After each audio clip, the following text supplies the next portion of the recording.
Kala, Kala, Kala. No one could not tell what that sound was. It was as if it was a sound that could penetrate the body and pierce through the soul, forcing the body to shiver in the cold caused by the blizzard that night. The cold northern wind whistled through and the snow danced with the wind, causing the lines separating heaven and earth to shatter into a million pieces, scattering on earth and causing heaven and earth to become one. Looking from afar, it was as if the world was a white and desolate place. It was not midnight, just twilight, but the sky was already as dark as night. It brought about a heavy feeling as if it was pressing on your chest, cutting off your breath. On that white plain, a gigantic silhouette could be seen. It was the silhouette of a huge city, like a huge beast prowling in the plains. At the center of the city was a tall altar in the shape of a tower. It was built in the shape of a heptagon, completely black, and was so tall it reached the clouds. It remained silent and unmoving even in the midst of the blizzard. When the wind blew past the altar, that creaking sound could be heard clearly amongst the moans of the wind, even when the sounds were brought far away into the distance. The sounds carried about the wildness of the ancients, creating a unique harmony. Is there still hope? Is there? Hoarse mumbles could be heard from the altar, as if it was one with the wind, and it was barely distinguishable. If there's still hope, then where is it? If there is no hope, then why do you let me see it? As if driven mad, the owner of voice roared towards heaven, as if he was pouring out his heart and soul into the scream. Standing underneath the altar were countless people wearing clothes made of straw. They stood silently, and if you cast your gaze further, you would see that the number of people amounted to tens of thousands. Men and women gathered densely around the altar. They may be unmoving, but there was a sort of fanaticism that could be felt among them, as if they would sacrifice everything should the person on the altar just speak. The blizzard became heavier. If you've let me see it, then there must be hope. But where is it? There was a hint of anguish and sorrow in the hoarse voice on the altar, and the voice lingered for a long time. Today is the day the Emperor of Ming returns, the day the gates to the Three Lands open, the day the blizzard arrives, and the day all was created. I will predict the Berserker Day once again. The voice grew louder, and with some unknown skill, the colors of the clouds in the sky changed. The countless snowflakes stopped in midair, and immediately went back the way they came. Exclamations from all around gathered in one place, making heaven and earth rumble. There was no longer any snow falling from the sky. All the snow gathered to form a gigantic dragon. The dragon immediately lifted its head and let out a piercing roar the moment it was formed. Those who heard it felt their hearts shaking, as if the sound itself could tear them apart. The snow dragon was quickly covered by its own blood, turning it into a bloody dragon. It let out a mournful cry and flew towards the heavens like a shooting star, as if it wanted to tear through the sky and create hope. It reached the endless boundaries quickly, and amidst its own roars, the dragon crashed into an invisible and shapeless barrier. Heaven and earth shook, and the sounds scattered everywhere. The blood dragon cried out once again, and its body fell apart before their eyes. At the very moment it almost shattered completely, the tens of thousands of people standing in silence under the altar casted hand seals and bit down their tongues, spitting mouthfuls of fresh blood. As if guided by some sort of energy, the blood darted forth like a sea of blood towards the crumbling blood dragon to combine with it, allowing the blood dragon to recover slightly from its broken state, soaring once again into the horizon. All of them watched as the blood dragon soared higher, but at that very moment, the blood dragon shuddered and let out a roar that traveled through tens of thousands of miles, no longer able to stop its body from falling apart. It turned into countless bloody snowflakes and fell downwards, creating a red realm on the plains. Yet at the very moment the blood dragon fell apart, it spoke with a sound completely different from its roars. Death! Death! On the top of the altar was an old man clad in a purple robe, sitting cross-legged at the center. The old man's face was covered in wrinkles and brown spots. Mumbling, he opened his eyes, but his gaze held no light, a clear sign that he was blind. Before him was a complete spine emitting an eerie white glow. In his right hand was a stone slab, which he held on top of the 13th vertebrae. With his blank gaze, he looked silently towards heaven. After a long while, he let out a long sigh. "Tell the king of you. I've tried my best." While he spoke, his right hand moved once again on top of the odd spine. He rubbed at the animal's spine with the stone slab, creating clicking sounds that traveled through a distance. He looked desolate, and along with the sounds, one could also find a sorrowful loneliness and weakness from him. "As the court diviner of the great Yu dynasty, you cannot see the world that I see. You cannot see hope." Mountains. Lush, green mountains. These mountains formed a chain that seemed to span endlessly across Earth, resembling the back of a dragon lying down. The mountain range covered the vast plains. There were numerous types of plants in the mountains, and within them, even more sounds of birds as well as beasts.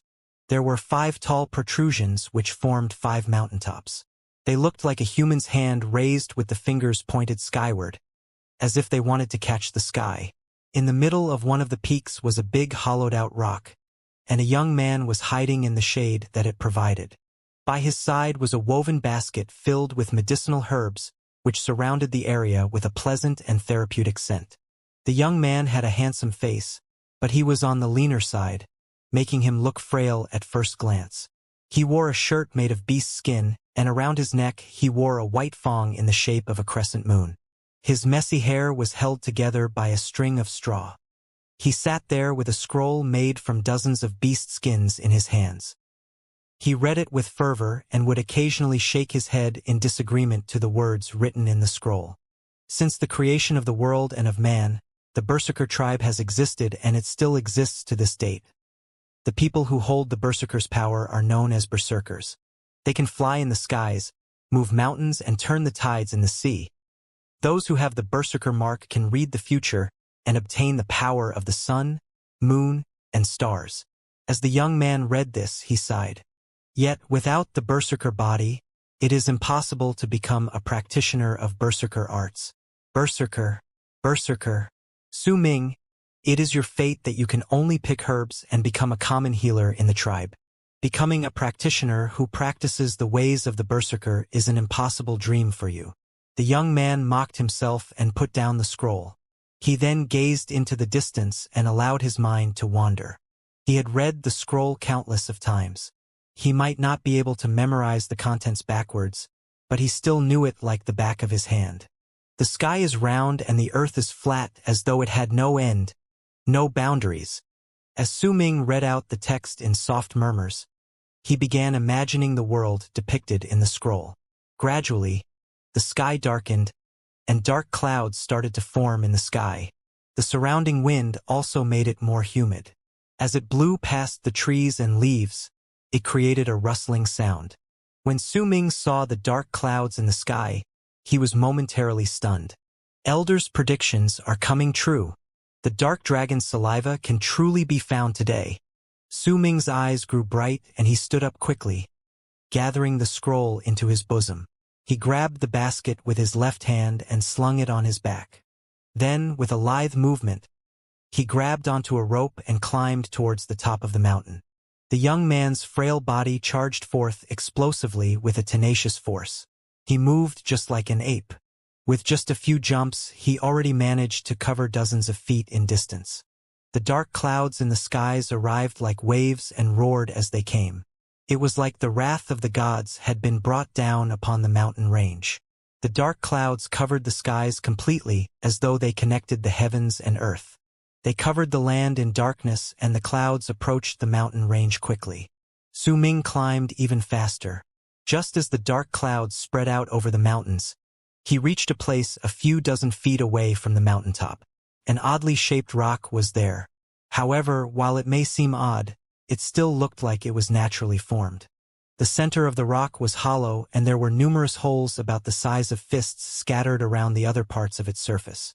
It was as if the king of pythons had entrenched itself in the mountain range. Underneath the mysterious rock was a stone shaped like a terrifying-looking thong. It was odd because it was a mountain protrusion, making it look like it hung in the air. It was very difficult to climb onto that stone unless one could fly. Su Ming took hold of the rope in his left hand, and with his right hand he took out a small bottle from the basket. He held it between his teeth and slowly nudged forward in the opposite direction of the mysterious, fang-shaped rock. He moved until the rope he held onto was so taut that it inclined towards his direction, then grabbed onto the walls of the mountain and pressed his body against it. He lifted his head skyward and looked at the dark clouds in the sky. His eyes shone and his body was still.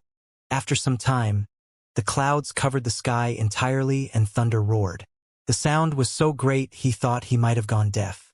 Wind started blowing mercilessly, as if it was trying to throw the mountain range off the ground. Su Ming's knuckle had already turned white from holding onto the mountain in the typhoon, but he remained unmoving. Strength shone from his eyes as he continued looking at the sky. The typhoon grew even stronger.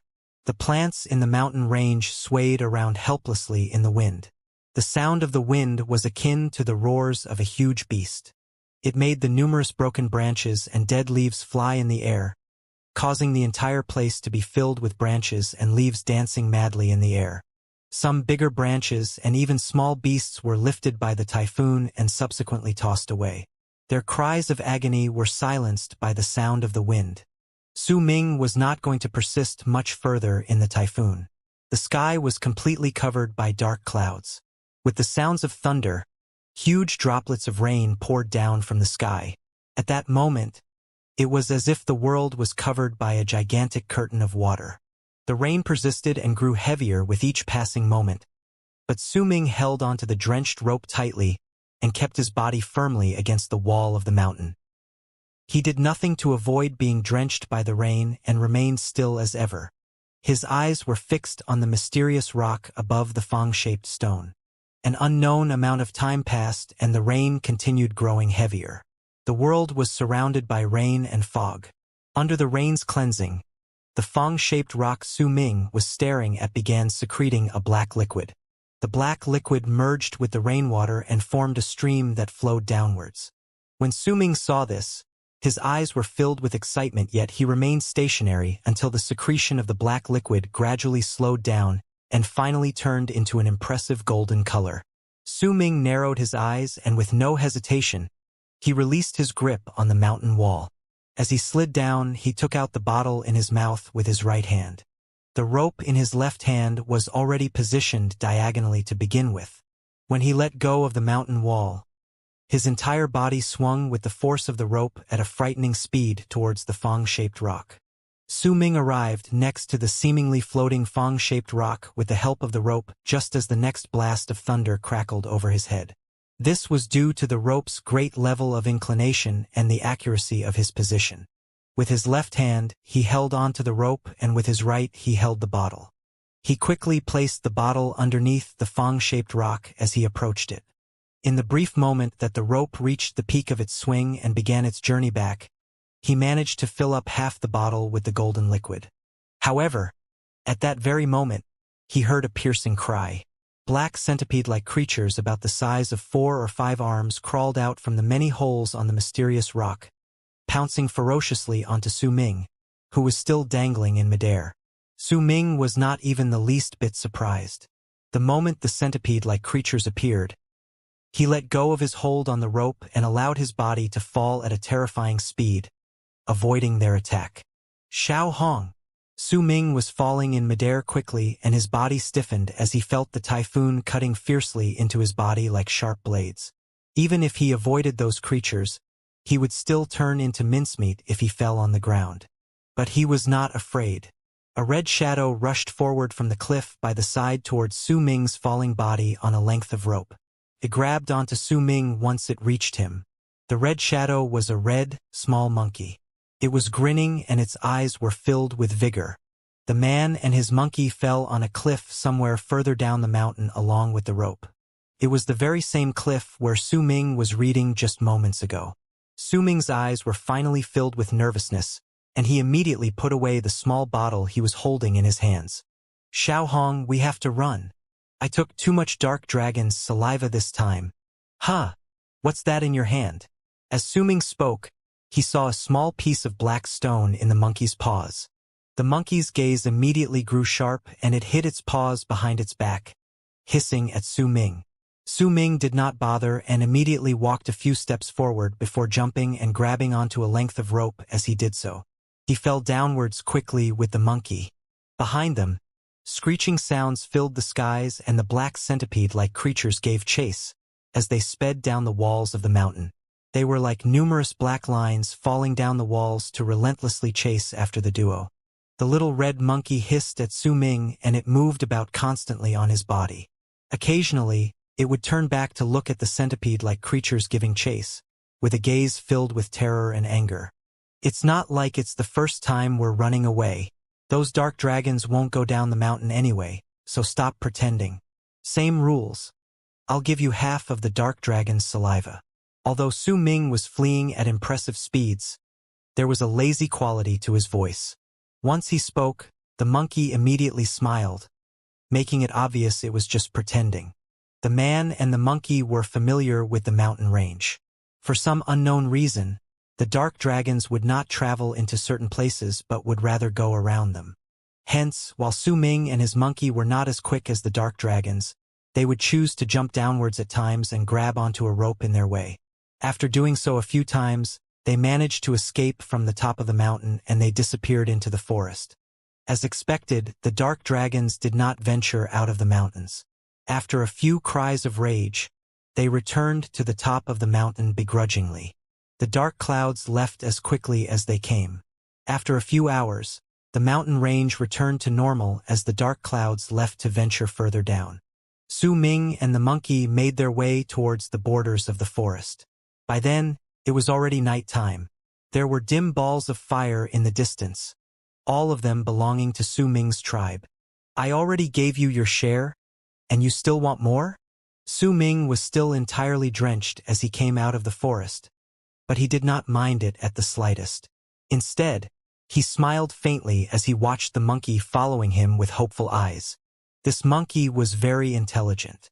Su Ming found it by pure accident 3 years ago when he ventured into the mountains. They even had a bit of a scuffle in the beginning, but in the end, they became best friends. The monkey blinked and scratched its face, revealing the tiniest bit of hesitation. But it quickly handed Su Ming the black stone he held onto earlier and let out a few screeches, conveying his intention to trade the stone with dark dragon's saliva. Fine, I'll let you have some more, but I don't want that stupid stone. You can keep it. Su Ming smiled and took out the small bottle from the basket before handing it to the monkey. The monkey quickly took it and drank a mouthful. Once it did so, total bliss appeared on its face. The monkey even swayed a little and let out a burp. It threw the black stones along with the small bottle back to Su Ming and wobbled back into the forest. Su Ming looked at the small, half-empty bottle and smiled faintly. Putting it back into the basket, he then turned his attention towards the black stone. It was a normal stone that was the size of a baby's palm, and it had an uneven surface. Besides some naturally formed patterns forming the uneven surface on the stone, there was a small hole on the stone that seemed to be man-made so that it looked like an accessory. Other than that, there was nothing else which looked out of place. In fact, it looked like any normal stone. The only thing out of ordinary was the warmth it emitted when Su Ming held it. The warmth seemed to seep into his body and it was a very comfortable feeling. Su Ming looked closely at it. Yet even after he scrutinized the entire thing, he still could not find anything else odd about it. I remember the elder saying that this was once the land of the Fire Berserker tribe. If that's the case, then this thing might have some powers of fire. That's why it can keep people warm. Not bad. Su Ming took off the crescent fong on his neck and replaced it with the stone before wearing the necklace once again, letting it hang over the stone. When the stone touched his chest, he felt its warmth increase. Let's go home. The young man then ran quickly towards the place with the balls of light. He did not notice it, but at that time, the stone hanging off his chest gave out a dim glow before disappearing. As Su Ming neared his destination, the dim balls of light grew brighter before his eyes, and he saw a settlement surrounded by a wall made from giant wood. The settlement was not big. It could only hold about a few hundred people in it, but in Su Ming's eyes, it was a place that made him feel at home. He could faintly hear cheerful sounds from within as he approached the settlement. From the cracks in the giant wooden wall, he could see a bonfire in the middle of the tribe. There were many tribesmen gathered around it, and some of the women from the tribe were dancing around the bonfire. The gate to the tribe was also built with giant wood. Usually, when it was open, it would be held up with several pieces of rope. Now, it was closed, and there were some burly men standing on top wearing clothes made from beast skin. Their skin was rough, and there were white bone necklaces hanging from their necks. They were terrifying to look at. They also wore earrings made of bone, and their overall appearance made them look intimidating as they surveyed the area. When they saw Su Ming running back, the men grinned. "La Su, the elder has been looking for you the entire day. Why are you out so late? It was raining just now. Did you go out to steal the dark dragon's saliva again?" "The elder was looking for me? Throw down the rope. I had a pretty good haul this time." Su Ming sped up, and when he was underneath the gate, he patted the basket on his back proudly as he shouted loudly. A woven piece of rope was lowered down and Su Ming grabbed onto it, lithely climbing upwards. Within the span of a few breaths, he reached the top of the gate, smiling as he saw the tribesmen keeping watch. He then quickly walked down with the ladder propped by the side. "Boy's an agile one for sure, and he's brave to boot. He already started climbing Dark Dragon Mountain alone many years ago. Looks like he's definitely going to become the tribe's common healer in the future. It's a pity that he doesn't have a berserker body, or else he would become a berserk healer just like the elder." The men sighed as they watched Su Ming leave. As Su Ming entered the settlement and ran in between the wooden houses, those who saw him called him La Su in a kind manner. La Su was not a name just for him, but also for all the children who did not go through the second berserker's awakening. Su Ming ran quickly. Before long, he reached the middle part of tribe where he saw many of his tribesmen laughing and chatting around the bonfire when he was outside earlier. A fire-resistant wooden fence surrounded the bonfire. Many slices of juicy meat were being roasted on the fire, and they emitted a nice aroma. When some of the girls in the tribe saw Su Ming approaching, they merely cast him a glance before turning away uninterested. To the tribe, the clean and handsome Su Ming was built much more differently compared to the other tribesmen. Almost all of the tribesmen were bigger and more intimidating than he was. He squeezed through the crowd, grabbed a slice of roasted meat and ate it as he ran forward. Right in the center of the crowd was an old man wearing sackcloth instead of beast skin. The old man had his hair braided and looked frail. Nevertheless, his eyes shone with a charm that could steal a person's soul if they so much as looked into his eyes. He appeared to be a man of status. He was surrounded by several tribesmen who were listening to him as he talked in a low voice. Their gazes towards him were respectful. As he saw Su Ming running over, the old man smiled and gave him a nod, signaling Su Ming to sit by his side. He then continued speaking to the tribesmen. When the tribesmen saw Su Ming, their faces also lifted up in smiles.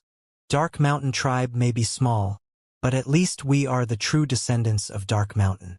The elder from Windstream tribe is celebrating his birthday. We must attend his birthday as a sign of respect since our tribe has maintained a good relationship with them since long ago." The old man spoke slowly. "It's a pity that a few centuries ago, Dark Mountain tribe was divided, and now there are only 3 colonies of the tribe left. If that hadn't happened, Dark Mountain tribe would be a medium-sized tribe by now. We could have controlled all the land around the area, including Windstream tribe. But now, The one who spoke was a man of about 40 years old. He was the leader of Dark Mountain tribe and was a burly man who was also shockingly powerful. There were 9 fangs about the size of fingers hanging around his neck. There was a mark on his face that could barely be seen, which made him look even more terrifying, just like an evil spirit. The mark was not clear, and it looked incomplete. As Su Ming looked at the mark, his eyes were filled with admiration. From the beast skin scroll, Su Ming knew that this was a berserker mark that had yet to be completely formed. There was no one in the tribe who had the ability to completely manifest the berserker mark and bring out its true powers. Even his elder was only at the 9th level of the blood solidification realm. Yet even so, this had made his elder one of the strongest berserkers among the tribes around Dark Mountain. The only other tribes who could compare were Black Mountain Tribe and Dark Dragon Tribe, who were once from the original Dark Mountain Tribe but split up later. There is no use mentioning what has happened in the past. Without a strong berserker who has broken through his physical limitations, there is no way we can become a medium-sized tribe. The cause of the original Dark Mountain Tribe's separation was due to the death of the ancestors in the original Dark Mountain Tribe who transcended. As much as I have trained until now, I still cannot break through the 9th level of blood solidification and reach the 10th level, much less the 11th level, which is known as the highest level. I cannot draw a completely manifested berserker mark and therefore cannot transcend. The old man in sackcloth sighed and spoke slowly. It's fine. You can leave now. Prepare the gifts and tomorrow. Shan Hen, you are the leader of the hunters in the tribe, so you will lead the team. The old man stood up and looked towards a middle-aged man standing by the leader of Dark Mountain Tribe. After that, he turned and walked away. The middle-aged man looked calm. When he heard those words, he immediately stood up straight and received the order. Su Ming quickly followed his elder and left the area where the feast was held. The old man did not speak on the way and just silently walked forward until the cheers gradually disappeared behind his back. He reached a house made of wood and grass. He then went inside. The house was not big and the interior was simple.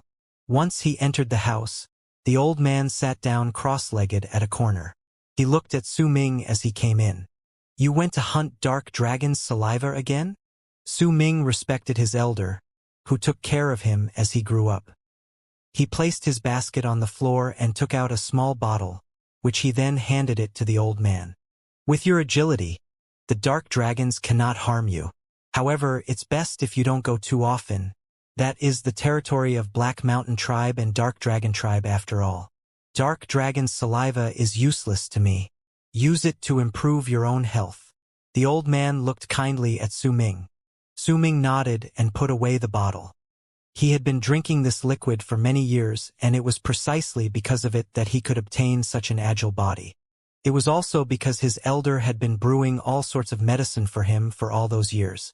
Even though he did not have the qualities to obtain the berserker body, he was still stronger than an average member of his tribe. There are still 3 days left before the time comes for all of you La Su to perform the berserker awakening. You're almost 16, right? You will need to worship the god of berserkers. The old man spoke slowly as he looked at Su Ming.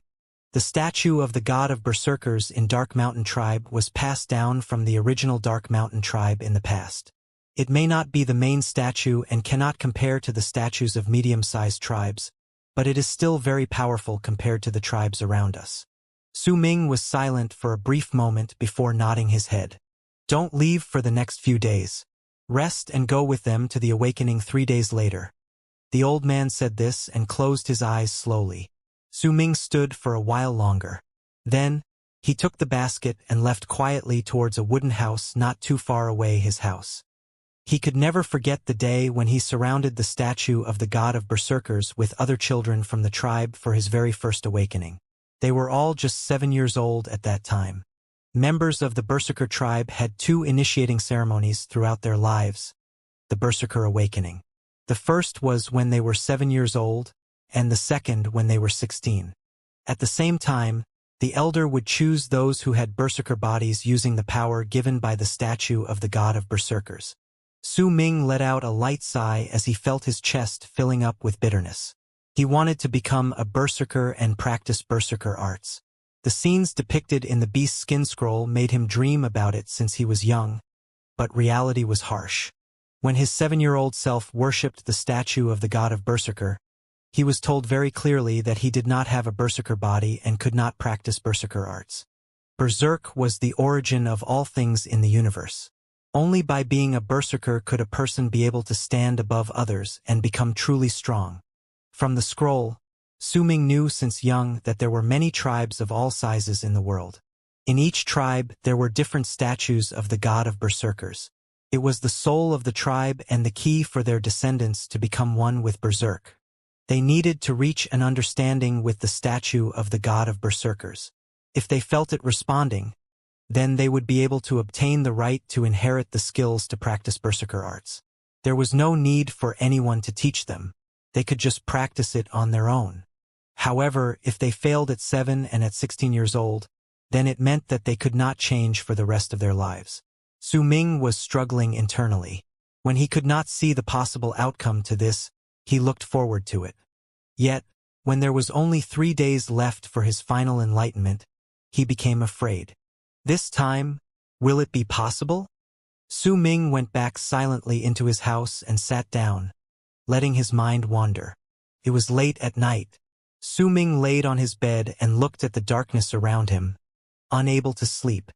His elder's words kept repeating themselves in his head, and he kept remembering the scene from 8 years ago. With a long sigh, Su Ming sat up and quietly pushed open his wooden door. A light breeze blew through his messy hair. The breeze felt cooling, as if it had arrived with the night to cool down the earth. It was quiet. There were only a few soft cries from birds and other animals from Dark Mountain, which was located in the distance. The settlement was mostly dark. The only sources of light were from the bonfire in the center of the tribe. Some of its embers scattered into the air. There were also torches placed on the giant wooden wall around the tribe, which seemed to crackle as they burned in the night. Su Ming lifted his head and looked at the sky. The moon and stars shone brightly in the sky, and it was a sight to behold. The river of stars seemed to never end, and it gradually clouded Su Ming's eyes with uncertainty. The tribesmen are kind to me, but it's obvious that I look different from them. Perhaps this is the reason why I failed when I worshipped the statue of the god of berserkers. Without a berserker body, it will be impossible for me to train in berserker arts. Then I will be trapped here forever, unable to leave, unable to see the world as depicted in the beast skin scroll. Su Ming sat down quietly outside and leaned against his house. As he looked at the sky, his uncertainty grew stronger. Since the creation of the world and of man, the berserker tribe has existed and it still exists to this date. The people who hold the berserker's power are known as berserkers. They can fly in the skies, move mountains, and turn the tides in the sea. Those who have the berserker mark can read the future and obtain the power of the sun, moon, and stars. The young man looked at the sky and murmured softly as he sat in a corner in Dark Mountain tribe that night. At that time, he did not realize that the black stone hanging from his neck was emitting a dim glow once again. Time passed by quickly and the third day arrived. As it was the day of the awakening for the Lassus in Dark Mountain tribe, the entire tribe bustled with activity that morning. Almost all the tribesmen came out with their Lassus and gathered at the square. An entire day was required for the berserkers' awakening ritual, especially for the Lassus who were 16 years old. It was like a coming-of-age ceremony. The Lassus who had completed the berserkers' awakening could even choose their own partners on this day. Drum rolls with a strange rhythmic pattern resounded in the tribe. Backed by the drum roll, the Lassus stepped forward from the crowd and stood in the center. There were approximately 30 people participating in the berserkers' awakening this time. Most of them were teenagers. Although they were still young, their bodies were strong and muscular, and they exuded an air of toughness. Even the girls had a similar build to the men. Hence, Su Ming was especially eye-catching among the crowd. He looked clean and handsome, an odd addition to his surroundings. Even so, the people there already accepted Su Ming a long time ago. Even though he looked different from the rest of them, they did not ostracize him but accepted him as part of the tribe. Once they surrounded the Lassus who were ready to partake in the awakening, Dark Mountain tribe performed a traditional dance as a sign of worship to heaven. By doing so, they used their bodies to convey their respect and sacrifice to heaven and earth. Su Ming, I heard from the others that you also went to Dark Dragon Mountain and even got some Dark Dragon saliva? A good-natured voice sounded from Su Ming's side amidst the cheers from their dancing tribe members. It was a young man of the same age as Su Ming. His skin was rough and he had a large build, almost twice Su Ming's size. His eyes were bright and he smiled boyishly as he looked at Su Ming. Su Ming smiled weakly as he looked at the young man speaking to him. The young man's name was Lei Chun. He was one of his few close friends within the tribe. I brought some back. I went to look for you yesterday, but your father said you went with the hunting team to the mountains. Once the awakening ceremony ends, Come to my place and get some." The young man called Lei Chun lit up brightly and moved towards him, the boyish smile still on his face. "I could have returned earlier, but we ran into a mink deer on our way back. I remember you said that you needed mink deer blood for your medicine, so I followed it. That's why I came back late." Su Ming knew that while his friend spoke of the encounter like it was no big deal, mink deer were exceptionally hard to kill and were very dangerous. Hence, he felt touched when he heard his friend's words. As the two of them spoke, the cheers around them gradually grew silent and the crowd made way for the elder. The elder wore a sackcloth and held a black cane made of bone in his hand. He walked towards the teenagers as he was escorted by a few tribe members. His appearance brought about silence. The teenagers looked at him respectfully, obviously afraid of the man. "Offer the sacrifice to our berserker ancestors." His grandfather's eyes were bright as he looked at the people gathered around him, his gaze pausing momentarily on Su Ming. As he spoke, he waved the black cane in his right hand. Immediately, several well-built men stepped forward from within the crowd. Each of them carried with them a tied-up wild beast on their shoulders. The wild beasts were still alive and crying out in rage. They struggled fiercely, but to no avail. There were 49 different types of beasts, and they were all lifted up moments later to be placed around the teenagers. Their cries resounded throughout the settlement, and their cries sounded like they had the power to pierce through souls. Yet, they were surrounded by the tribesmen of Dark Mountain Tribe. They were pressed down, making it impossible for them to break free. The men standing by the beasts did not hesitate. All of them lowered their heads at the same time and took out sharp stone knives in their left hands. They then stabbed the beasts' throats, cutting off their heads in the process. Their cries were cut off abruptly as they were beheaded. It was a shocking sight, and it made some of the La Sus partaking in the ritual turn pale in fear. Su Ming also looked pale, but he bit his lip and bore through it. He cast a glance at Lei Chun and saw that his friend's eyes were filled with a scary glint. His eyes were filled a thirst for blood, as if he was used to it or even enjoyed it. He looked completely different from the good-natured person Su Ming spoke to earlier. More fresh blood spilled forth like a fountain and filled the air with a foul stench. The blood splattered onto the La Sus, on their hair, their bodies and the ground under their feet. You are fortunate because there are no longer any wars between tribes. But at the same time, you are unfortunate. The elder looked at the teenagers standing before him and spoke softly. When I was young and went through my awakening, I had to behead one of our enemies and drink their blood to complete my berserker's awakening. Compared to the present, you are fortunate, but you are also unfortunate because you only saw the blood of beasts and have never touched the heads of your enemies. The elder mumbled and looked at the La Sus before raising the bone cane in his right hand and pointing forward. He raised his left hand, which was clenched in a fist, and opened it. Immediately, a powerful gust of aura blasted forth from his body. The aura surrounded them and formed a powerful blast of wind that surrounded the entire Dark Mountain Tribe. Marks manifested on the elder's face, which then intertwined with each other and formed a picture that looked like a python. The python looked as if it was alive and real. It appeared on the elder's face in the form of an illusion, raising its head and roaring into the sky. Even if they could not hear it, all the members of Dark Mountain Tribe, including the stronger leaders, shivered and took a step back. The mark of the Dark Python. This is the elder's berserker mark. Su Ming stared at the elder with a dumbfounded expression. As he looked at the marks on his face, he was filled with awe. The last time he saw this was 9 years ago. When he saw it again this time, the shock was even stronger than before. The elder could destroy the entire tribe alone if he wanted to. He has such power, and yet, he is only at the 9th level of the blood solidification realm. Just how powerful are those who have transcended then? Then there are those who have reached the bone sacrifice realm, which is after transcendence. It was written in the beast skin scroll that the powerful ones in the bone sacrifice realm are extremely rare even within medium-sized tribes.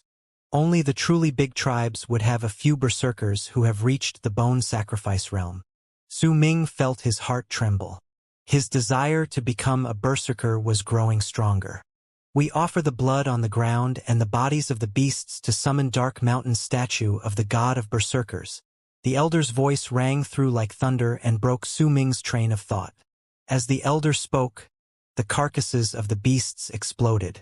Their flesh, blood, and even the matter spilled on the ground and on the teenagers were absorbed by an unknown force. They gathered midair into a giant blob of blood and flesh. Berserkers awakening. The big man standing by the elder's side, the tribe leader of the Dark Mountain tribe, shouted.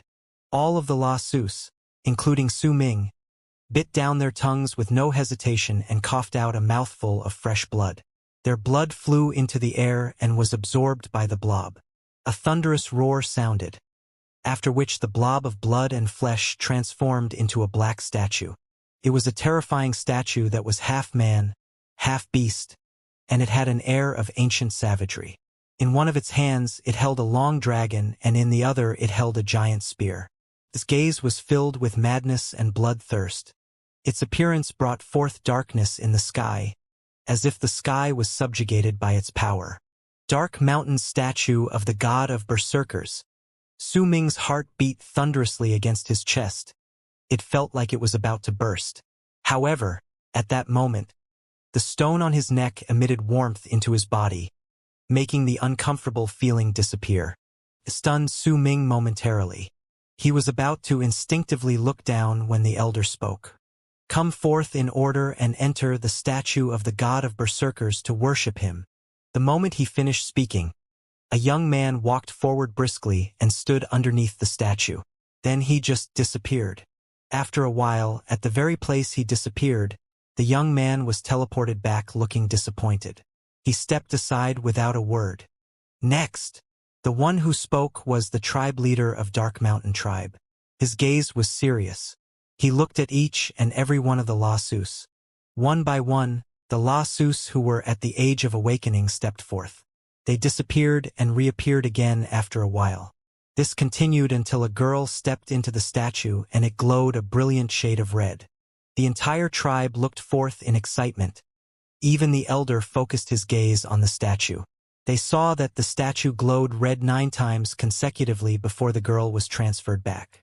She possesses a berserker body. The statue has shined 9 times. This is proof that she has a berserker body. When the girl appeared, her face was bright with happiness. Your name is Wu La. No? Very good. Come stand by my side.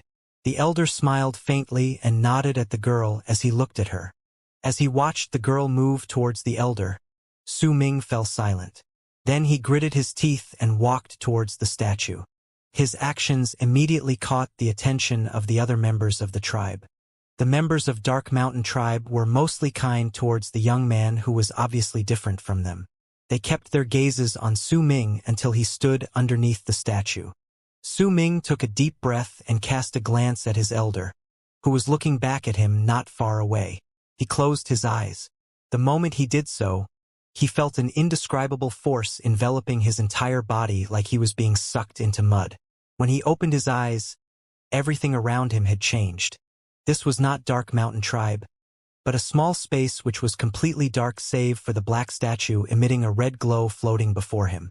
This statue was the same as the statue he saw outside, and it emitted the same aura of ancient savagery. As he watched the statue of the god of berserkers, Su Ming fell silent and bowed deeply towards it. Once he was done, Su Ming's face was filled with bitterness. He knew it. If he had the body of berserkers, he only needed to bow once for the statue to emit a red glow. This was just like 9 years ago. There was absolutely no change within the statue. There is no way I can become a berserker. Su Ming bit his lip and sighed. Then he turned to leave. However, at the very moment he turned around, he froze and turned back to look at the statue. He was shocked. At the same time, he saw the stone he had been ignoring all this while emitting a piercing light. Under Dark Mountain, practically all the tribe members were gathered at the center watching the La Sus partaking in the awakening. At that moment, the giant statue floating in midair trembled and there was a roaring sound. The sound came too suddenly, and it stunned all the members of the tribe momentarily. The elder's eyes shone and he quickly stepped forward.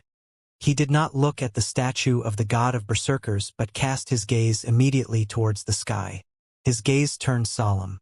By then, many members of the tribe had noticed the abnormality and lifted their heads towards the sky. When they did, they saw clouds of black smoke forming in the air at maddening speed. The smoke was gathered from all directions and it quickly formed a whirlwind in the air. The whirlwind covered at least half of the sky and the entirety of the dark mountain. Even if the mountain range was huge, they could still see and tell that something abnormal was happening on the land. Once the whirlwind was formed, it started turning slowly and let out thunderous roars which reverberated throughout the surroundings. Within the whirlwind, there were numerous thunderbolts traveling about in arcs. As they crackled in the whirlwind, the thunder rumbled. "Have our berserker ancestors returned?" Someone from Dark Mountain Tribe exclaimed. All of them knelt down and their gazes filled with reverence and fear. They turned towards heaven and worshipped.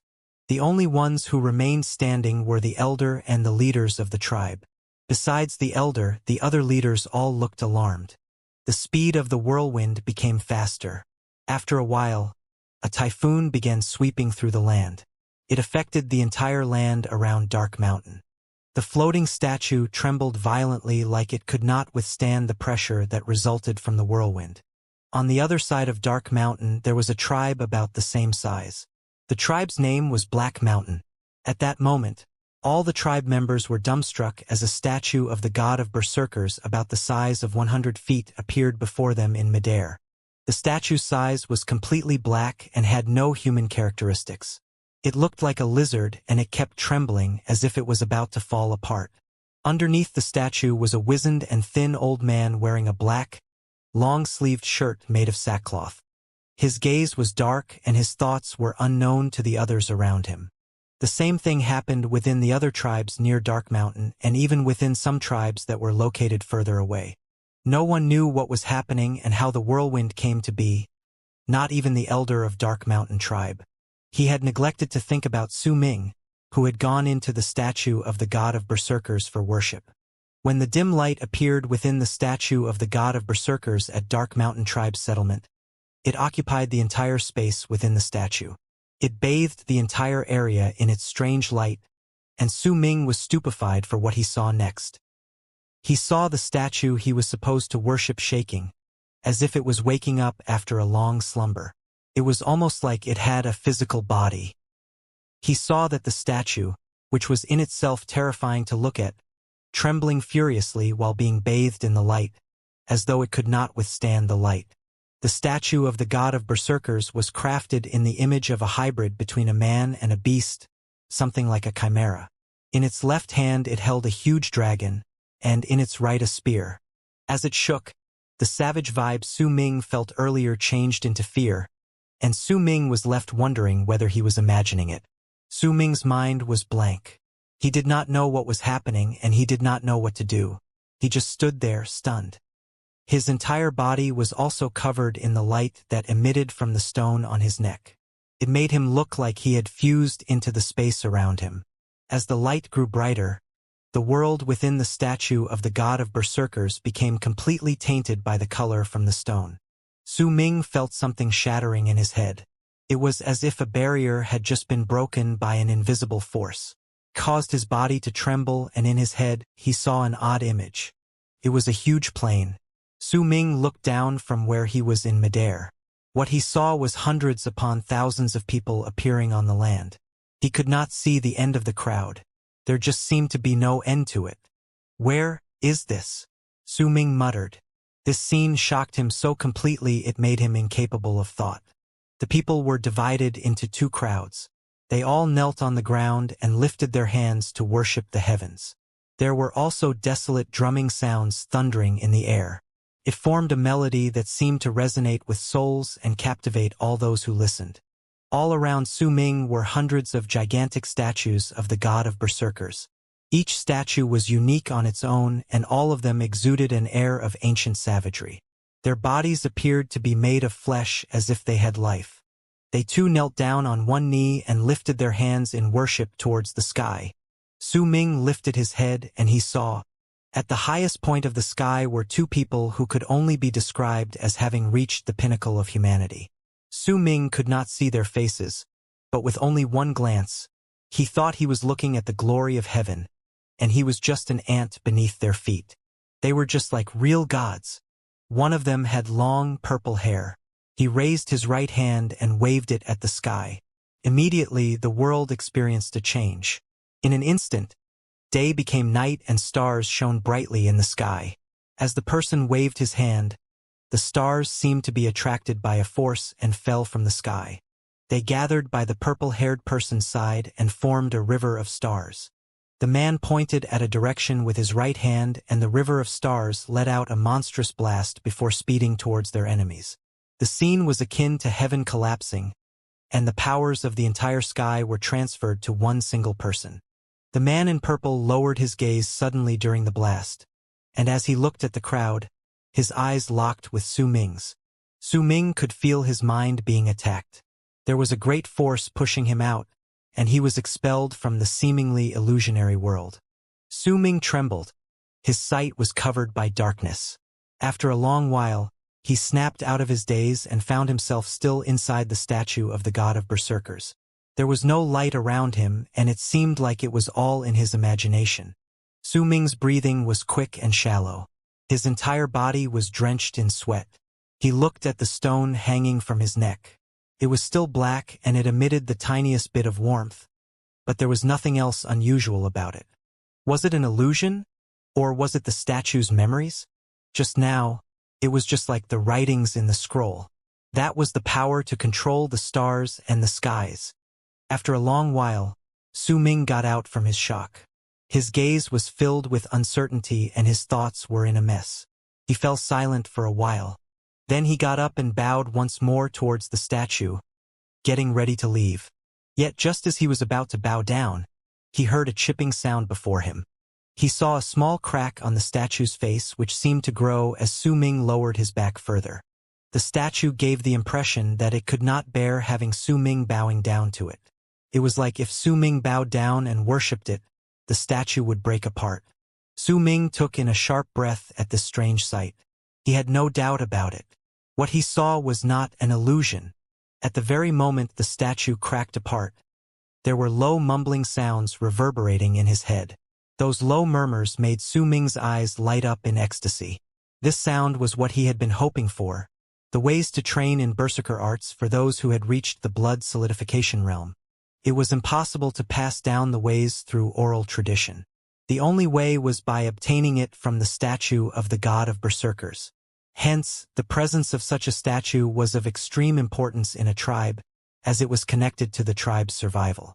When the low murmurs disappeared, Su Ming's body also disappeared from within the statue and reappeared amid dark mountain tribe.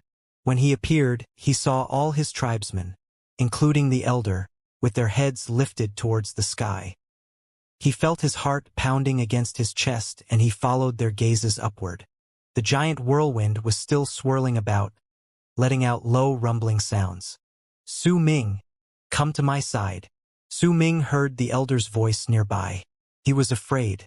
He could feel the abnormality in the air and he knew it had something to do with the stone hanging from his neck. However, he did not dare say it out loud. He walked towards the elder in trepidation and stood behind him. Before long, the scene in the sky gradually disappeared and returned to normal. No one asked whether Su Ming was successful as there was no light from the statue when it was his turn, and that could only mean failure. The remaining La Sus entered the statue to worship once more as soon as the sky returned to normal. When they were all done, 2 children were known to possess the berserker body at the age of 16 during that awakening ritual. The 2 children were taken away by the elder as they were going to be important members of the tribe. They would learn about various experiences when training in the ways of the berserkers. The other La Sus left in disappointment. Su Ming went back in silence, but his heart was beating increasingly faster. He wanted to tell the elder everything, but somewhere in his mind he knew that this was too serious a matter to be discussed, especially since the statue of the god of berserkers had cracked because of this. Su Ming walked into his house while he thought about it. The elder looked at Su Ming's back from afar, puzzled. Su Ming went back into his house hurriedly and sat on his wooden bed. He looked at the black and uneven stone on his chest with an uncertain gaze. After a while, he reached out to take off the necklace, but he hesitated. He got up and barred the door with a wooden block. If anyone decided to come in, he would know and have time to prepare for it. After that, he sat down and held the stone in his hand, observing it carefully. Just what is this stone? Xiao Hong found it, so it might have been because the wind was too strong and it was revealed after all the leaves were blown away. Then Xiao Hong picked it up. Su Ming's heart pounded furiously against his chest. He had a feeling he just got his hands on a piece of treasure. Even the statue of the god of berserkers cracked before it. I wonder where Xiao Hong got this. Are there more of these? Su Ming licked his lips. His eyes were filled with excitement. I did not possess the berserker body and could not inherit the ways to train in berserker arts, but this thing allowed me to obtain it. Su Ming took a deep breath and quelled his excitement. Then, he focused all his energy on the stone. Time passed and Su Ming grew tired. He held the stone in his hand and fell asleep on his bed.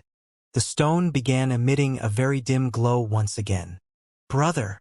Brother! A fragile voice that had a unique sounding tone echoed in Su Ming's dreams. Brother! Are you listening? Brother! Brother! I'm waiting for you. The voice was tired, as if it had been calling out for eternity. It became weaker and the sound slowly disappeared. As the voice grew weaker, Su Ming felt a gut-wrenching pain in his dreams. It was as though something of utmost importance to him disappeared along with the voice.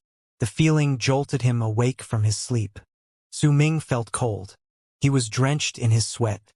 His face was pale and he was breathing heavily. He looked at his surroundings and began to calm down when he saw that he was surrounded by familiar sights. It was midnight. He could hear the sounds of birds and beasts from afar. Aside from that, everything was silent. Su Ming sat up quietly on his bed and looked at the stone in his hand. He looked doubtful. That dream just now was weird. I wasn't tired either, but I fell asleep as I was observing the stone. That dream, that voice. Su Ming's face was clouded with uncertainty. He rarely had dreams and he definitely never dreamed about something like that before. Yet somehow the girl's voice was oddly familiar. All of this must be related to this thing. Su Ming lowered his gaze and looked carefully at the stone in his hand, using the moonlight as his source of light. He frowned. Just what is this? He hesitated for a brief moment and then bit his finger. According to the scroll, most of the treasures in the world could only be activated with blood. Up until then, Su Ming had never seen such treasures before. The stone was the only one he had ever seen. As the blood from his finger fell on top of the stone, Su Ming began to look at it expectantly. Yet after a long while, nothing happened. There was no sign of the blood being absorbed either. Su Ming scratched his head, but he was stubborn. He got up and used all sorts of methods, be it biting the stone with his teeth, trying to force it apart with his hands, and even soaking it in water. Nevertheless, there were still no changes on stone. It was almost dawn. Su Ming held the stone in his hands and his mind wandered. Time passed and morning arrived. As the sun rose, Su Ming got an idea. When I placed it on my chest, I felt some sort of heat from it. Perhaps this might be its use. Su Ming placed the stone once again around his neck without hesitation, letting it hang close to his chest. Waves of warmth spread out and seeped into Su Ming's body. That warmth traveled through his body, enveloping his entire body in a comfortable feeling. He took a deep breath, and in his mind, Su Ming saw the methods to train in berserker arts which he obtained from the statue. Berserk was the origin of all things in the world. Now, Su Ming had obtained the methods to train in the first realm in berserker arts, the methods to train in the blood solidification realm. Su Ming knew from the scroll that since ancient times, when their berserker ancestors created heaven and earth, all humans possessed remarkable abilities. Yet as time passed, the berserker tribe became a legend. They were no longer as they were before. They had all become common people. The methods to train in berserker arts were also passed down from ancient times, but they had been modified to suit the present berserker tribes. The very first realm, the blood solidification realm, was divided into 11 levels. It allowed the practitioners to activate the berserker blood they had inherited from their ancestors and solidify it. The power of the statue of the god of berserkers was in reality used to search for those who had inherited denser berserker blood from their ancestors, and these people were deemed to possess berserker bodies. Only they could walk on and travel down the path of berserkers. A normal member of the tribe would not be recognized by the statue because their blood was thin with berserker blood. That was why they did not possess the right to become berserkers. That was also why when they worshipped the statue of the god of berserkers, they would not obtain the ways to train in berserker arts. However, Su Ming was special. He may not have possessed a berserker body, but due to this mysterious stone, he obtained the ways to train in berserker arts. Berserker arts was something difficult to pass down even through oral tradition, and it was something only possible for the tribes who possessed the statue of the god of berserkers. Focus and solidify the berserker blood in your blood veins and you will awaken the blood. Draw the berserker mark unique to your own to transcend. Su Ming muttered with his eyes shining brightly. He sat down cross-legged and took a few deep breaths. He closed his eyes slowly. After that, he gradually immersed himself in the training method he obtained. Soon after, the sun had risen to the peak of the sky. Smoke could be seen, signaling the bonfire was lit in the tribe. The tribe started to bustle with activity. The hunting team, led by several leaders in the tribe, ventured out to hunt for food with blessings from their families. Some of the Lasus who were around 4 to 5 years old were running around naked and playing happily. The cheerful sounds brought about smiles on the faces of the tribe members. The 2 tribe members who were told that they possessed berserker bodies were at the elder's house. They were listening to lectures on how to train in berserker arts, as well as how to become a berserker and how to become an important asset to the tribe. As of that point in time, Dark Mountain Tribe only had 22 berserkers after the older generation had passed away. No one noticed the door to Su Ming's house was shut tightly that morning. Within the house, he was emitting a dim, blood-red light. The light came from every single vein in his body. It was a bewitching sight to behold as his blood veins glinted in red. Only one blood vein emerged from Su Ming's body and it appeared vague. It looked like it could not manifest itself completely. After a long while, Su Ming opened his eyes and his breathing was shaky.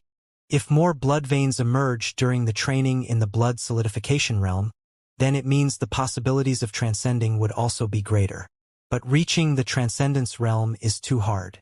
According to the scroll, only those who have transcended their physical limitations have the right to call themselves berserker masters. A person who has arrived at the transcendence realm has at least the ability to turn a small tribe into a medium-sized tribe. The elder has already solidified half of the berserker blood in his body, but he has yet to reach transcendence. There is no one around us who has yet to reach the transcendence realm. Su Ming continued mumbling. The transcendence realm was a dream too far away for him at that moment. He was worried whether he could manage to even reach the first level in the blood solidification realm. To reach the first level in the blood solidification realm, he needed at least 3 of his blood veins to emerge. Those who possessed a berserker body would be able to manifest 3 blood veins very quickly into their training and arrive at the first level of the blood solidification realm. They would be unlike Su Ming, who could barely even manifest the first vein. He was off to a rocky start, but Su Ming did not give up. As long as he could train, he had hope. Besides, when he was trying to make all the blood veins in his body emerge, he could feel the stone on his chest growing hotter. This lifted Su Ming's spirits. He had a feeling that he held the key to the activation of his treasure. 7 days had passed. Within those 7 days, Su Ming barely left his house. He was seldom hungry, which puzzled his mind. It was stated in the scroll that berserkers would have an increased appetite during the blood solidification realm because they were activating all the blood veins in their bodies. This would allow them to grow faster physically and create more fresh blood for their training. However, there was no sign of hunger within Su Ming. He thought about it and attributed this to the strange warmth emitted by stone. Within those 7 days as well, Lei Chun dropped by once to give Su Ming the mink deer blood and take some dark dragon saliva. Lei Chun was tested and proven to possess the berserker body when he was 7. He had already reached the 4th level of the blood solidification realm by now. He was able to manifest 23 blood veins from his body, and even within the hunting team, his abilities were at least of an average level. Before he left, he hesitated briefly. He wanted to cheer Su Ming up, but in the end, he chose to look at Su Ming and speak honestly. Su Ming, we grew up together. I'll protect you from now on. If anyone bullies you, then they're my enemy as well. Once he finished, he swung his arm in a powerful manner and left with a boyish grin. Su Ming watched Lei Chun leave feeling touched. Life in the tribe was simple, but it was not boring. Almost all of the members of the tribe had their own task to perform to contribute to the tribe. Half a month after the Berserker's awakening, Su Ming once again took his basket and left for the forest alone after reporting to the members of the tribe. Su Ming was like a different person once he went into the forest. He was agile. He could speed forth like an arrow with a jump and climb up a big tree with just a few leaps. As he sat on a tree branch, he smiled. He was proud of his own speed. Even if I haven't completed the 1st level of blood solidification realm, my body has become much more agile than before. Su Ming placed 2 fingers in his mouth and whistled. The whistle traveled far and echoed as it did. Soon, a flash of red came from afar. The red blur was quick and it reached Su Ming in a flash. Su Ming grinned widely and jumped forward as soon as the blurry red figure approached. He screamed and chased after Su Ming. Xiao Hong. Let's see who reaches the top of the mountain first today. There was joy in Su Ming's voice, and as he spoke, he ran forward. Behind him was Xiao Hong. The monkey's face was scornful. It did not think that competing with Su Ming was something worth doing. It was even eating a fruit in its hand at that moment. Xiao Hong scratched its face and chased after Su Ming lazily. However, the monkey soon grew restless and its screams became sharper. Its gaze was filled with shock and it threw away the fruit in rage, chasing after Su Ming with everything it had. Su Ming never stopped moving in the forest. His body was like an arrow as he shot through the forest using his familiarity with the forest and his agility. Very soon, Dark Dragon Mountain appeared before his eyes. Once he got out of the forest, he would be able to get into Dark Dragon Mountain. For Su Ming, who came to this mountain since he was young to collect herbs, every single living thing here gave off an aura that put him at ease. It's written in the scroll that the berserkers can increase their strength by calling forth their blood and make their bodies stronger while they are training in the blood solidification realm due to honing the berserker blood within their bodies. I thought I would never obtain such an opportunity, but to think that I would be able to experience it today. To reach the 1st level in the blood solidification realm, the manifestation of 3 blood veins is needed. But even if I have yet to manifest all 3, my speed has increased by leaps and bounds. Even my strength has. Su Ming jumped forward and whilst in midair, he swung his right fist at the giant tree beside him. With a huge crash, the faint outline of his fist could be seen on the tree. But at the same time, Su Ming's right hand also felt numb, though his face was filled with excitement. But as he was drowning in excitement, a flash of red ran past him and let out a string of proud screeches. Obviously, it was made by the little monkey who felt pleased with itself for catching up to Su Ming and surpassing him. Su Ming smiled and chased after the red blur. His speed did not decrease, but he could not catch up to the little monkey. In the past, every single time he reached Dark Dragon Mountain, that monkey would be waiting for him impatiently with a face filled with scorn as if it had been waiting for him for a long time. But now, after 2 hours, as Su Ming climbed Dark Dragon Mountain and reached the same big rock with a hollow located in one of the mountains, he saw the monkey. While it still looked at him with scorn and disdain, its forehead was covered in sweat, showing that while it had arrived before him, it did not wait for long this time. Su Ming smiled and went up to touch the monkey's head. He took off the basket and stood on top of the rock. As he looked at the mist around the area, he took a deep breath. He liked standing there looking at the sights before him, even if there was a deep canyon right underneath. If he took a few steps forward and if wind blew at him right then and there, it would cause him to stumble and fall. It was a dangerous place, but Su Ming had been climbing this mountain ever since he was young. To him, this place was like a second home. Xiao Hong. How does it look like on the other side of the mountain? Have you gone there before? Su Ming's hide shirt swayed along the wind and let out light flapping sounds. Instinctively, he reached out with his right hand and touched the black stone on his chest. The monkey by his side rolled its eyes and looked at the land located far away. It did not bother to reply Su Ming, but lowered its head to tug at its own fur as if it was looking for something. Su Ming scratched his nose when he saw the little monkey grooming itself and ignoring him. He shook his head and smiled, then decided to sit down cross-legged on the spot where he stood. Xiao Hong, I'm not going to return to the tribe for a while this time. I might be staying here for a while, so if you go out and play, get some fruits back for me. The monkey beside him immediately lifted its head and looked at him with surprised eyes. It looked at Su Ming scrutinizingly, then smiled happily and nodded. It usually only got to spend 3 to 5 days with Su Ming. When Su Ming returned to the tribe, it would be left alone in the forest. Once it understood what Su Ming said, it was extremely happy. Su Ming took a few deep breaths and closed his eyes slowly as he felt the wind on his face. He was about to begin training there until he reached the first level in the blood solidification realm. Only then would he leave. After all, Su Ming did not know how to explain what happened to him. Somewhere in his mind, he wanted to keep this a secret and let no one know about it. A red vein appeared from Su Ming's body soon after he closed his eyes. This red vein was giving off a dim red glow. It was no longer glinting, but showing signs of manifestation. It was the same red vein that had only appeared vaguely half a month ago. The same red vein that was now manifesting itself completely. Su Ming may not have any talent in practicing the ways of the berserker, but he was not the type to give up easily. Now, as he sat down with his legs crossed to train, time passed by slowly. The sun rose and set. The mist in the sky gathered and dispersed.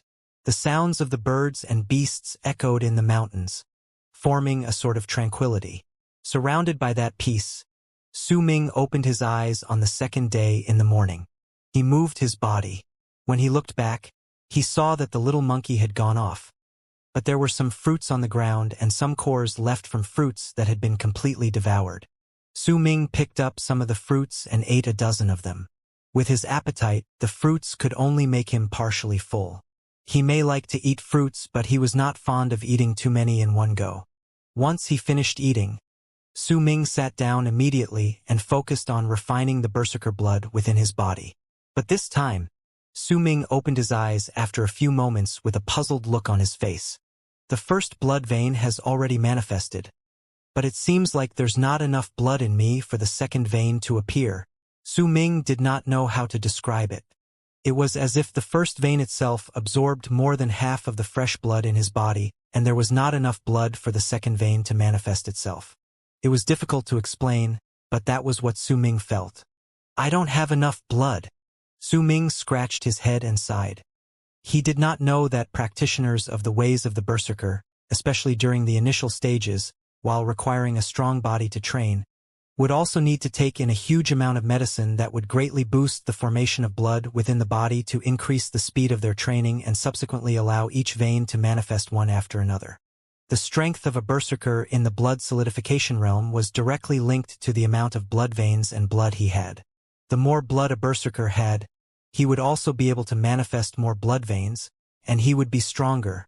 Once the power was released, even with just their physical strength alone, they could tear apart a huge beast. This was berserker power. All these were the secrets of the tribe. Only those who possessed berserker bodies had the right to know about it. When the members of the tribe were injured, they would lose a large amount of blood. Their faces would grow pale and they would be weak. At that time, they would need to consume herbs that would help with the formation of blood. Su Ming's eyes lit up. After some careful thinking, he immediately slung the basket over his back and jumped towards the side of the mountain. This time, his speed was extremely fast and he returned about an hour later. When he returned, there were some herbs with dirt still attached to them in his basket. Once he cleaned those herbs, Su Ming took out a stone bowl from the basket. He crushed the herbs and mixed it with dew, which turned into a dark green concoction that emitted a strange smell. But he was already used to this smell. He breathed in a few whiffs of the smell, then added more herbs. Once it was done, he took a deep breath and drank the whole thing down. It was disgusting. Su Ming frowned in discomfort but forced himself to drink the whole thing before sitting down with his legs crossed again. It was not until midnight before Su Ming opened his eyes again. When he did, he stared into the darkness and let his mind wander. There's a little effect, but only a little. The method is correct, but something is still wrong. Su Ming frowned. He could not tell his elder about this. He could only rely on himself to solve the problem. That's what's wrong. Su Ming's eyes lit up.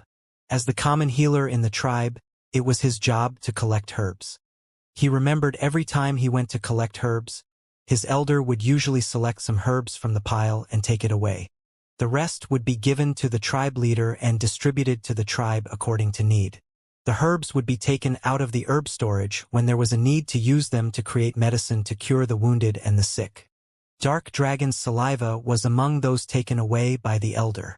But Dark Dragon's saliva was no longer of any use to him, and thus, all of them were given to Su Ming to nourish his body. There's still some Dark Dragon's saliva left after I gave some to Lei Chun. Su Ming immediately ruffled through the contents in the side pocket of the basket and took out the small bottle. When he opened it, there was the familiar fragrance wafting in the air. He shook it lightly. There was only a little less than half left. Without any hesitation, Su Ming placed the bottle by his lips and drank all the contents in one mouthful. Then he immediately sat down with his legs crossed, immersing himself in refining and solidifying the berserker blood in his veins. Su Ming had been drinking Dark Dragon's saliva since he was young. Every time he drank it, he would feel a bit faint with a sensation as if he was about to fall asleep drunk. But this was the first time he drank Dark Dragon's saliva to assist in his berserker training. As the blood in his veins circulated in his body, he could feel a cold sensation growing within his body, spreading to all parts of his body very quickly. The cold gradually fused with the blood in his veins and increased the rate of circulation in his body. There were even signs of his blood rate increasing. I knew it! Su Ming felt excited. As he continued channeling his blood, his body suddenly shivered. He opened his eyes, his face filled with disbelief and doubt. How could this? Is it the elder? Within his body, Su Ming could clearly feel the coldness emerging from all parts of his body as he absorbed the chill brought about by Dark Dragon's saliva. That cold feeling seemed to have existed in his body for many years and had been laying dormant, waiting for the time to rush forth the moment he started refining the blood in his veins. And the key to activate it was the same Dark Dragon's saliva that Su Ming drank. Now that cold seemed to gather from every part of his body, crashing through his veins like a gigantic wave to form a sea. This was a gift which the elder prepared for him when he was young. His body that had been nourished by Dark Dragon's saliva was the gift. If Su Ming walked on the ways of the berserker, then this power would aid him immensely in the earlier stages of his training. If he did not have the gift to practice in the ways of the berserker, then it would help keep his body healthy. Su Ming was dumbfounded. He could almost see his elder's kind eyes and his expectations towards him as he grew older over the years. Most of all, he remembered the disappointment in his eyes half a month ago. Elder, Su Ming mumbled. There was a low rumbling sound within his body. The vast amount of Dark Dragon's saliva that had gathered in his body over time rushed forth to drive his blood forward, causing the second blood vein in his body to appear immediately and manifest quickly. As the second blood vein appeared, the third blood vein immediately followed suit. There were even signs of the fourth blood vein appearing vaguely. Su Ming's body began rapidly growing bigger. The speed and the strength of his blood circulation brought about his physical growth. If this continued, then he would no longer be frail and weak, and he would be just like the other members of his tribe. He would obtain a strong body. Yet at that very moment, the stone hanging off Su Ming's chest suddenly gave off the very same piercing light as it did in the statue of the god of berserkers. The moment the light came, things changed. As the cold light appeared, Su Ming could clearly feel a strong wave of heat emitting from his chest and traveling through his entire body quickly. It spread throughout his body in an instant and fused together with the cold brought by the dark dragon's saliva, permeating into his blood. A clear roar could be heard from within Su Ming's body. As he was sitting down trembling furiously, the fourth blood vein manifested itself. At the same time, a large amount of black filth seeped out of Su Ming's pores. There was even a terrible stench in the air, but it disappeared along with the wind. With 3 blood veins, one could reach the first level of the blood solidification realm. Now, Su Ming had become a berserker who reached the first level of the blood solidification realm. Still, he kept his eyes closed. There were no signs of him waking up. As time passed, the solidification of his blood gradually stopped as the fourth blood vein manifested. When the little monkey returned the next morning while sniffing at its right claw with a pleased look on its face, it was surprised when it saw Su Ming covered entirely in black filth. It scratched its head in confusion, then circled Su Ming a few times. It may have obtained intelligence, but it did not know what was happening then. Curious, it approached Su Ming and reached out a claw, wanting to pat Su Ming. Just as it was about to touch Su Ming, the light once appeared strongly from within Su Ming's body. It reached its brightest in an instant and enveloped Su Ming entirely, making the monkey hang its mouth open in shock. Then, before its very eyes, Su Ming's body disappeared. To the little monkey, Su Ming was taken by the light. This scene made it widen its eyes and let out a piercing screech. It rushed towards where Su Ming disappeared and began searching in frenzy, but it found nothing. It stood there, unmoving and stunned. Su Ming did not know where he was. He was currently looking at his surroundings in confusion. The place was enveloped in white mist. He could see too far into the distance, but he could see the vague outline of the peak of a mountain before him. He had just woken up, but he remembered he was in Dark Mountain. He could not understand how he got there. His gaze slowly turned cautious. He first lowered his gaze and looked at his chest, then felt his heart missing a beat. The strange black piece of debris was missing from his chest. "It's gone." Su Ming was shocked. He looked around at his surroundings, then stood up slowly. His gaze was dark and alert as he started walking towards the mist-covered mountaintop. The mountain was not far away. Within a short amount of time, Su Ming was standing at the foot of the mountain. As he lifted his head, he took in a sharp breath. It was the peak of a mountain for sure, but there were no plants on it. It was instead a barren land, as if it had been polished smoothly. There were a lot of pictures carved on it: mountains, rivers, strange beasts, the sky, and even words that Su Ming have never seen before. The place gave off a feeling as if it was from ancient times, as if came straight from the stories about the age of the savages. At the very moment Su Ming looked at the carvings on the mountaintop, a roaring sound echoed in the air. A crack appeared right in the middle of the mountain, as if it was cut apart by an invisible force. The crack was narrow, and he could see how far it went down. It stopped under Su Ming's feet. Su Ming briefly hesitated, then gritted his teeth.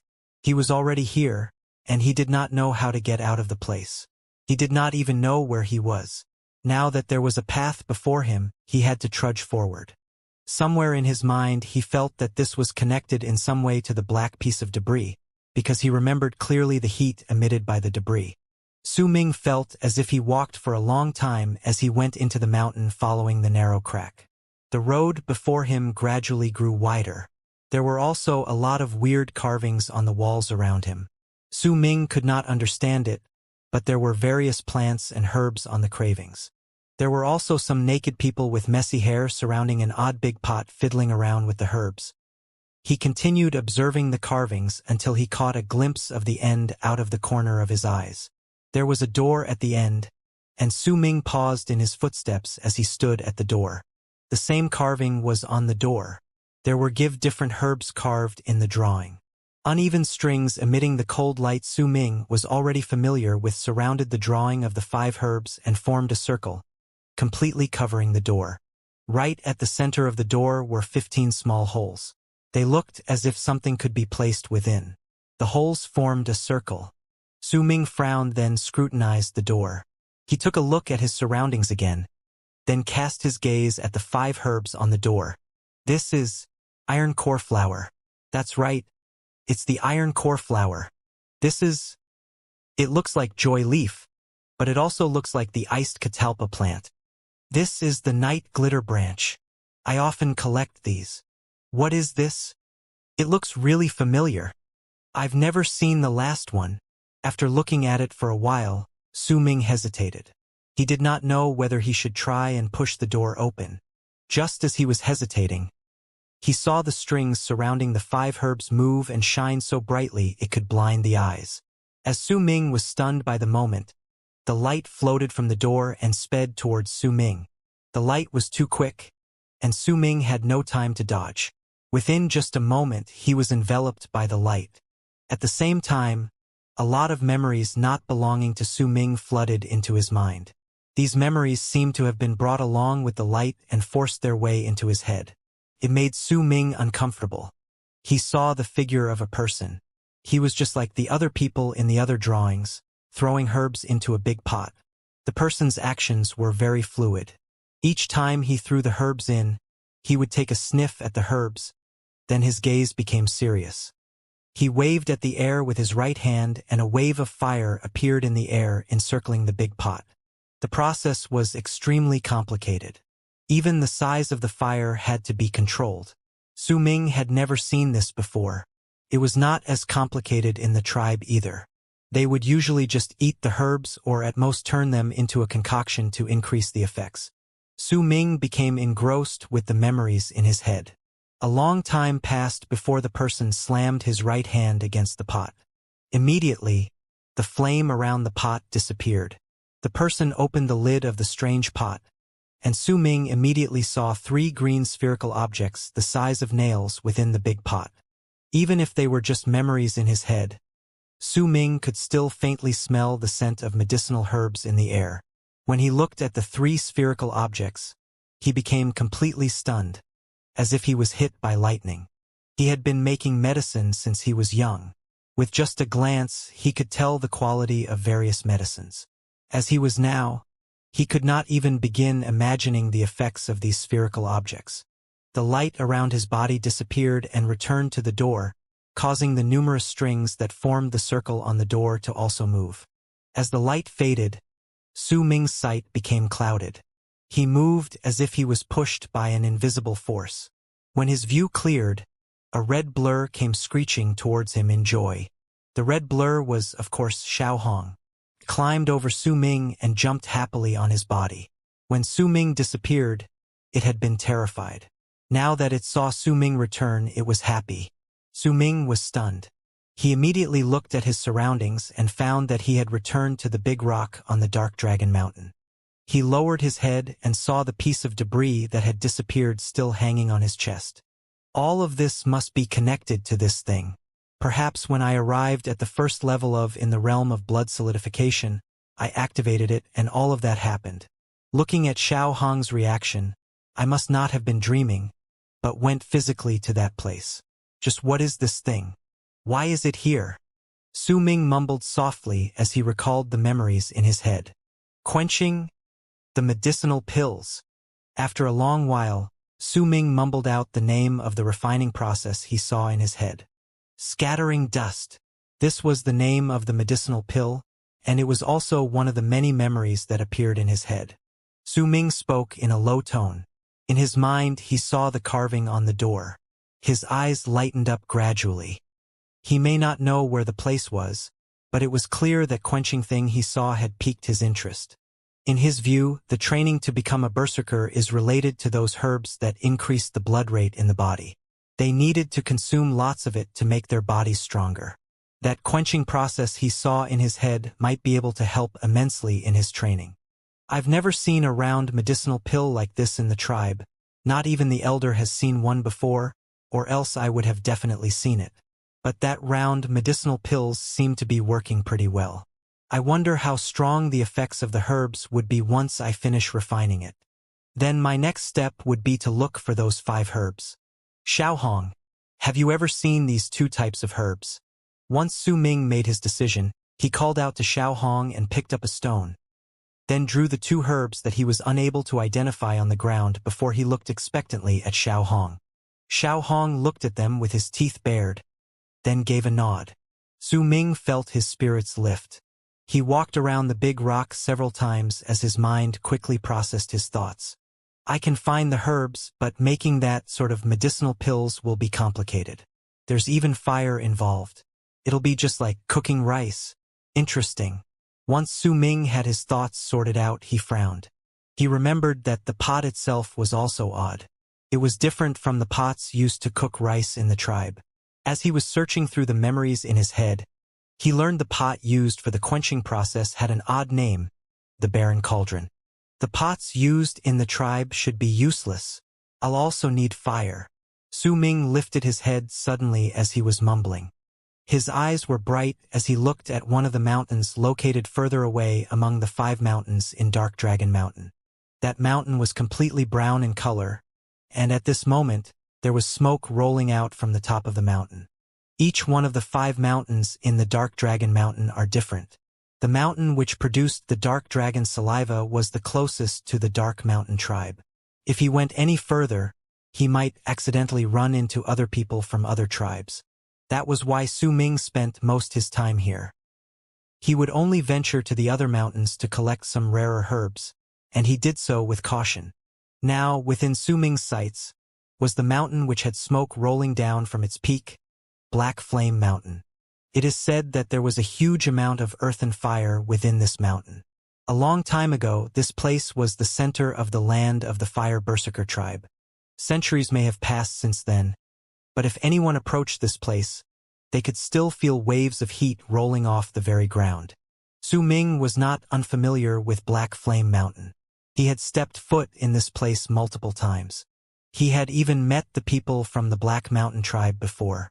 If it were not for his speed aiding his escape, he would have died much earlier. That place was very close to the Black Mountain tribe. The Black Mountain tribe had held grudges against the Dark Mountain tribe for generations. The sizes of both tribes were about the same. There may be no battles between them, but there were scuffles among their hunting teams, and these scuffles tended to be bloody and cruel. There was a moment of hesitation, but very soon Su Ming's eyes lit up as he had a plan. He turned his gaze away from Black Flame Mountain after a long while, then quickly walked towards the deeper parts of the flat stone. There were a few big stones at the hollowed part of the stone. When Su Ming took them away, he saw an object that had been hidden underneath by the stones. It was a crudely made bow.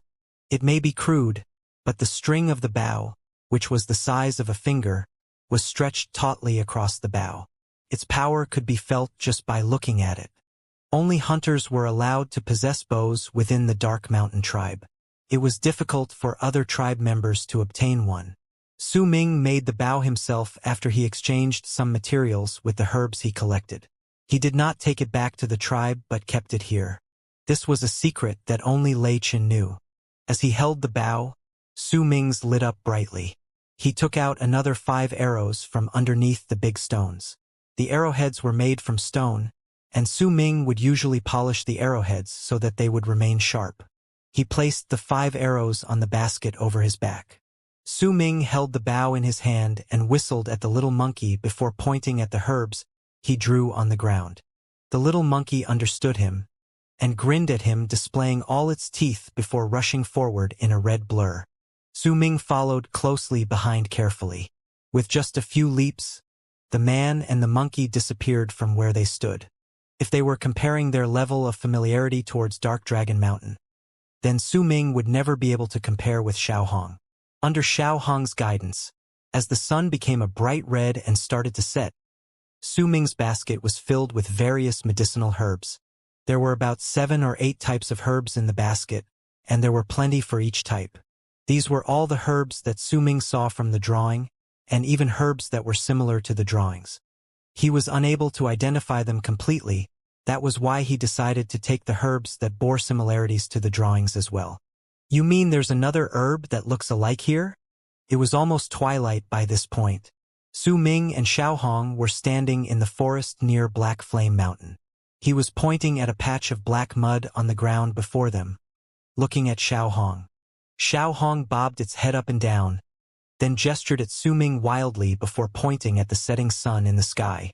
Su Ming's eyes lit up in understanding. He squatted down and fixed his gaze at the swamp, waiting for the sun to set. Seconds ticked by slowly, and after half an hour, the light in the forest grew dim. It was almost as if everything outside 100 feet radius within the forest had been consumed by darkness. As soon as night fell on the land, bubbles suddenly emerged from the mud. There was also the vague shape of a red plant. It was rising up so quickly as if it was swimming forward. The odd sight made Su Ming's hair rise, but he did not move. He watched as the red plant continued to swim in the mud, then slowly rise from it. It was the bud of a red flower. The roots were still hidden in the mud. It was obvious now that the flower had been moving about in the mud just now due to the movements of its roots. As he watched the flower buds emerge from the mud, they bloomed before Su Ming's eyes and let out a nice fragrance. Su Ming only took a whiff and immediately, he felt as if his blood was boiling. It was as if his entire body was surrounded by flames and his skin burnt by the heat. At that moment, Xiao Hong let out a nervous screech. Su Ming did not hesitate and rushed forward, grabbing the red flower closest to him. There was a sharp spatula made of stone in his hand, and with practiced movements he cut the flower part from its roots, then threw it into the basket over his back. Once he was done, Su Ming did not linger and left quickly with Xiao Hong. As soon as Su Ming left, there was the sound of a roar from a beast from within the mud, and all the red flowers immediately closed their petals before sinking into the mud once more. Soon, fresh blood emerged from the mud and the stench of blood filled the air. Su Ming and Xiao Hong left in a hurry. When the sky darkened completely, they were sitting on a tree and looking through their hall using the moonlight. There were many types of herbs in the basket, a sight which made Su Ming excited. He saw the quenching scene in his mind once again, and he became even more excited to do it. It's a pity I don't know the effects of the scattering dust, but it should be really good nonetheless. Su Ming licked his lips, casting his gaze towards two of the herbs in the basket. These two herbs were similar in color, and if he was not looking at them closely they would look exactly the same. They are both red, and the only difference between them was that one of them had 6 petals, and the other 5 petals. Su Ming was not familiar with those two herbs. They were the only ones he had never seen before in the making of the scattering dust. It was fortunate that Xiao Hong had seen them before and could bring Su Ming to them. Just which one of them is the one necessary to make the medicine? Su Ming frowned. He swept his gaze along the two herbs. He had obtained the 6-petal flower from the mud. As he remembered the strange sight that had happened when it bloomed, Su Ming had a feeling that if he ate this raw, his body would explode. He placed the herb once more in the basket and lay down on the branch, then took a bite at a piece of fruit. He watched the stars in the sky and breathed in the air in the forest. He could hear the sounds of the beasts and birds around him. It was as if he had become one with the forest, and it was a comfortable feeling.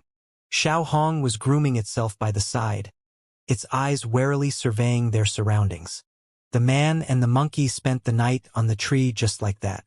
As the sun rose the next morning, Su Ming and Xiao Hong left the tree and hurried towards Black Flame Mountain, as the forest was covered by darkness and surrounded by a thin veil of mist. Su Ming remained on alert as he held the bough in his hands. Xiao Hong was also affected by this and was also wary of its surroundings. When the sun rose to the sky, the snow-like mist disappeared from the forest. There was a gigantic mountain before his eyes. The mountain was brown, and he could feel waves of heat rolling off the ground onto his face.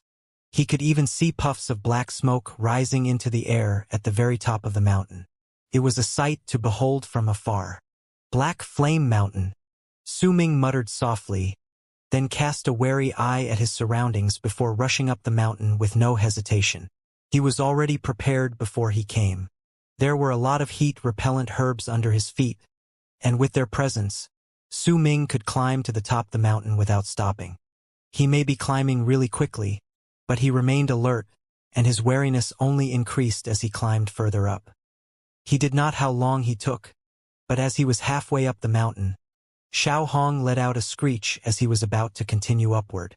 Su Ming immediately hid his body in one of the cracks by the side of the mountain without any hesitation as soon as he heard the screech. He planted his feet firmly on the ground and lifted the bow in his right hand as he quickly took out an arrow. It was all done within the span of a breath. Xiao Hong arrived before Su Ming, and was now pressed closely to him. Su Ming breathed slowly, his eyes cold. From where he stood, if any of the members of the Black Mountain tribe noticed him, then they would have to fight till the death. Very soon, soft voices traveled to where he stood, and there were even sounds of stones falling as they spoke. Why are they asking us to mine stones so early in the morning? What is this for anyway? Stop complaining. This is a request from the tribe leader, we just need to do it. By the way, did you hear? The elder is about to reach the next level. I also heard about it from the other tribe members that the elder is different than how he is usually. He's a bit terrifying now. Could the tribe leader be asking us to mine these stones for the elder? The voices became clearer and then gradually faded. Su Ming remained still as he stood pressed against the crack. It was not until the two people had gone further away that he let out a sigh of relief. Black Mountain Tribe's elder is about to reach the next level. I remember the elder once saying that the elder in Black Mountain Tribe was at the 8th level of the blood solidification realm, but he has mastered an evil art just so that he could go up against the elder. Su Ming narrowed his eyes. He would have to return later to tell his elder about this. He waited for a bit longer to make sure those two had gone far away. Then Su Ming continued scaling the mountain. But at that moment, the little monkey by his side grabbed his shirt. Su Ming immediately turned his head in alarm, but he only saw the monkey's face bright with excitement, pointing towards the crack they had stayed. There was a small, naturally formed hole over there, and steam was rising from it. Su Ming immediately gave up on climbing the mountain any further and decided to approach the small hole. After careful scrutiny, he took off the basket on his back and brought it into the hole as he crawled into it, with Xiao Hong keeping close to his footsteps. The hole was not big, and Su Ming only managed to get in because he was on the smaller side. If it were any of the other members of the Berserker tribe, they would not have been able to make it in. The hole was strange. It was completely even in size. When Su Ming saw the end of the hole some 100 feet later, he started slowing down. He approached the exit carefully. As he looked out, he was momentarily stunned. Then he took a deep breath. This was a fire cave. There were vast amounts of stalactites hanging from the ceiling. The surface of these rocks were dry and cracked, as if they would crumble into pieces at any moment. The ground was black, but there were lines upon lines of red rocks flowing downwards, turning the place brown. The heat was even stronger in here compared to when they were outside. There was a black skeleton hanging near him. The skeleton was about 80 to 90 feet long, and Su Ming could tell with just one glance that it was the skeleton of a python. On the python's head was a horn about the size of an arm. It was black in color. Su Ming had never seen such a long python before, but he remembered hearing from his elder that there was once a species of pythons in Dark Dragon Mountain. They were fierce creatures, and these pythons all possessed horns on their heads. They were known as horned pythons, and the sharpness of the horn could be given to the tribe as tribute. There was one such horn in the Dark Mountain tribe, and it was treated as the symbol of the tribe leader in the tribe. Could this be the horned python? He looked at the horned python skeleton, then at the cave he was located, and an answer formed in his head. In his silence, Su Ming took out one of the herbs from the basket and threw it downwards. As the herb floated downwards and was about to touch the floor, it let out a sizzling sound. About 15 minutes later, it withered. He tried a few more times to test the heat on the ground, and decided that while the heat was strong, he could withstand it for some time, as long as he did not touch the red stones. Xiao Hong was already growing impatient. If it did not know the dangers of this place, it would have jumped down much earlier. Su Ming climbed out of the hole carefully, then jumped downwards and landed on the floor. Immediately, there were sizzling sounds coming from underneath his feet. A wave of heat seeped into his body from his feet, but it would not be strong enough to burn his feet for the time being. When Xiao Hong entered the fire cave, sweat poured down its body like a river. It pondered for a while before returning once more to the small hole. refusing to go back into the fire cave. Instead, it chose to go somewhere else to play. Su Ming did not continue trying to persuade it, but chose to carry the basket on his back and hurry onward. He could tell that this was connected to the inner parts of Black Flame Mountain, and there just might be a suitable place for quenching herbs later. Not far down the road was an empty space. Su Ming did not know where it was connected to. There were a few potholes on the ground, and the heat was even stronger over there. Su Ming could even feel a scalding heat underneath his feet.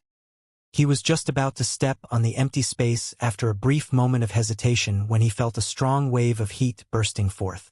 Su Ming let out a yelp and immediately retreated, his pupils dilating in fear. He saw a blast of fire the size of an arm rushing forth from one of the potholes, lighting up the cave instantly. Su Ming took in a deep breath and retreated once more until he reached the mouth of the cave. Then he cast his gaze forward. About half an hour passed before the fire gradually disappeared. But no sooner than it did, another blast of fire emerged from another pothole. As soon as it disappeared, another blast of fire came out once more. It was an endless cycle. Fire! Su Ming stared at the potholes. Then his eyes gradually lit up in excitement.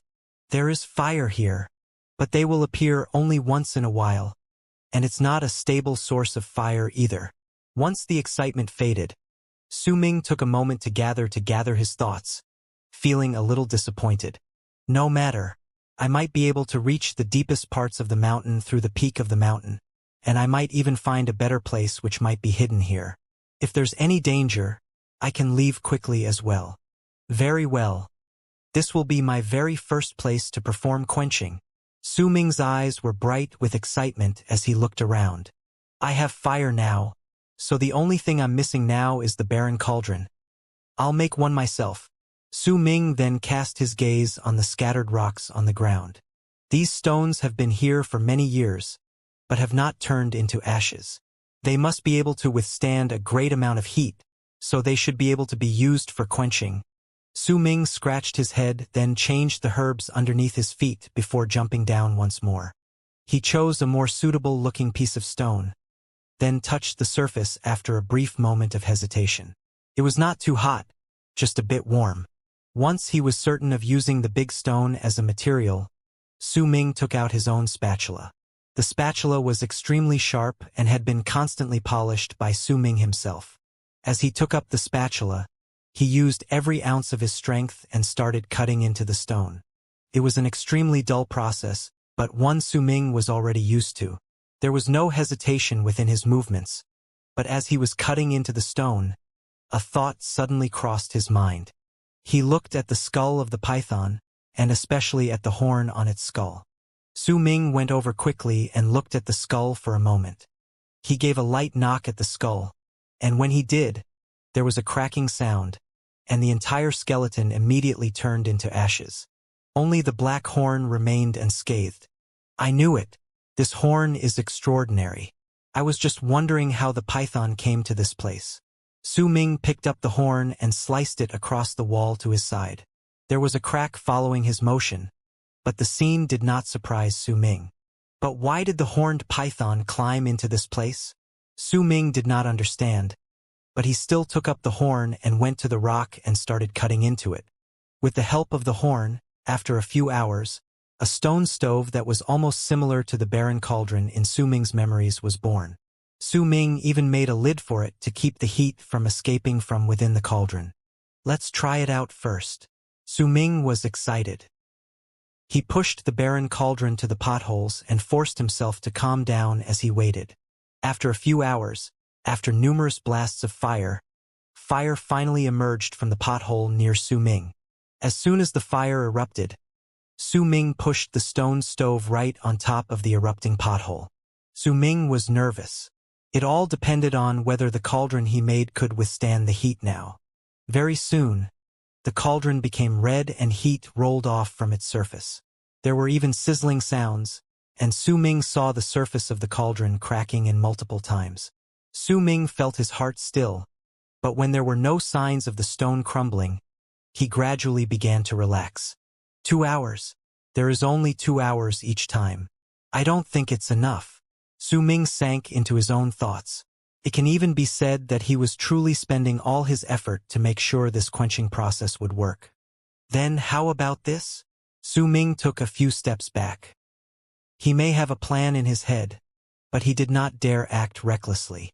Instead, he stood at a place that was not too hot and focused on those potholes. A day passed by while he was doing that. During that period of time, the little monkey dropped by and left some fruits on a place that was not too hot before leaving once more to play. As for the stone cauldron, it withstood the test of fire and did not crumble no matter how many times it was burned. There seems to be some sort of rule for the eruptions, but there doesn't seem to be any rules either. After a day, Su Ming picked up the horn and went to the potholes, cutting a ravine on the ground, connecting one of the potholes underneath the cauldron. He did not stop there, but instead make 6 other ravines before retreating. Very soon, one of the potholes erupted once more, and most of the flames flowed into the ravine and went underneath the cauldron. I made it! Su Ming only looked at it for a moment before going off to make another 5 ravines. Then he backed off to observe for another day. As he was sure his method worked in extending the period of time for the fire underneath his cauldron, he became relaxed. To tell the truth, he was worried about it. The lines of the ravines were not drawn on a whim. He had to make sure that the flames underneath the cauldron were not too strong or too weak, or else the pills would come out misshapen. After all, there were times when several potholes erupted at once. If this happened multiple times, then it might be dangerous. Once he solved 2 of the most basic of his problems, Su Ming calmed down and began his very first quenching process according to the memories in his head. He had the little monkey preparing his meals for him, and there were times when Su Ming went out to hunt some smaller prey before bringing them into the cave to roast it. Su Ming also used the chance to tell the hunting team from his own tribe about the elder in Black Mountain tribe, as he met them by chance while he was out hunting. Time passed by, and sounds of frustrations could be heard from this place that he claimed as his own for the purposes of quenching. Half a month had passed by. Su Ming's eyes had turned red by this point. For the entirety of the half a month he spent, for all the numerous times he tried refining the herbs he had, there was not once where he was successful. He was now at the first level in the realm of blood solidification, and he even manifested 4 blood veins. If only he could manifest 2 more, then he would reach the 2nd level in the realm of blood solidification. Once he reached the 2nd level, then Su Ming would be able to use the first of the berserker arts which he inherited from the statue of the god of berserkers. This was a dream for Su Ming, and also the reason why he did not give up on trying to create the medicinal pills. But after a month's worth of failures, Su Ming was at the verge of giving up. But his obstinacy did not allow him to give up so easily. I won't believe it. Xiao Hong. Collect herbs for me again. Su Ming threw the basket towards the little monkey baring its teeth at the mouth of the cave, then continued trying to create the pills. The little monkey caught the basket and grinned before running out. Days passed. Failures upon failures. Another half a month passed by. During this day, as Su Ming stood in front of the cauldron with his hair in a mess, he held 2 herbs in his hands. They were both red in color. One of them had 6 petals and the other 5 petals. Which one should I use? Su Ming knew he did not have much time to think, so he grit his teeth and made his decision. I might as well try everything. Su Ming grit his teeth and threw the flower with 6 petals into the stone cauldron. The herb with 6 petals was the one he found from the mud. It was the one that gave off a scent that seemed to make blood boil. The moment the herb touched the medicinal concoction in the cauldron, Su Ming saw a red, alluring light from within it. He did not cover the cauldron with a lid, but chose to step forward and walk around the cauldron. He selected a few of the ravines that still had the liquid fire flowing down like a stream and jammed the horn horizontally in their paths to stop the flow temporarily, making it easier for him to control the fire. The ravines on the ground have increased since a month ago, and most of them were covered in horizontal marks that looked like scars. This was a method Su Ming invented to control the fire after a month of trial and error. Su Ming was incredibly nervous. Almost all of his attention was on the barren cauldron he made. According to his observations in the past month, The place he was standing was safe for the next hour, so he did not need to care about anything else. Time passed by, and as soon as the hour was up, Su Ming immediately retreated from the place. Not long after he left the place, a huge blast of fire erupted from the ground.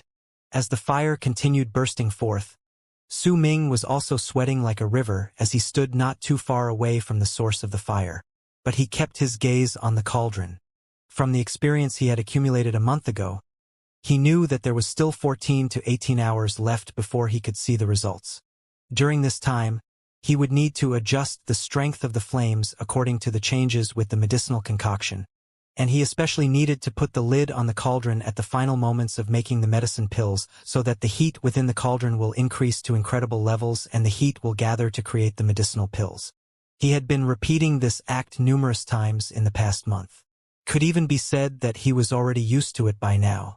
2 hours, 4 hours passed by. Slowly, the cauldron started letting out a red mist. The mist had no smell, but as the strange light shone, it made Su Ming's blood boil when he looked at it. During this time, he adjusted the strength of the fire a few times, and he did so until it turned dark outside. Su Ming's eyes were red and bloodshot. He had used almost the entire day on creating the medicinal pills, and if everything had been working well so far, then there was only one final step left. Through the red mist, Su Ming could see that there was not much liquid left within the cauldron, and it was bubbling inside. When each bubble burst, the red mist would rise from within. It's almost done. After numerous failures, Su Ming's eyes lit up. Without any hesitation, he grabbed the lid by his side and covered the cauldron. The moment he closed the cauldron, a low rumbling sound could be heard echoing within the cave. It all depends on luck now. Once he covered the cauldron, Su Ming let out a huge breath and retreated a few steps before sitting down with his legs crossed. He closed his eyes and rested. He knew that he had done everything that he could, and success depended entirely on luck now. 2 hours went by. The roaring sound from within the cauldron increased exponentially and continued 9 times before it gradually became quiet. There was no longer any sound beside the fire underneath the cauldron. Su Ming did not open his eyes but chose instead to continue resting and wait. It was not until when the next eruption was about to start after a short period of time, and when the fire underneath the cauldron began growing weaker, that Su Ming opened his eyes and grabbed some heat-resistant herbs in his right hand before moving forward and pushing the lid on the cauldron away. The moment the lid was opened, a red wave of heat rushed into his face, but Su Ming was already prepared. The instant he opened the lid, he moved backwards. He waited until the red wave of heat dispersed. Then, with his heart beating in trepidation and excitement, he moved forward slowly and looked into the cauldron. With just a glance, Su Ming began laughing loudly. Right at the very bottom of the cauldron were 3 red medicinal pills. He retrieved the pills carefully, then sat by the side in excitement as he kept looking at the very mysterious object he had only seen in his memories. Su Ming loved the little round pills, and he even brought them to his nose to smell them. But instead of a medicinal scent, they emitted a faint stench of blood. The pill was also abnormally fragile. If Su Ming used a bit more strength, the pills would crumble into dust, but Su Ming did not care much about that. 1 month has gone by, and I've finally managed to make it once. The more Su Ming looked at it, the happier he was, and as he was about to pop one into his mouth, he hesitated. Su Ming forcefully quelled his excitement. In his mind, he saw the odd scene when he was picking the red herb with 6 petals. If this herb was the key to creating these pills, then I wonder whether the other one can do it as well. Su Ming placed the 3 pills at a safe location, then took out the red herb with 5 petals. There was a moment of silence before Su Ming made up his mind. Once he took note of the time, he closed his eyes and meditated. He started moving the blood in his veins all over his body to recover from fatigue. The little monkey returned at midnight, and as it climbed into the cave, its face was seemingly intoxicated as it sniffed its right claw. It did not bother Su Ming, but chose to lie down in a place that was not too hot. It had already gotten used to this place over the past month. Yet even though it was lying down, it still kept sniffing at its right claw, and the intoxicated look became more visible on its face. It started cackling as it remembered something. It was not until the next morning before Su Ming opened his eyes and moved his body. The fatigue he felt on the previous day was completely gone. With his stamina recovered and his body was almost overflowing with it, Su Ming took the herb with 5 petals and continued with the quenching process. After a few days, Su Ming stepped out of the fire cavern, since he had not left for quite a few days. When he saw the sun, he felt its glare on his eyes. He was already used to the red glare of the fires within the fire cave, and now that he looked once more at the brightness from the sun, he was a little unused to it. As he stood there breathing in fresh air, Su Ming waited for his eyes to adjust to the brightness of the sun, then carefully surveyed his surroundings before climbing down. He was quick as he did so, and he remained alert of his surroundings. With the little monkey keeping watch as well, they did not encounter any dangers and made it down the mountain safely. They found a river that let out hot steam at the feet of the mountain. Su Ming took off his clothes and soaked himself in the water, feeling the fatigue that had accumulated in his body disappearing. He and Xiao Hong hurriedly left the river reluctantly. He had much more important things to do. Su Ming and Xiao Hong traveled with blinding speed in the forest. After covering some distance, Su Ming caught some terrifying-looking beasts in his hands. There were also some in the little monkey's claws. At a slightly more remote corner in the forest, Su Ming took a glance at the 4 tied-up beasts roaring at him, then ignored them and took out 2 small bottles from his bosom. Within the 2 bottles were 2 types of pills. One of them was red and slightly terrifying to look at, while the other was green with a faint medicinal smell traveling to his nostrils. With just a whiff, he felt refreshed. The green pill was the one Su Ming made a few days ago using the herb with 5 petals. Scattering dust. If I follow my instincts, the green one is scattering dust. Then what on earth is the red pill? Su Ming narrowed his eyes. There were 3 pills each in the bottles. He took one of each out and looked at the beasts before moving towards them. Once he fed the 2 pills to 2 different beasts, Su Ming retreated a few steps back and observed them nervously. Even the little monkey was affected by his mood and grew nervous. He waited for a long time, but there were no changes within the 2 beasts that consumed the pills. They were still hissing and roaring at Su Ming, their faces contorted in rage. Su Ming frowned. He waited for a bit longer, but nothing happened. How could this be? Logically speaking, something must have happened, but at least it's not poisonous. Could it be? This isn't to be consumed, but to be used externally. Once Su Ming got the idea, he took out the horn and went to the other 2 beasts that did not take the medicine, then cut open 2 small wounds on their bodies so that blood flowed out. The little monkey quickly followed behind him to watch. Su Ming then took another 2 pills from the bottle and placed it on their wounds. At that moment, something happened. The moment the red pill touched the wound on the creature's body, within just a few seconds, its entire body started trembling furiously, and it turned into a pool of blood. Before the blood could even fall onto the ground, it burst into flames and turned into red mist. The little beast did not even have time to scream. All of this happened in an instant, and it happened so quickly Su Ming let out a cry of alarm before retreating quickly. The little monkey was also shocked and let out whimpers of alarm as it retreated hastily. This is... Su Ming took in a sharp breath and his eyes were filled with terror. He did not expect that the red pill he made would have such shocking effects. When the red mist disappeared in the air, there was only a pile of purplish-red bones left on the ground. It was a terrifying sight to behold. While the other creatures were very close to the beast just now, they were not affected, but it was clear that they were frightened by it. Su Ming's breathing was erratic and quick. After a long while, he looked at the bottle containing the red pill. There was only one left, but that pill alone was enough to make him think that it was a bloodthirsty item. There are no effects if it was consumed, but if it comes into contact with blood, then death is assured.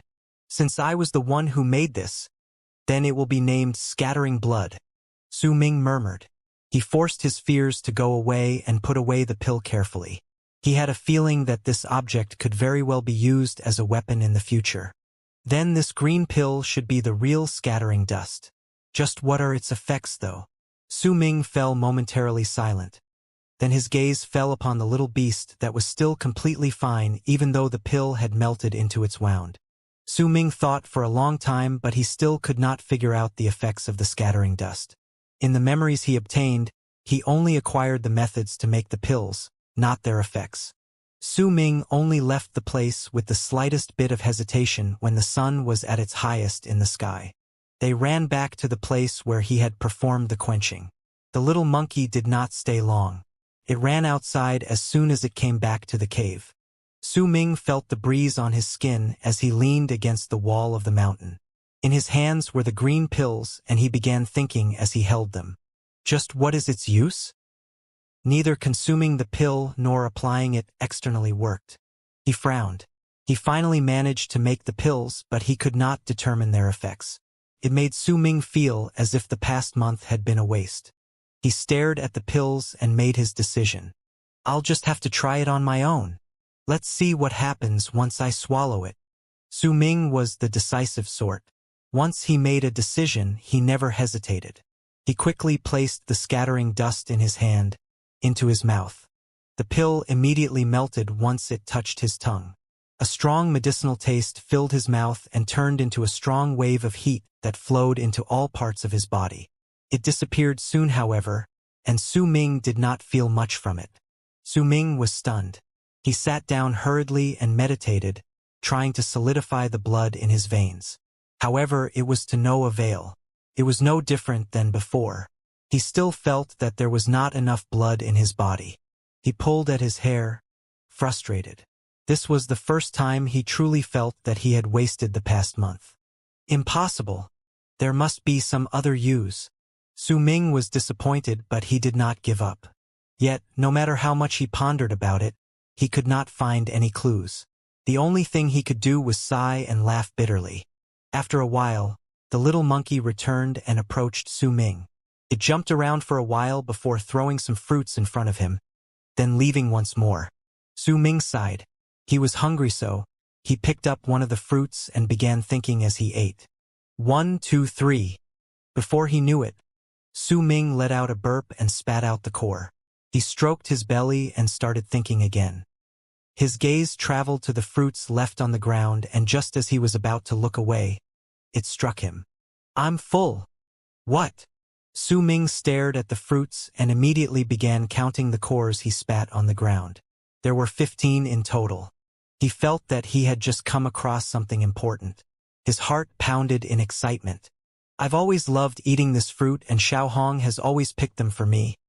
But I don't like eating too much in one go. At the same time, I'm usually only half full even after eating 10 of them. But just now, I only ate 15 of them and I'm already full. Is it because my appetite has decreased? Or perhaps it has something to do with this? Su Ming licked his lips. He remembered that he had taken a scattering dust pill earlier on. Perhaps the scattering dust is actually a pill that can replace food, or perhaps the scattering dust can increase the effects of other things. Su Ming felt his heart pounding. He took a deep breath. He had been thinking carefully and exhaustively about the effects of the pill but had obtained no clues. Now that he had stumbled onto something, he was going to pursue it no matter how ridiculous it may seem. He immediately crawled back into the little hole which he used for the sole purpose of quenching herbs. He remembered that he still had a little bit of dark dragon's saliva left. This was a rare item. It was impossible to obtain it without rain, and he had been reluctant to drink what little amount he had left. He quickly ventured into the cave. Su Ming took out the bottle that contained the few drops of dark dragon's saliva left from the basket. He then swallowed it all in one gulp without hesitation. Su Ming was extremely familiar with the dark dragon's saliva. With just a few drops, he immediately felt the faint traces of coldness from the liquid traveling to all parts of his body before seeping into his blood. The cold sensation brought upon by the dark dragon's saliva suddenly increased a little, at least by 1-fold. It may not seem much, but Su Ming could really feel it. As the coldness became one with his blood, it felt like his blood started to boil. It caused the 4 manifested to glow a bloody red, as he controlled the flow of blood in his body. After a long while, Su Ming opened his eyes and let out a shaky breath. His eyes were filled with happiness and excitement. I knew it. There are no effects if the scattering dust is taken alone, but if taken with other objects, then the effects of those objects will increase. It seems like a simple effect, but it's really quite extraordinary. Su Ming felt his spirits lift up. The process of creating scattering dust was now a huge motivation for him. There were 15 tiny holes on the door which gave me the methods to create scattering dust. It must be for me to place 15 of these pills in there, but I don't even have enough for myself now. Su Ming fell silent. Then, he let out a string of murmurs slowly after a brief period of hesitation. Once he made up his mind, he immediately went to the barren cauldron and began processing the remaining herbs by quenching. Besides processing the herbs, he also made the little monkey continue searching for the herbs his grandfather would take away in huge bundles. Then, using the method in his tribe, he mashed the herbs and turned them into liquid before drinking it. With the help of the scattering dust, his training speed grew faster. 2 months had passed by. Su Ming barely left the cave during those 2 months. The fire cavern had practically become his second home. The location could not be easily discovered, hence, Su Ming felt at ease training there. Within those 2 months, he had prepared a lot of scattering dust. With the help of the medicinal concoction which helped increase his blood rate, he gradually managed to manifest the 5th blood vein on his body. The 6th blood vein, too, had begun appearing vaguely on his body. If this continued, then it would manifest very soon. Winter had already arrived outside. The other mountains were covered by snow except Black Flame Mountain. Snow would melt before it could even touch the surface of the mountain. Due to this, the mountain was surrounded by a thick layer of fog. It was a strange sight to see from afar. If an outsider saw it for the first time, the mountain would definitely pique his or her interest. Su Ming grew up there, so the strange sights of the mountain were nothing new to him. That day, Su Ming sat down with his legs crossed, and the blood-red glow was incredibly strong within his body. The 5 blood veins crawled all over his body as if they possessed life. It was a shocking sight to behold. As the blood-red glow kept spreading around his body, sweat accumulated all over Su Ming's body. His body trembled, but his face was filled with determination. This was his 3rd attempt at manifesting the 6th blood vein during the past half a month. Once he managed to do it, he would successfully become a berserker at the 2nd level in the blood solidification realm. More importantly, he would be able to use the very first berserker art. It was one that belonged only to their tribe, an art known as Spirit Devourer. The Spirit Devourer was not a skill that could be used without preparation. Some fresh animal carcasses would be required. By gathering the berserker blood in their bodies, practitioners could sense the spirit of the deceased animal and bring it out to increase their own strength temporarily. Only after they have mastered this particular skill would they be known as a berserker. They would then be different from the other members of the tribe. They would be much stronger. After a long while, Su Ming's body continued to tremble. The bloody glow surrounding his body gradually disappeared, and the 5 blood veins on his skin also sank into his body once more. The solidification of the 6th blood vein had failed once again. Su Ming let out a deep breath. After a moment of silence, he mixed some medicinal concoction with the scattering dust and drank it before continuing with his training. Another month passed by. The entire Dark Dragon Mountain was covered by a thick layer of snow. The fog surrounding Black Flame Mountain had also grown thicker. Even the heat seemed to disappear in the weather. The year's coldest season was about to arrive. However, for Su Ming, this was the most important moment. His diligence in training coupled with his supply of herbs and scattering dust increased his training speed exponentially in the blood solidification realm. The 6th blood vein had appeared, and it was at a critical moment of manifestation. The little monkey also refused to go out in winter. Its entire body was red, and that made it extremely eye-catching in the snow. Even if it was not winter, it would have to lay low. It squatted down beside Su Ming and yawned as it watched him. All of a sudden, the little monkey lifted its head. Its eyes were filled with a fierce glare and its ears twitched. Faint voices traveled into the cavern from the outside. "Yu Chi, are you sure the sky stone grows here?" We've been searching this place for half a day and we still can't find any. Are you sure you got the right information? It was a cold voice and the little monkey quivered the moment it heard it. It can't be. I remember seeing shrubs of the plant. That's why I cast a berserker art to hide it. You should have grown by now. The other members of the tribe come here often to collect herbs. They should be able to identify my spells. The voice that answered was sharp. Then hurry up. If the sky stone is really here, then I'll be able to break through the 3rd level soon and reach the 4th level. As for you, you should be able to reach the 3rd level. Don't be in such a hurry. You should be here. I can feel the presence of my spell. If you can reach the 4th level, then you will be able to join the Black Mountains hunting team. I heard that the elder made a new rule that says anyone can keep their own game this time. Their voices were getting closer and sounded like they were right outside. The little monkey was so nervous it did not dare to breathe. It could feel that the 2 people outside posed a serious threat.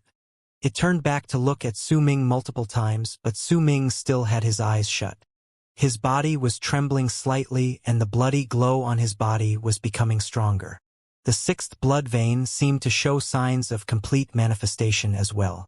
Yet at that very moment, found it. Huh? Look, there's a small hole here. It's the sky stone. As for the hole, this was once the land of the Fire Berserker tribe. There's hot air around the hole. Should be empty. Since we're already here, we might as well go in and have a look. A simple hole can't stop me. Their voices traveled into the cave, and their words made the little monkey's face grow pale. It gritted its teeth and looked back at Su Ming for a long period of time. Then, it bared its teeth and rushed out of the little hole.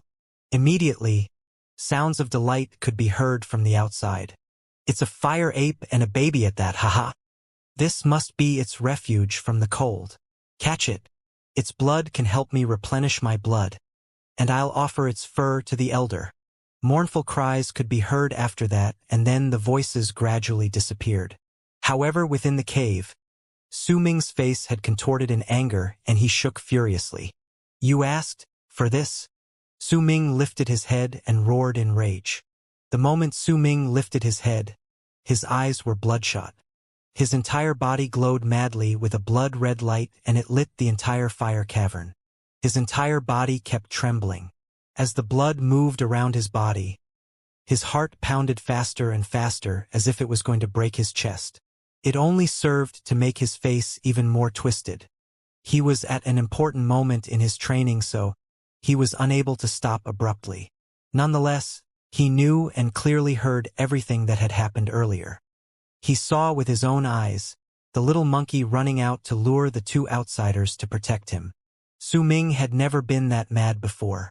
The little monkey was his only friend in the forest. Over the years, he had come to treat the little one like family. The madness within his eyes caused the veins from Su Ming's body to pop out and blazing sounds to reverberate throughout his body.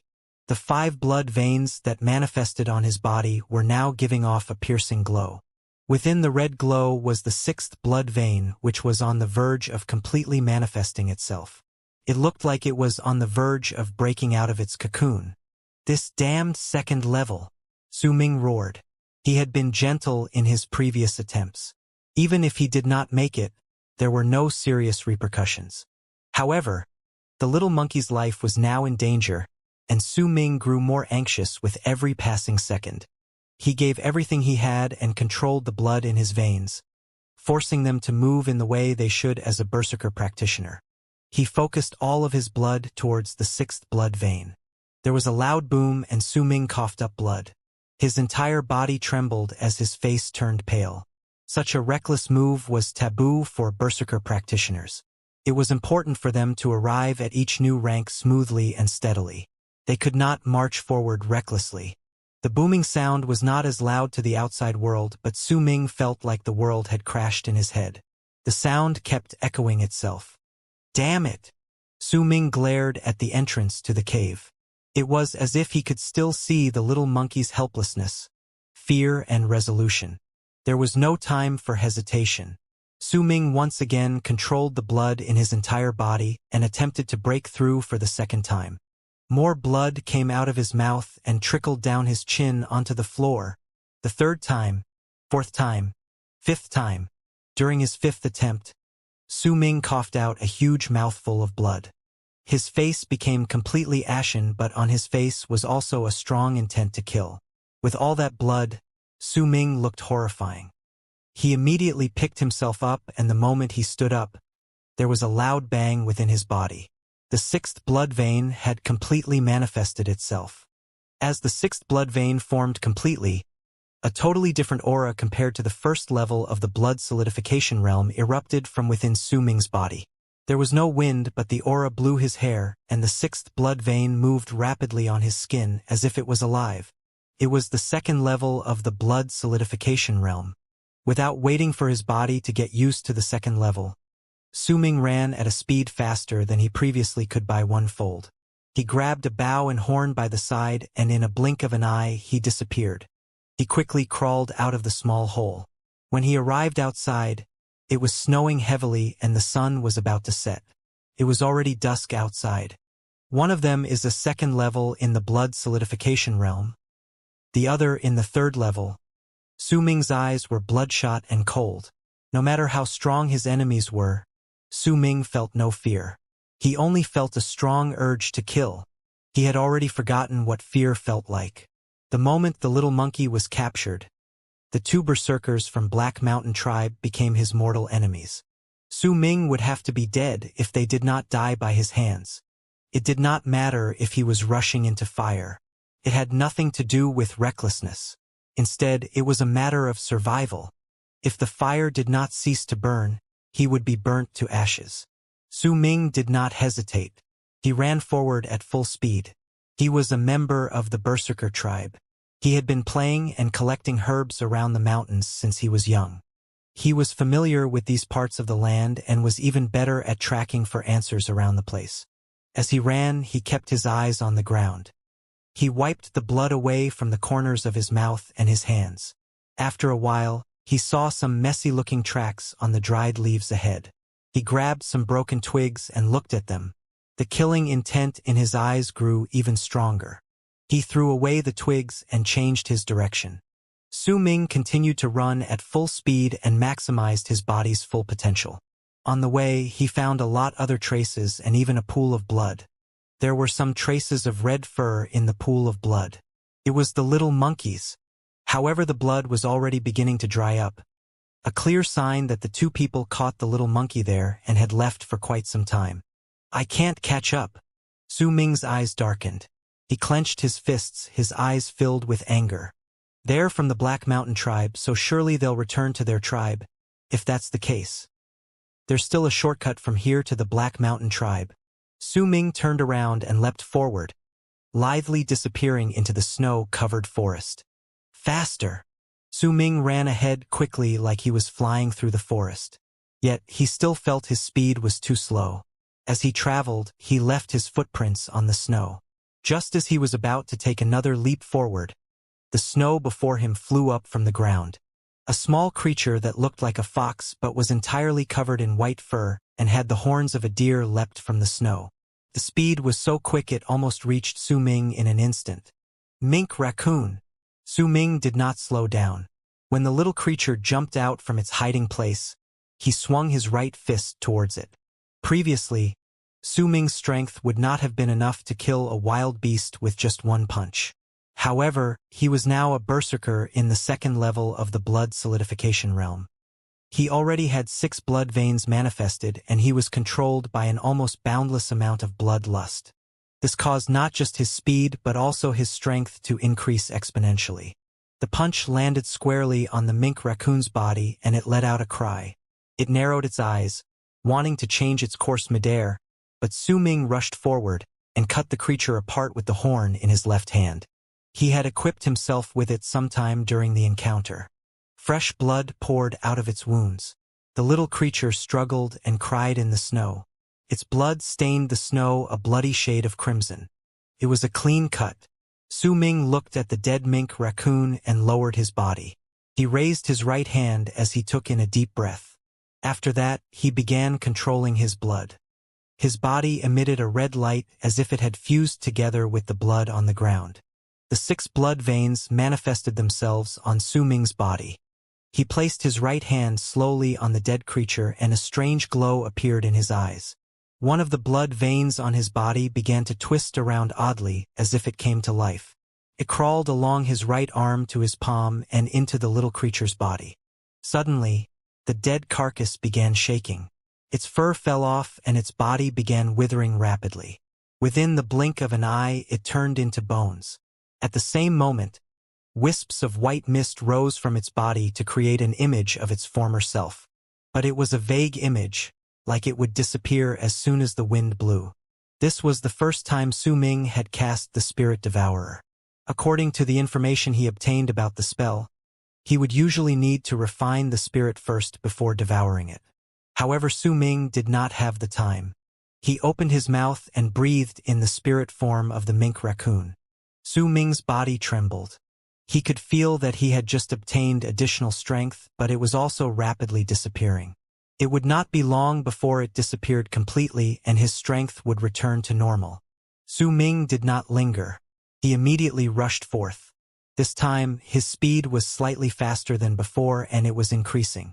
He became more and more like the wind. As the wind blew past his ears, there was only one thought in Su Ming's head. He had to catch up to the other party, stop them and then save the little monkey. As for the method, he was not a reckless person to begin with, so he already had a plan. An hour later, the additional strength Su Ming obtained disappeared, but it allowed him to cover more distance. He had already left Black Flame Mountain and was near the Black Mountain tribe. He was at a small hill which looked like a slope. If he stood there, he could see quite far ahead and his peripheral vision would also increase. As he was near his destination, Su Ming's eyes became fierce. He kept his gaze on Black Flame Mountain and very soon, he saw his targets. 2 figures appeared and one of them was holding onto a motionless Xiao Hong. Su Ming stood there and took out a small bottle with his right hand. There was a red pill within the bottle. Once he made sure there was no fresh blood on his hands, Su Ming took the pill out and held it in his hand. The pill was his trump card. He stabilized his breathing and took out his bow. His eyes were calm, almost like dead water. The 2 people were approaching him with only a few miles between them. They would have seen him if they paid attention. The 2 people were big and burly. They looked strong. The man holding onto the little monkey was only wearing a thin piece of hide even though it was winter. His upper body was bare. There was white mist coming off his body, as if he was dispersing the cold with the energy emitted from his blood.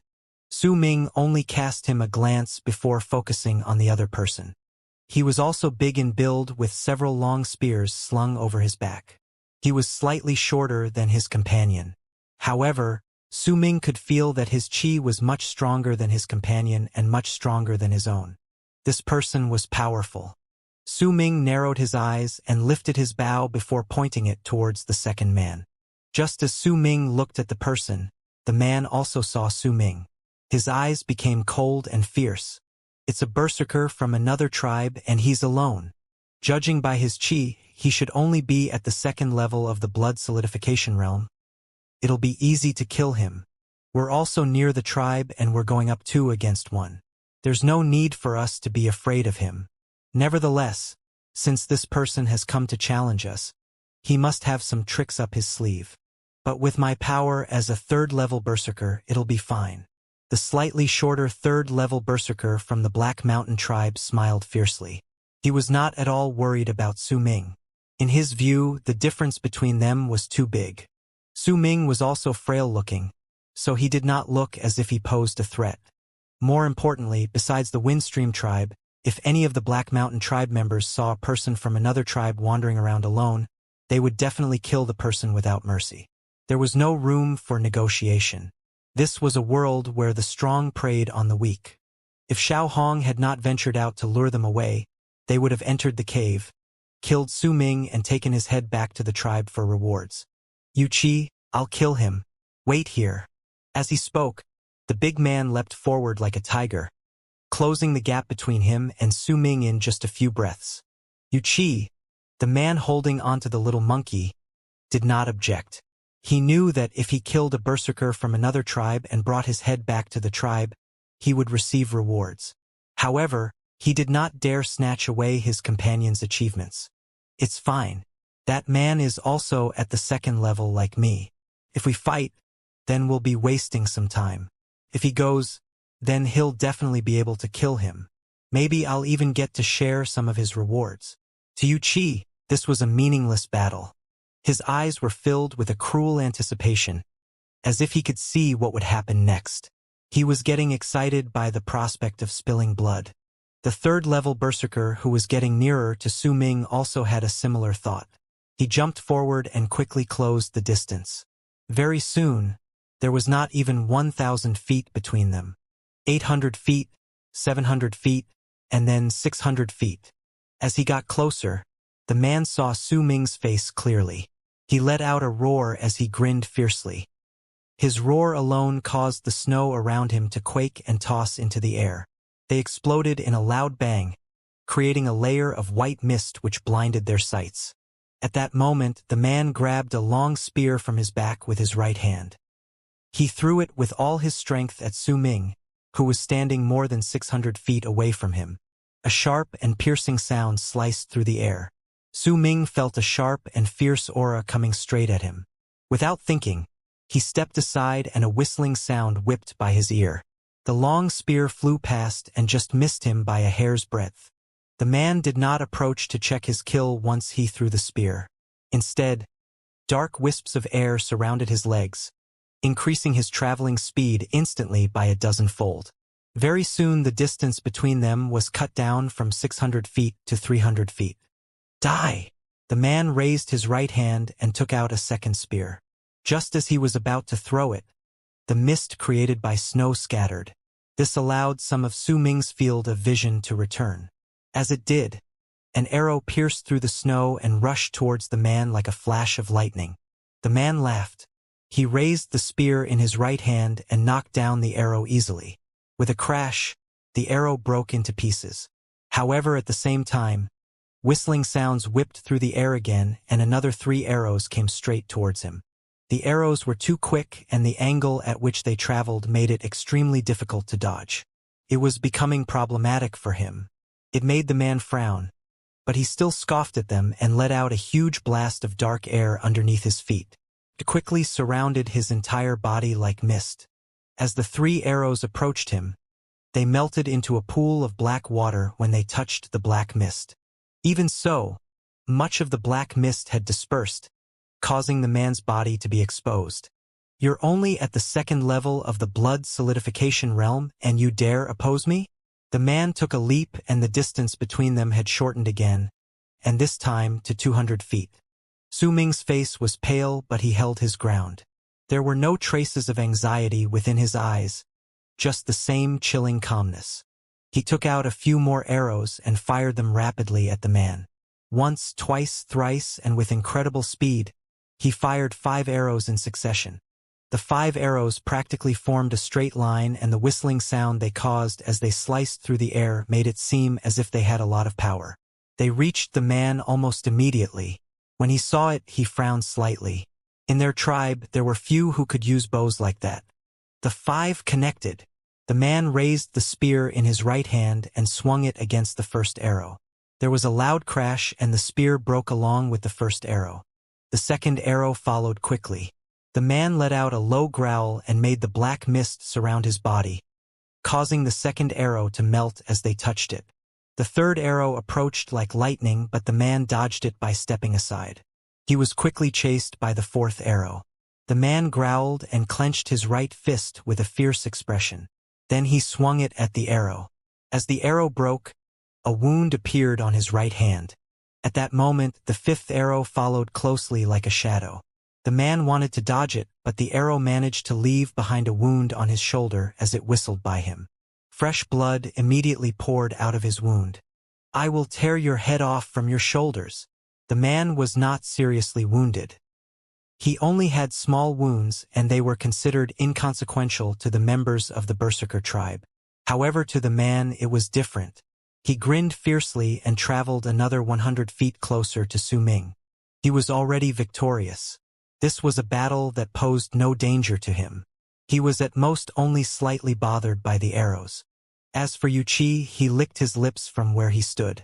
He loved watching such bloody scenes. They served to make him feel excited.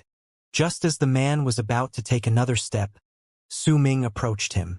His face was pale, but his eyes were still cold and calm. He then did something that momentarily shocked the man and Wuxia. He gave up on using his bow and arrow but chose instead to use his fists to face the man. No one realized that within Su Ming's right hand was the powder of the red pill that he had crushed. "You asked for it."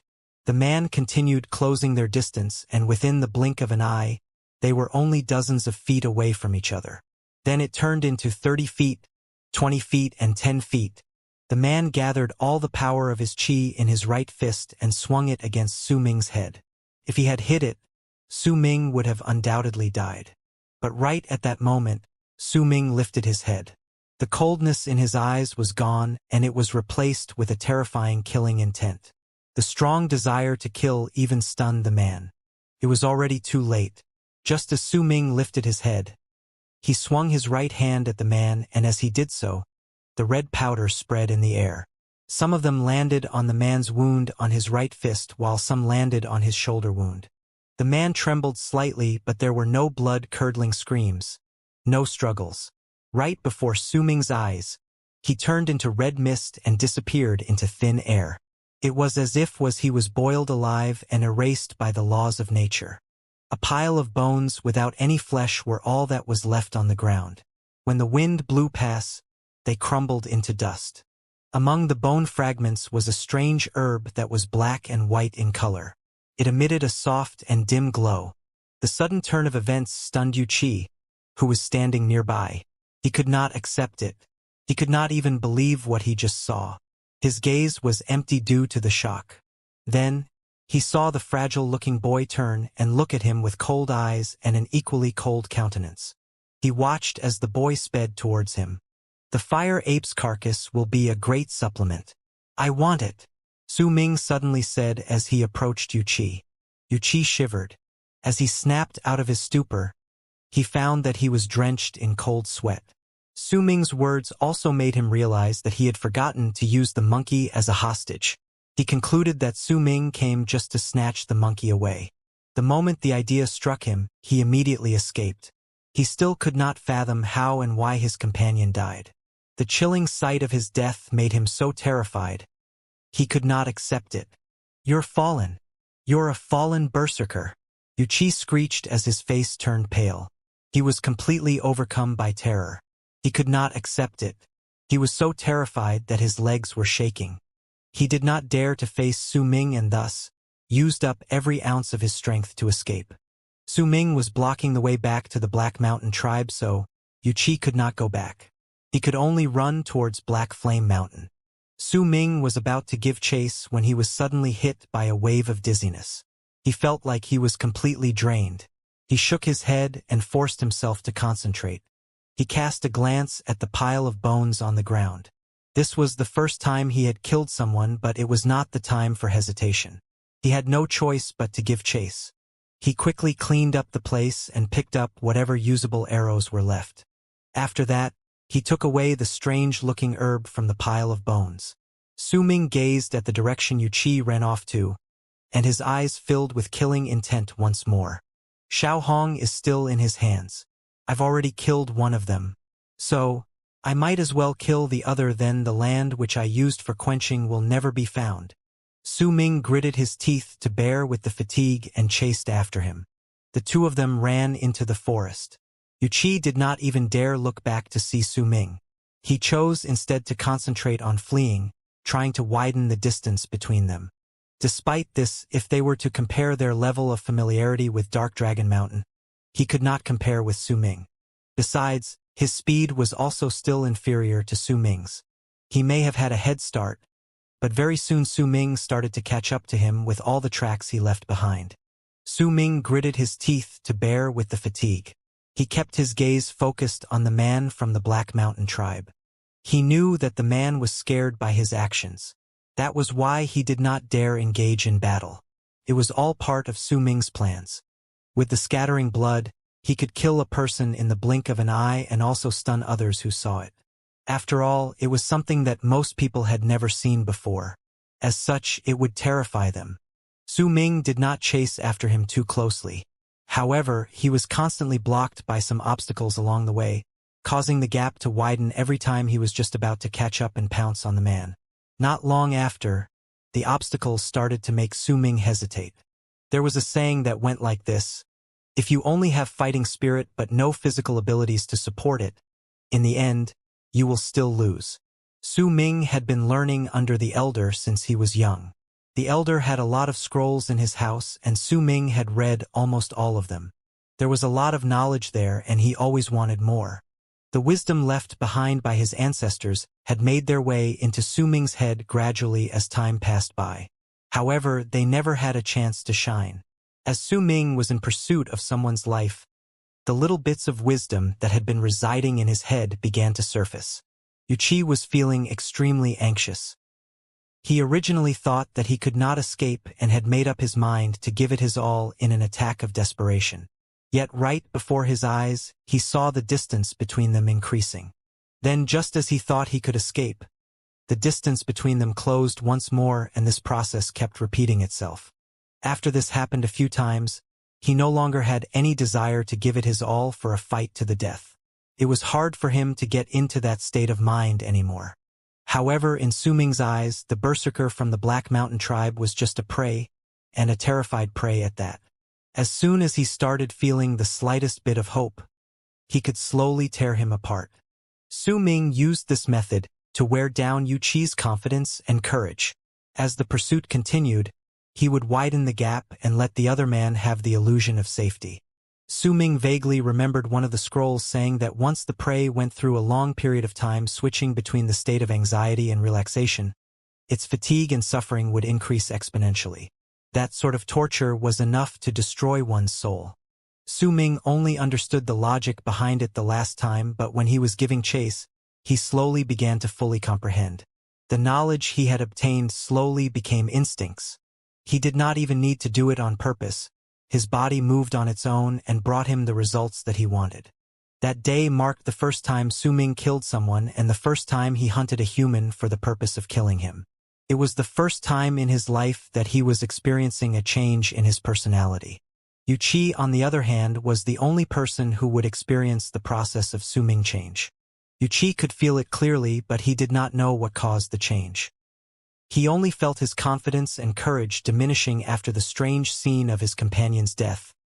They were gradually worn down bit by bit during the chase. In fact, at one point, he no longer had the urge to turn his head back anymore. Although Su Ming was a second-level berserker in the blood solidification realm just like him, he had the feeling that once he turned back he would surely die. If he continued fleeing, he felt that he would have a chance of surviving. He was so afraid that he did not feel his exhaustion building up. This was especially so when he discovered that the young man had disappeared at some point when the distance between them kept increasing. The exhaustion almost made him sink into his knees when he finally realized, but he could not rest.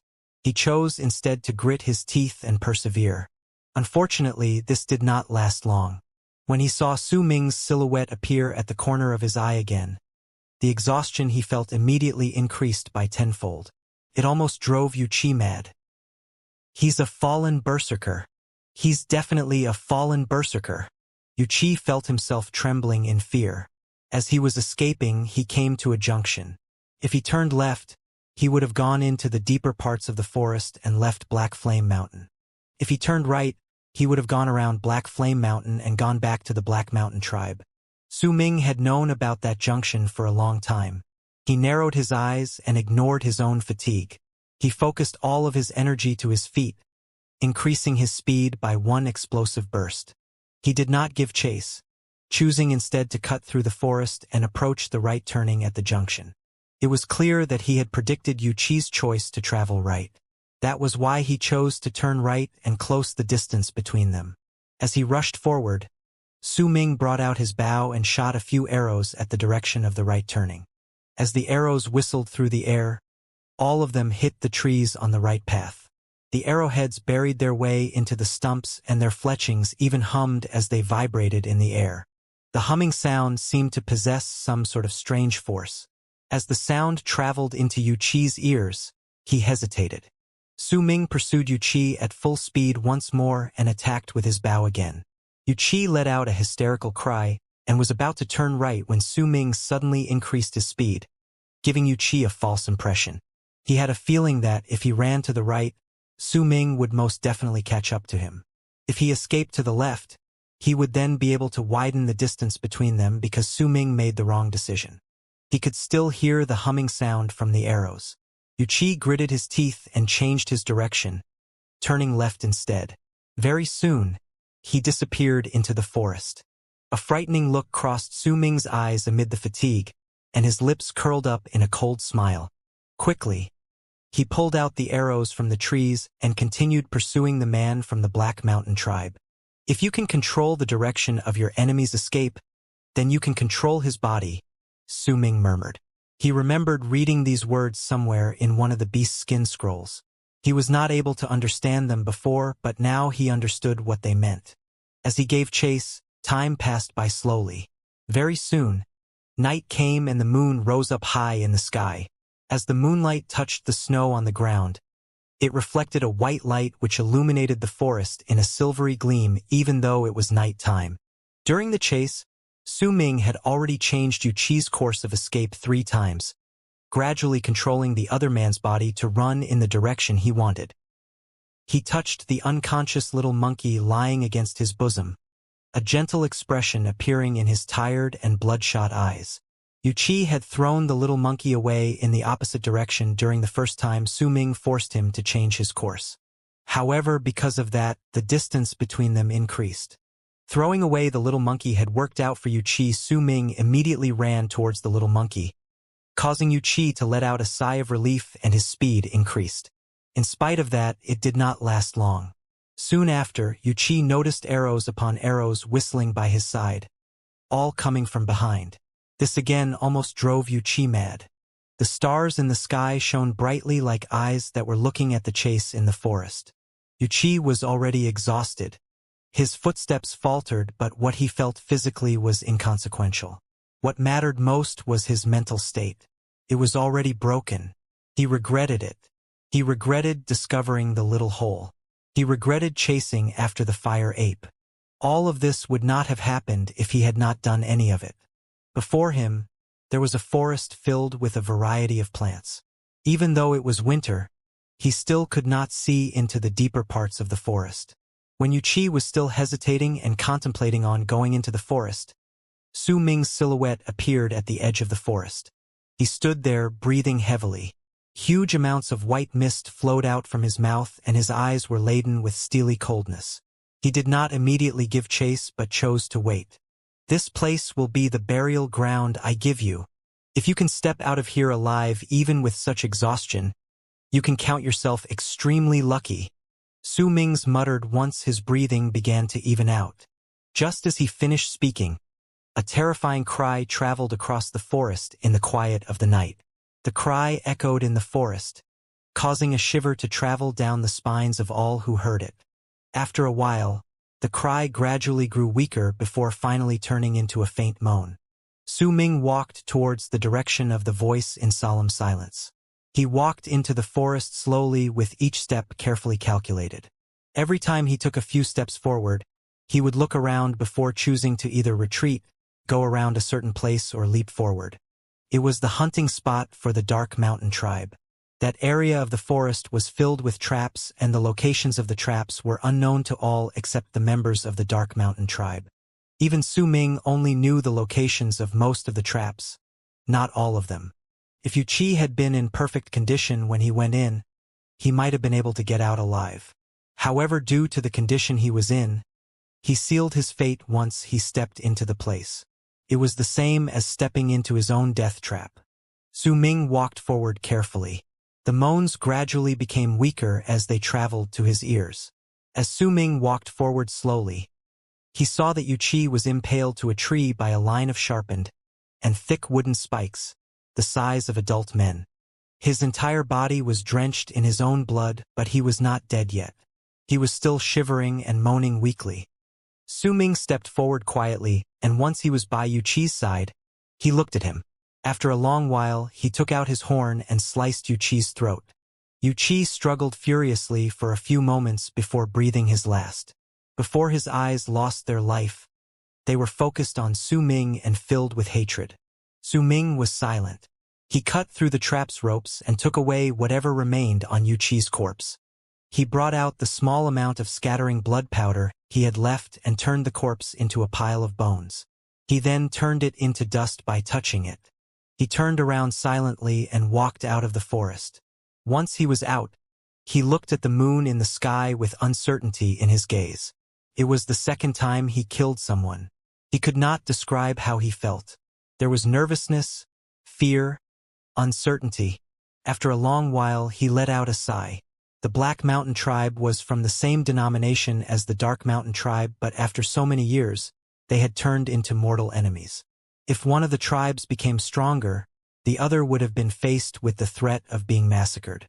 All of the men would have been killed, and the women would have been taken away to help with the reproduction of the tribe. It was a good thing that this had not happened. For many years, the elders of both tribes had been on the same level. They would not easily incite war. He took a deep breath. Fatigue took over Su Ming's entire body. He gritted his teeth and dragged his exhausted body far, far away. When dawn arrived and the sun rose, Su Ming returned to the place he used for the quenching of herbs in Black Flame Mountain. His face was a sickly yellow. He crawled into the cave, and once he was inside, he fell to the side and fainted. "Brother! Brother! Can you hear me?" In his dreams, he heard that familiar, sad and lonely voice once more as it echoed in his head. The voice remained in his head for a long time. His unconscious body trembled lightly as if he was struggling. "Brother, I'm waiting for you." As the calls grew stronger, Su Ming was jolted awake from his sleep. His gaze was unfocused as he stared at the wall before him and let his mind wander. His thoughts were interrupted by excited screeches. He turned his head and saw Xiao Hong pouncing on him happily. Then it started climbing all over his body. Xiao Hong woke up much earlier. It was only in a state of unconsciousness before and was not heavily injured. Once it woke up, it kept its gaze focused on Su Ming, waiting anxiously for him to wake up. When Su Ming woke up, it was out of its mind with joy. Su Ming smiled as he looked at the little monkey, but his smile was laced with uncertainty. It was the second time that he had the dream. He took a deep breath. Su Ming shook his head, forcing himself not to think about the strange dream anymore. He chose instead to look at the perfectly normal-looking black debris hanging off his neck. He touched the debris, his eyes gradually becoming clear of doubt. He already had first-hand experience of the changes the black debris brought upon him. The creation of the scattering dust had increased his training speed by leaps and bounds. The red pill was also created by accident, allowing Su Ming to obtain complete control and gain the upper hand in a battle between life and death. "I'll still need to create more pills.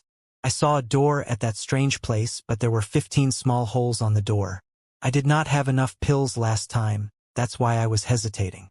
But now, I really want to know just what will happen to the door once I put in 15 scattering dusts." Su Ming muttered lowly under his breath. "I'll need to make more scattering blood. These pills will be my trump card. Also, I'll need to go back to the tribe. I haven't gone back for quite some time. The elder has been stuck at the 9th level for many years as well. Perhaps the scattering dust can help." Su Ming stood up and moved his limbs. Most of the fatigue in his body had gone by then. He concentrated on making the pills again and continued with the refinement of the blood in his veins. There were some parts of his body that felt a bit sluggish as blood tried to circulate through them. It was not as smooth as before, and Su Ming believed that it was a wound left behind when he tried to break through the first level of the blood solidification realm. He would not be able to heal the wound within a short period of time. Within the same month, Su Ming ventured out of the cave a few times. He also had the little monkey help him collect herbs. Su Ming even went out specially to pick 2 of the red herbs required for scattering blood.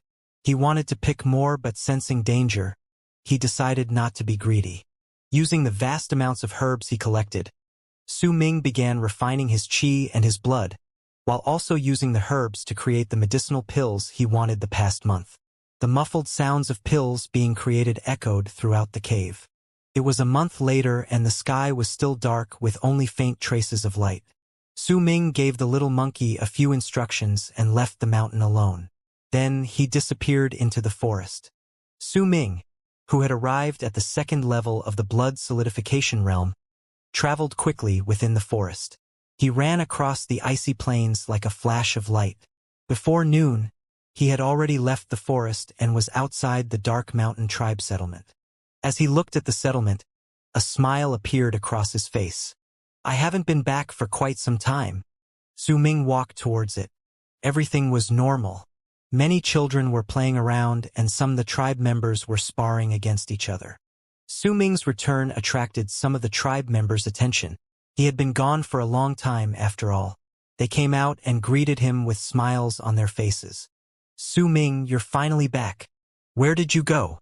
Su Ming stroked a child's head and just as he was about to leave to the elder's house, an excited voice rang out from behind him. He turned around and looked. The person who spoke was a big and well-built man, but he had a slight baby face. It was a clear sign that he was still young. That person was Lei Chun. What? Su Ming glanced at Lei Chun and could feel that the qi in his body had grown much stronger.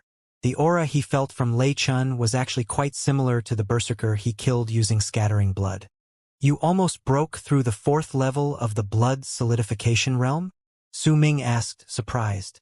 Lei Chun grinned widely and walked up to Su Ming's side to speak softly to him. I have a feeling I'll reach the next level soon. The elder said the berserker blood within my body is quite pure. If this continues, someday I will be able to reach the elder's level. As Lei Chun spoke, his eyes shone with excitement. Soon after, he began to look at Su Ming carefully and he was stunned. Then he widened his eyes in disbelief. Just as he was about to speak, come to my place tonight, we'll talk later. Let me go see the elder first. Su Ming knew what Lei Chun was about to say. He gave him a faint smile and went to the elder's house. As he watched Su Ming's back, Lei Chun was speechless.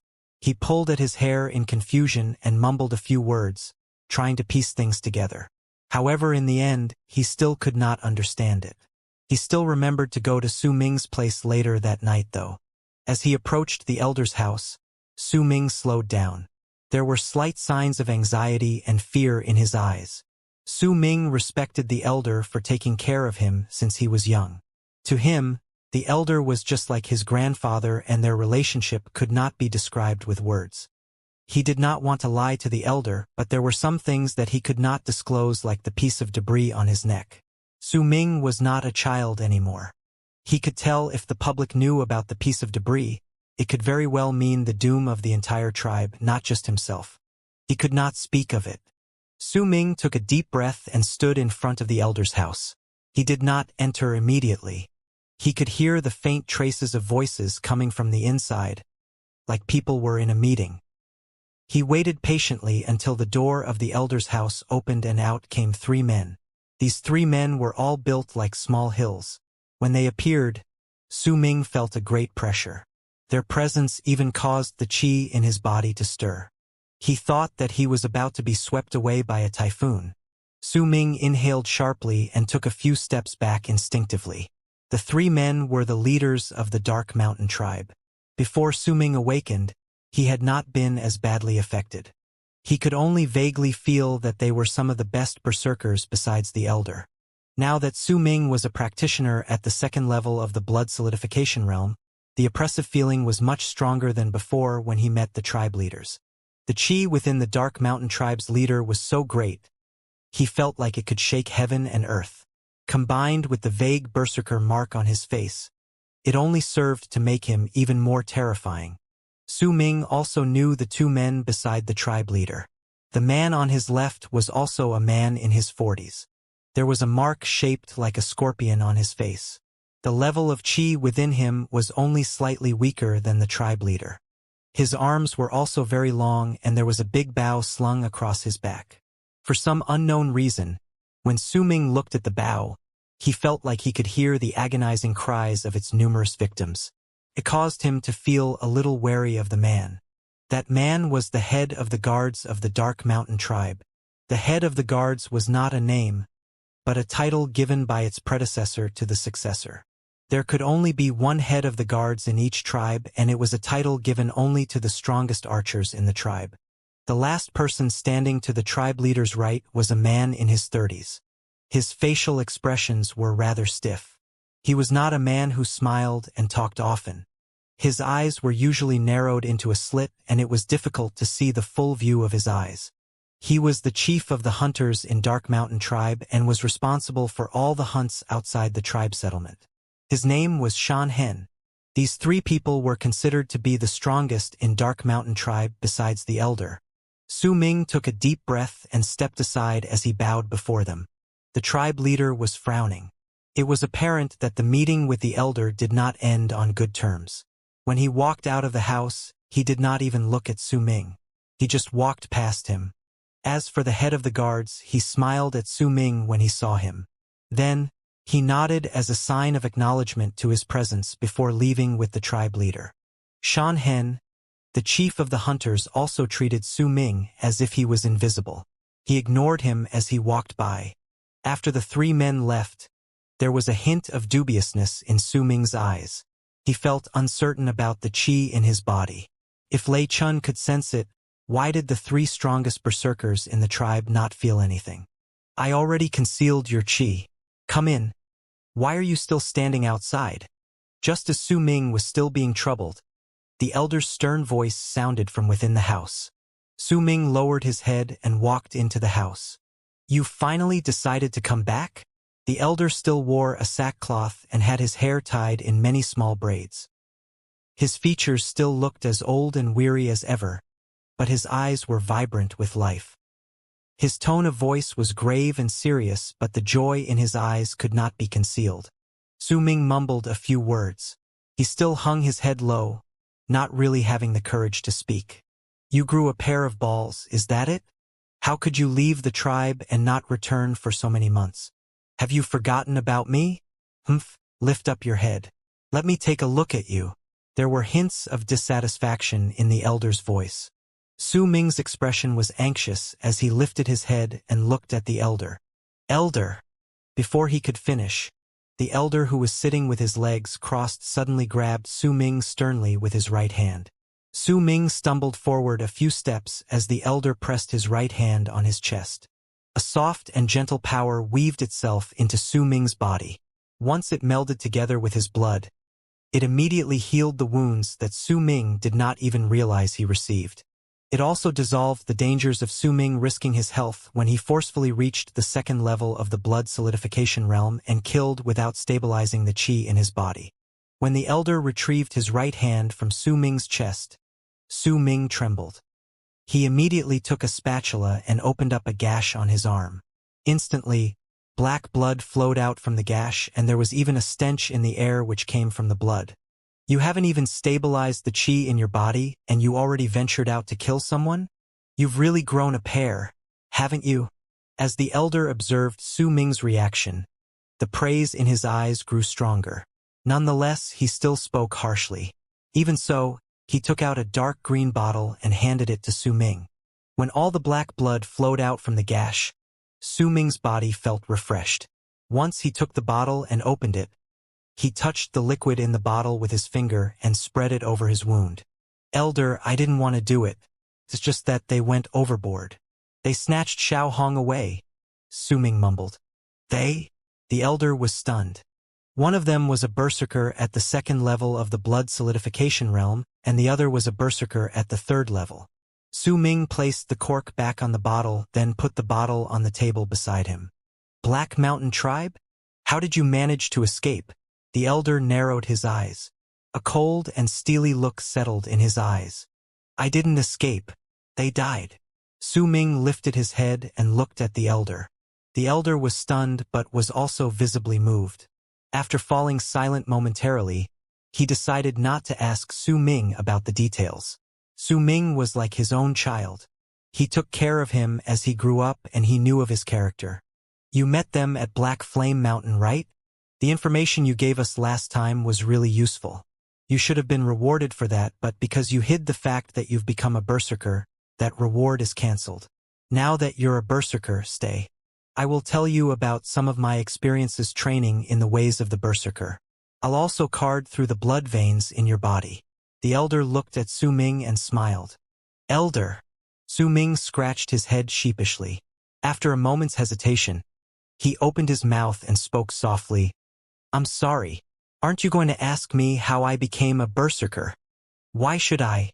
Everyone has their own secrets. I just need to know that my Su Ming has finally become a berserker. The elder laughed happily. Su Ming's eyes were teary. He looked at the elder and nodded. He would never forget the elder's kindness towards him or the dark dragon's saliva that had been flowing in his veins or all that had happened. All of these things were imprinted on his mind and soul. Elder, I have some pills. Here. Su Ming looked at the elder and spoke softly. Pills? The elder asked in bewilderment, then shook his head and laughed. You're talking about herbs, right? I know that you must have gotten yourself some rare herbs, but I'm the elder of Dark Mountain Tribe. Unless they're really very rarely seen, I've seen every… What? Before the elder finished speaking, Su Ming produced 2 small bottles and placed them before the elder. The 2 bottles were filled with green pills and they were letting out a nice therapeutic scent. Both bottles had about a dozen pills within them. The elder's face turned solemn. He took one of the bottle containing the pills and inspected them. Once he was certain that it was nothing like he had ever seen, he took a sniff and his countenance immediately changed. What a strange medicine!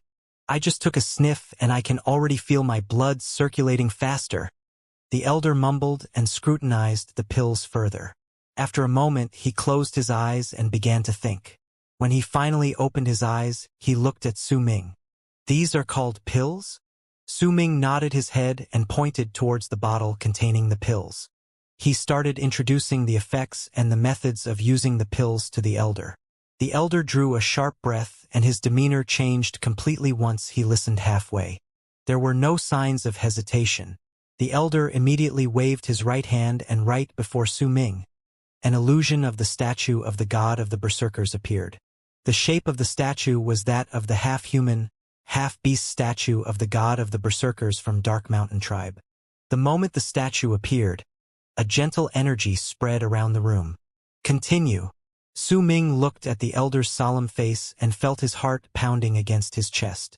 Then he continued to slowly tell the elder all the effects of the scattering dust. The elder was already standing.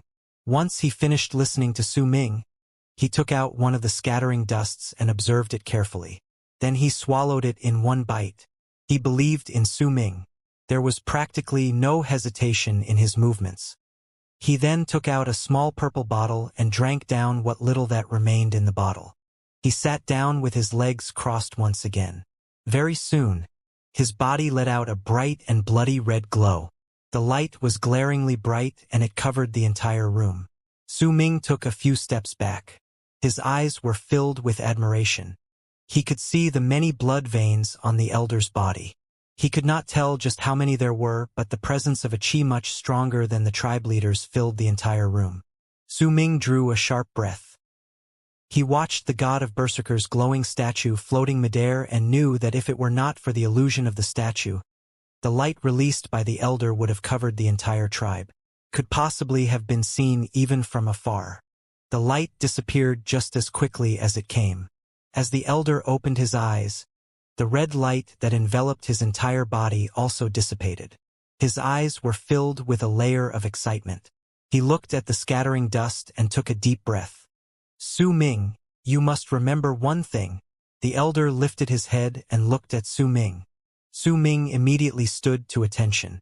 From today onwards, do not tell anyone about the pills.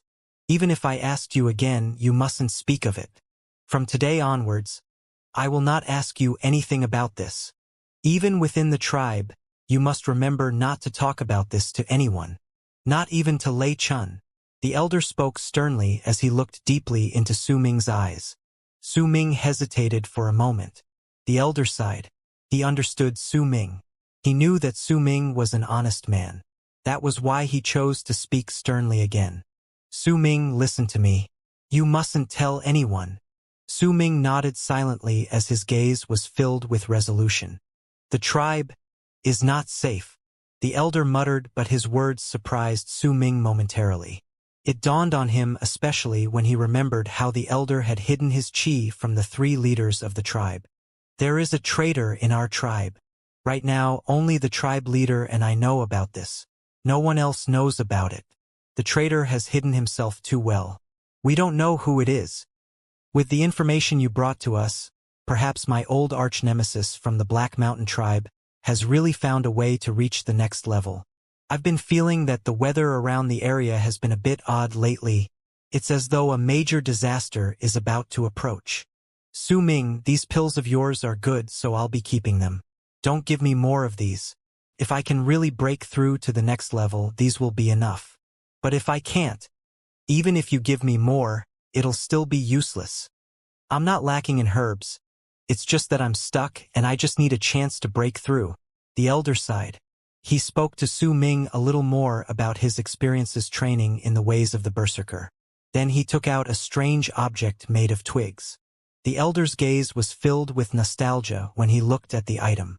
After some time, he gave the item to Su Ming solemnly. I got this when I was out adventuring during my younger days. This thing is called a bamboo slip. You will only see these in big tribes. There are a lot of uses of herbs recorded in this bamboo slip. Take it. Su Ming took the bamboo slip and was marveled by it. He put it away in his bosom and was just about to go back to his own house when the elder looked at Su Ming solemnly. Su Ming, I'm happy that you became a berserker, but you must understand that once you become a berserker, you are no longer the same as the normal members of the tribe. The road to become a practitioner of the ways of the berserker is extremely difficult. The slightest mistake can bring about death. You must have felt it when you were at Black Flame Mountain. But we are members of the berserker tribe. We cannot fear death, much less give up because the road ahead is too hard to walk. I know what your dreams are. You want to leave this place and travel to see the world. I fully support you. Su Ming listened quietly and nodded. You are a good child. I've watched over you for many years and I know that. But my training is insufficient and I can't help you too much. I thought it would be fine if our Su Ming couldn't become a berserker. However, if he did manage to become a practitioner of the berserker arts, then I will do everything that I can to make your journey as easy as possible. A smile gradually appeared on the elder's serious face and he waved at Su Ming to approach him. Come. Sit down before me and circulate the blood in your veins as you usually do when you train. Su Ming looked at the old man whose hair was speckled with white and whose face was covered with wrinkles. The elder was smiling kindly at him. He knew that there were no blood ties between him and the elder, but the affection they felt towards each other could overcome all blood ties. Elder, Su Ming mumbled. Come here already. The elder laughed heartily. Su Ming sat down before the elder obediently and took a deep breath. Then he slowly began to move the qi around his body. Soon, the 6 blood veins manifested. As the 6 blood veins began to give out a red glow, the vague shadow of a 7th blood vein appeared and started to manifest slowly. Su Ming had been unable to manifest the 7th blood vein for the past month. He had not even been able to summon an illusion of it. This was largely connected to the internal injuries he had obtained. Since the elder had healed his internal injuries, the 7th blood vein appeared naturally when he activated the qi in his body. You've already inherited the knowledge from the statue of the god of the berserkers. You know that the berserkers will need to manifest 11 blood veins if they want to reach the 3rd level. As for the 4th level, they will need 25 blood veins. You will need 53 blood veins for the 5th, and there will only be more for the rest of the levels.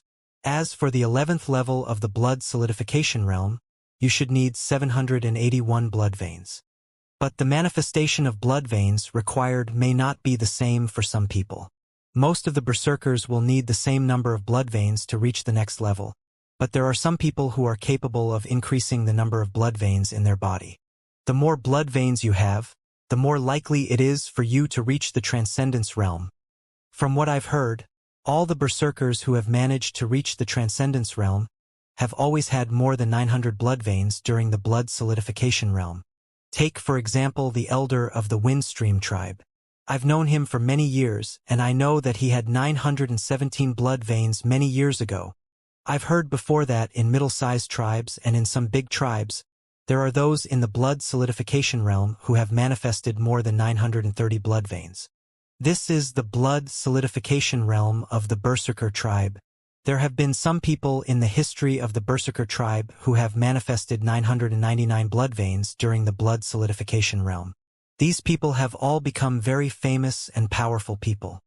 There are even rumors that if you manifest 1,000 blood veins, you will obtain completion in the blood solidification realm. But that sort of completion could only be seen during our ancestors' time more than thousands of years ago. It's extremely rare nowadays. I can say that no one has reached completion in the blood solidification realm. As for the details, I don't know about it because I don't have enough information. The elder's voice seemed to hold a strange sort of power that echoed in Su Ming's head as he moved the qi in his body. After blood solidification is the transcendence realm. Transcendence actually means to gather all the manifested blood veins and refine them into the purest form of berserker blood. Then you draw your own personal solidified berserker mark on your body. The berserker mark has to come from your own heart and desire. I'm excited to see what berserker mark you would draw should you reach the transcendence realm someday. Su Ming, these are the things that you did not inherit from the statue of the god of berserkers, but they are things that all berserkers must know and remember. I might not be able to reach the transcendence realm in my life. The elder in Windstream tribe was not as powerful as I was before he was 20. When he was 34, he was only barely able to keep up with me in a battle. Back then, there wasn't anyone who didn't know who I was in all the tribes around the area. The elder spoke slowly and his face flushed. There was even a hint of pride in his eyes. However, the radiance from his pride was dimmed by something, like it was sealed in a box and covered by a layer of dust. At that time, I had already arrived at the 9th level of the blood solidification realm. The elder sighed as he mumbled bitterly. He spoke as reminisced about the past. The sadness in his eyes grew. Su Ming, you must remember, there will always be people who are stronger and more powerful than you. You must never be arrogant. The elder shook his head, as if he did not want to talk about his past any longer. I've ventured out of the tribe 3 times in my life and I've experienced a lot of things. I may have lost just as much, but I learned a berserker art. This isn't a berserker art that the Windstream tribe will ever learn. It is also difficult to find this in slightly bigger or medium-sized tribes.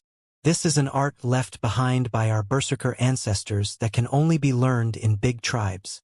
This is the true art of berserker's awakening. You can only use it once in your life, and it is an art used to bless a chosen descendant. The elder narrowed his eyes in concentration and lifted his right hand. Almost immediately, his entire palm was filled with blood, and he pressed his palm slowly on Su Ming's forehead.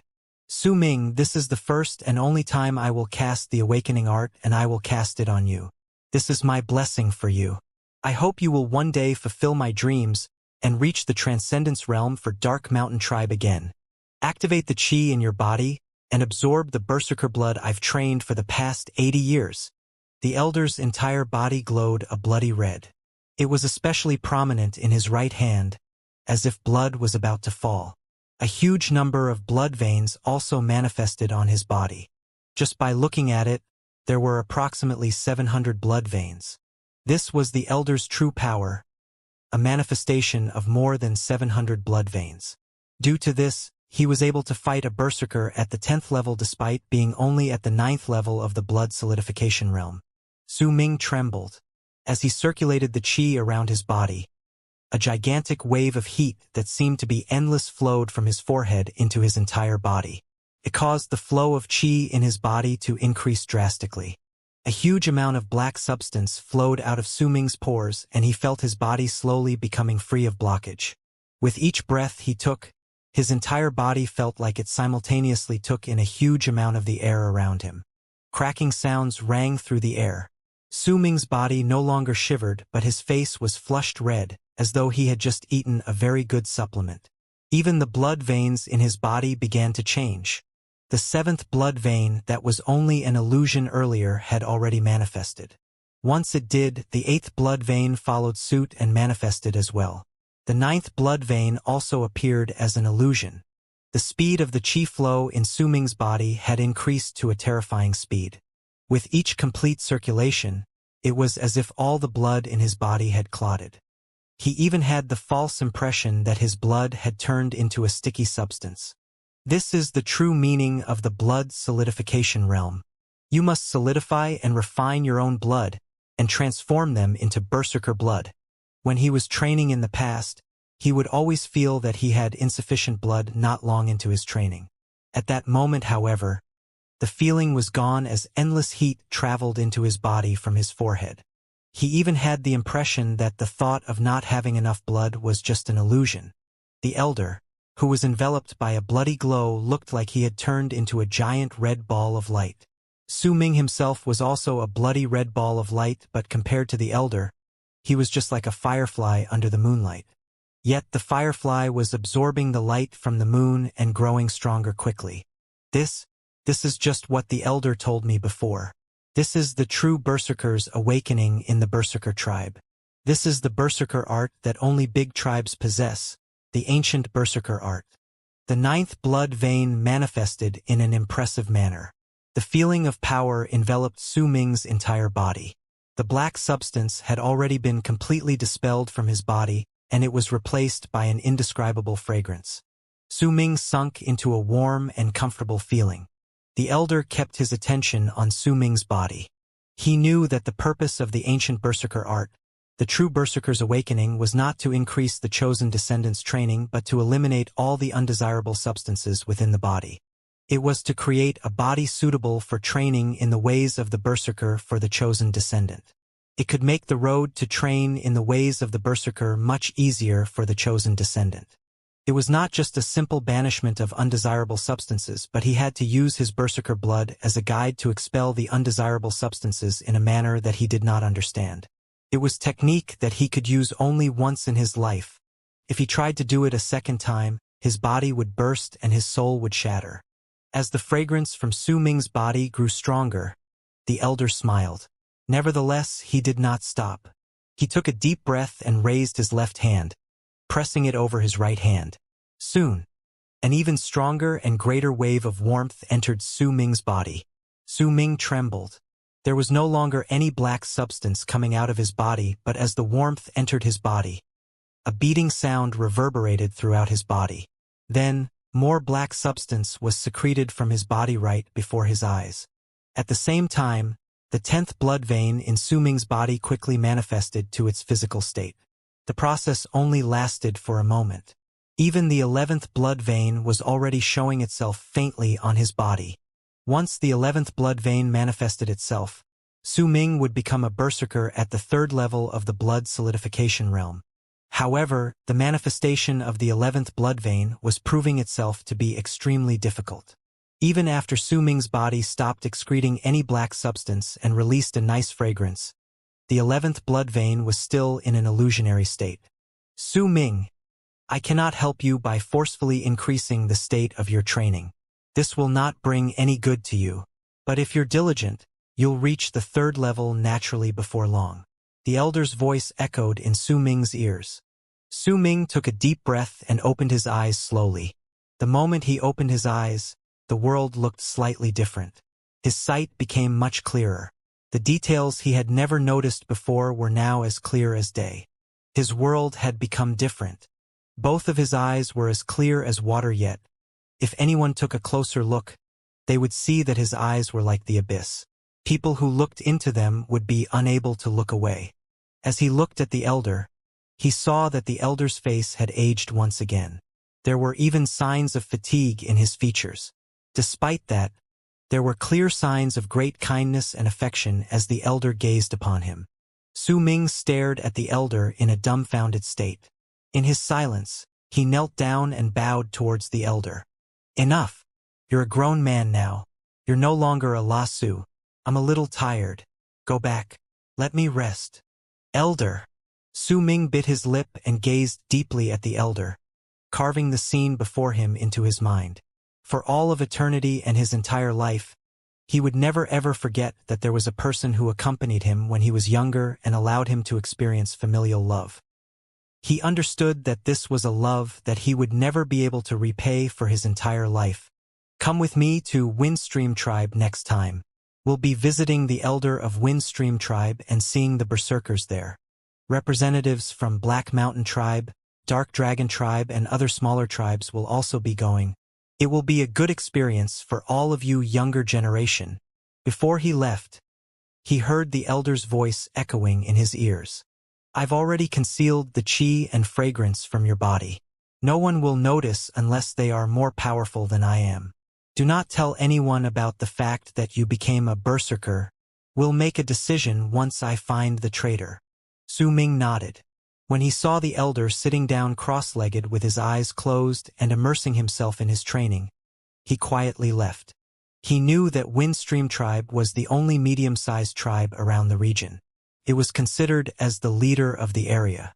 Su Ming had heard rumors of the elder of Windstream Tribe being a powerful berserker who had arrived at the Transcendence Realm.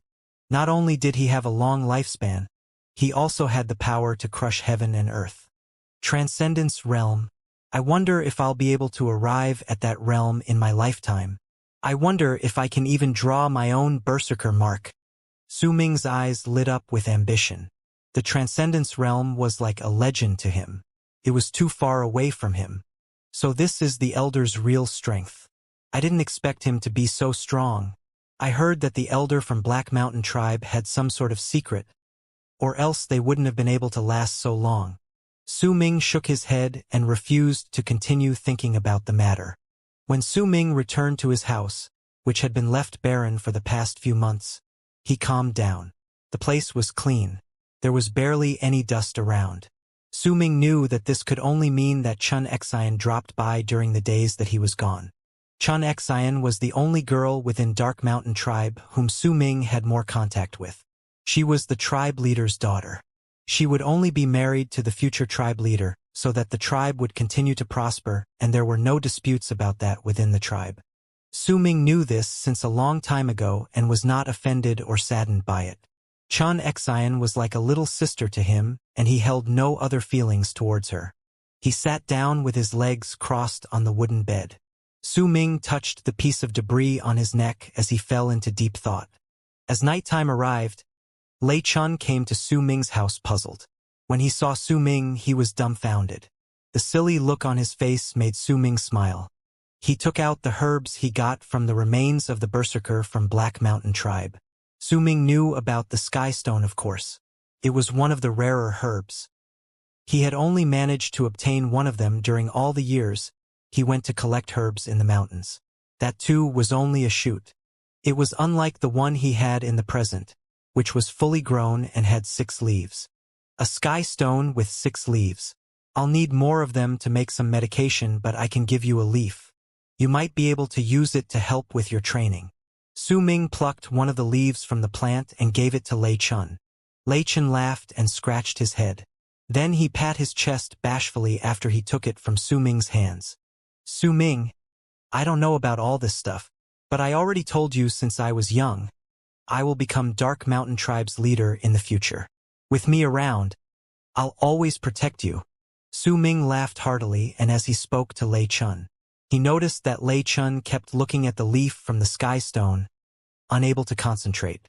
It was obvious that he wanted to eat it and immediately start training. Hence, he pretended to be tired. When Lei Chun noticed, he immediately lit up with excitement.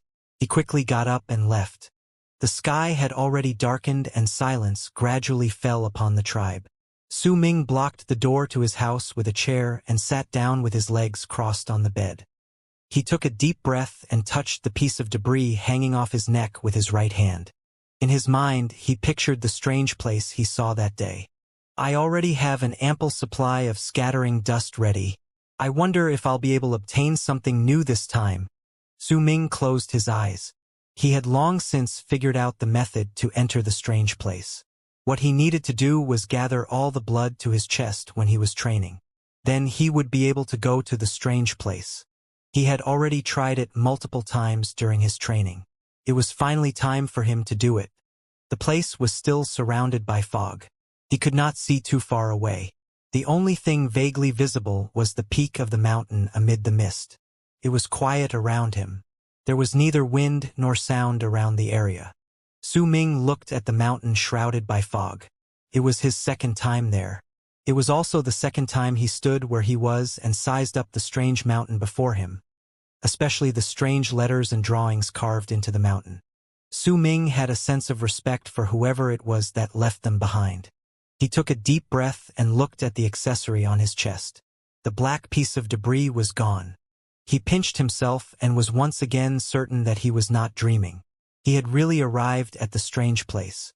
He reached into his bosom and took out a few bottles that contained scattering dust. Then he quickly walked towards the fog. Before long, he arrived at the foot of the mountain and he went into the tunnel again. He did not stop until he reached the stone door in the tunnel. As he looked at the familiar circle in the middle of the door and the 15 small holes there, Su Ming hesitated for a moment. Then he took a pill out from one of the bottles. With the pill between his fingers, he placed it into the very first hole on the door. At the very moment his fingers touched the small hole on the door, Su Ming felt a faint pull coming from the hole and it sucked in the pill between his fingers. Su Ming's became stern and alert. He was unsure if his judgment was correct and he did not know what would happen once he filled up all 15 holes. However, he had envisioned this trip for a long time and a part of him was looking forward to it.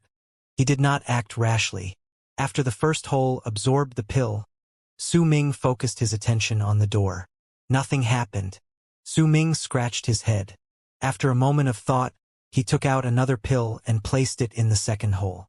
This continued until he placed the 15th pill into the last hole with much reluctance and nervousness. If there are still no changes even after I've placed 15 pills into the holes, all of this would be a waste. Su Ming watched the 15 holes anxiously. At that very moment, a gentle glow surfaced from the holes. Su Ming immediately retreated excitedly. As the light surrounded the door and gradually grew brighter, the strings on the door came to life and moved slowly. After a while, they joined together and started to turn quickly like a vortex. As they turned, the light from the 15 holes was slowly but surely sucked into the vortex, causing the door to be enveloped by a brilliant light. A roaring sound suddenly reverberated throughout the tunnel. The sound was so loud it could have made a person deaf. It made Su Ming involuntarily manifest the 10 blood veins within his body. He felt the blood in his entire body boiling and he instinctively resisted the pull. The roaring sound lasted for a few moments and green smoke emerged from the 15 holes. It was as if the pills had dissolved into smoke. As 15 puffs of smoke emerged from the holes, the gigantic stone door shook. A straight and narrow gap appeared all of a sudden at the center of the door. As soon as the gap appeared, the two sides of the door slowly swung to the side. The door opened. Su Ming's heart pounded against his chest. As he watched the scene unfold before him, he felt himself trembling in excitement. It was only after the door opened completely that Su Ming took in a sharp breath. There was no longer a tunnel behind the stone door but a small stone chamber. The walls in the chamber were not smooth instead. They were filled with carvings. There was a large door that was tightly shut at the northern wall in the chamber. On the ceiling of the chamber were some stones glowing faintly. They had fused into the walls of the chamber. There was a faint aroma in the chamber which could lift a person's spirits the moment they took a whiff of it. Su Ming's eyes lit up with excitement, but he still walked into the chamber carefully. He swept his gaze around the walls and saw that the style of the carvings on the walls was similar to the ones in the tunnel. They all featured men with messy hair creating medicinal pills in an ancient setting. When Su Ming first arrived at the place, he was baffled by the drawings. However, following the success of his own quenching of the herbs and the additional memories he gained, he could understand most of them when he saw the drawings again. The figures on the drawings were creating different medicinal pills. As Su Ming observed the drawings, he could not help but be immersed in them. He verified each and every one of the drawings with his own experiences and forgot about the time as he obsessed over the drawings. He would move quickly to search for the next carving once he finished observing one. He did not realize how much time had passed. When he finished looking at all the carvings, He still longed for more, and he cast his gaze on the door within the chamber. This door was slightly different from the first one. It was completely black, and it gave off a nice aroma. It seemed like the materials used to build the door held some mysterious properties. It also had a sort of heaviness to it. There was a drawing on the door too, but it featured a gigantic cauldron. There were also wisps of smoke carved on top of it. It almost looked real. As Su Ming looked on, he had the impression that he was not looking at a drawing but at a real cauldron used for the quenching of herbs. If only I had a cauldron like this. Su Ming looked at the cauldron for a few more moments with envy. Su Ming saw a number of different herbs on top and on both sides of the cauldron. He immediately felt himself quivering in excitement and paid full attention to the drawing. This was what he came here for, to find more recipes to create other medicinal pills. To the left of the cauldron were 7 herbs. Among the 7 herbs, 5 of them were herbs needed to create scattering dust. As for the other 2, Su Ming had never seen them before. After he carefully observed their features, Su Ming imprinted their image on his mind. There were 8 holes on the stone door arranged neatly, right underneath the recipe. To the right of the cauldron were 8 herbs. The recipe was slightly similar to the recipe on the left. 5 of the herbs required were also the necessary ingredients for scattering dust. When Su Ming saw the additional 3 ingredients necessary, his eyes lit up with joy. He knew 2 of the 3 herbs. They were just slightly rare. There were also holes underneath this recipe, but the number was slightly more than the recipe on the left. There were 12 holes underneath it. When Su Ming looked at the recipe on the top of the cauldron, his face became grim. The ingredients to the recipe were not herbs. The drawing was of 3 things that would incite fear among those who saw them. The first was the scales from the tail of a python, the second was the 9th leg from a 9-legged spider, and the third was the 3rd finger from the right hand of a small black humanoid creature, the size of a palm. Strangely, there were no holes underneath the 3rd recipe. Perhaps it was because the medicinal pill was too hard to create, so it was not necessary to make it. Su Ming fell silent momentarily. He walked towards the stone door and raised his right hand. Without any hesitation, he pressed his hand on the door, and immediately, the drawing of the cauldron emitted a piercing light. It enveloped Su Ming's body. After a moment of discomfort, foreign memories appeared once again in Su Ming's mind. He obtained the method to create the 3 medicinal pills and their names. South Asunder. Su Ming looked at the drawing on the left of the cauldron, then turned his gaze to the right. Mountain Spirit. As for the last one, the welcoming of deities. Su Ming looked at the strange recipe on top of the cauldron and mumbled. As Su Ming thought about them, the light surrounding his body gradually dimmed along with the light from the cauldron on the stone door. Once the light completely disappeared, Su Ming's vision blurred, but he was not nervous. He had already experienced this once. There was a strange whistling sound next to his ears. Once it was over, his vision slowly returned, and he found himself in his room within the tribe settlement. Su Ming took a deep breath and walked towards the door immediately. He took away the chair and opened the door. It was still nighttime outside. The stars shone in the sky. It was quiet as the cold night wind blew past him. However, there was a faint silver light at the horizon, a clear sign that dawn was about to arrive. Looks like the difference in time between the 2 places is not too big. Su Ming closed the door behind him and sat down with his legs crossed again. He cupped his chin with his hands and began thinking. All 3 crafting methods are different for the 3 medicinal pills. I've never seen the 2 herbs required for Fire of the South, so I can ignore that for now. As for the welcoming of deities, Su Ming narrowed his eyes. The ingredients required for this pill aren't herbs, and the items are simply too strange. But what happens once the pill is created is really shocking. Su Ming remembered how the weather had changed when the person in his memories created the welcoming of deities. The sight of the wind and clouds traveling backwards and made his heart pound fiercely. The effects of the pill must be really shocking. But it's a pity. It's clear with the lack of holes on the stone door that the creation of this pill is extremely difficult. That's why it does not serve as a key to open the door. With some thought, Su Ming already guessed about half of the true story. Looks like the only thing I can create for now is mountain spirit. I know 2 of the 3 additional herbs. I may not have it now, but there must be some in the tribe's herbal storage. As Su Ming continued thinking, light gradually filled the sky and a new day arrived. He had not rested an entire night, but Su Ming was not tired at all. The lack of fatigue became obvious when he reached the 2nd level in the blood solidification realm. It was as if he had obtained a huge amount of energy. Unless he went a few nights without sleep, he would not become tired. As day arrived, the members of the tribe started busying themselves with work. Once Su Ming cleaned himself up, he walked towards a house made of grass not far away from his own house.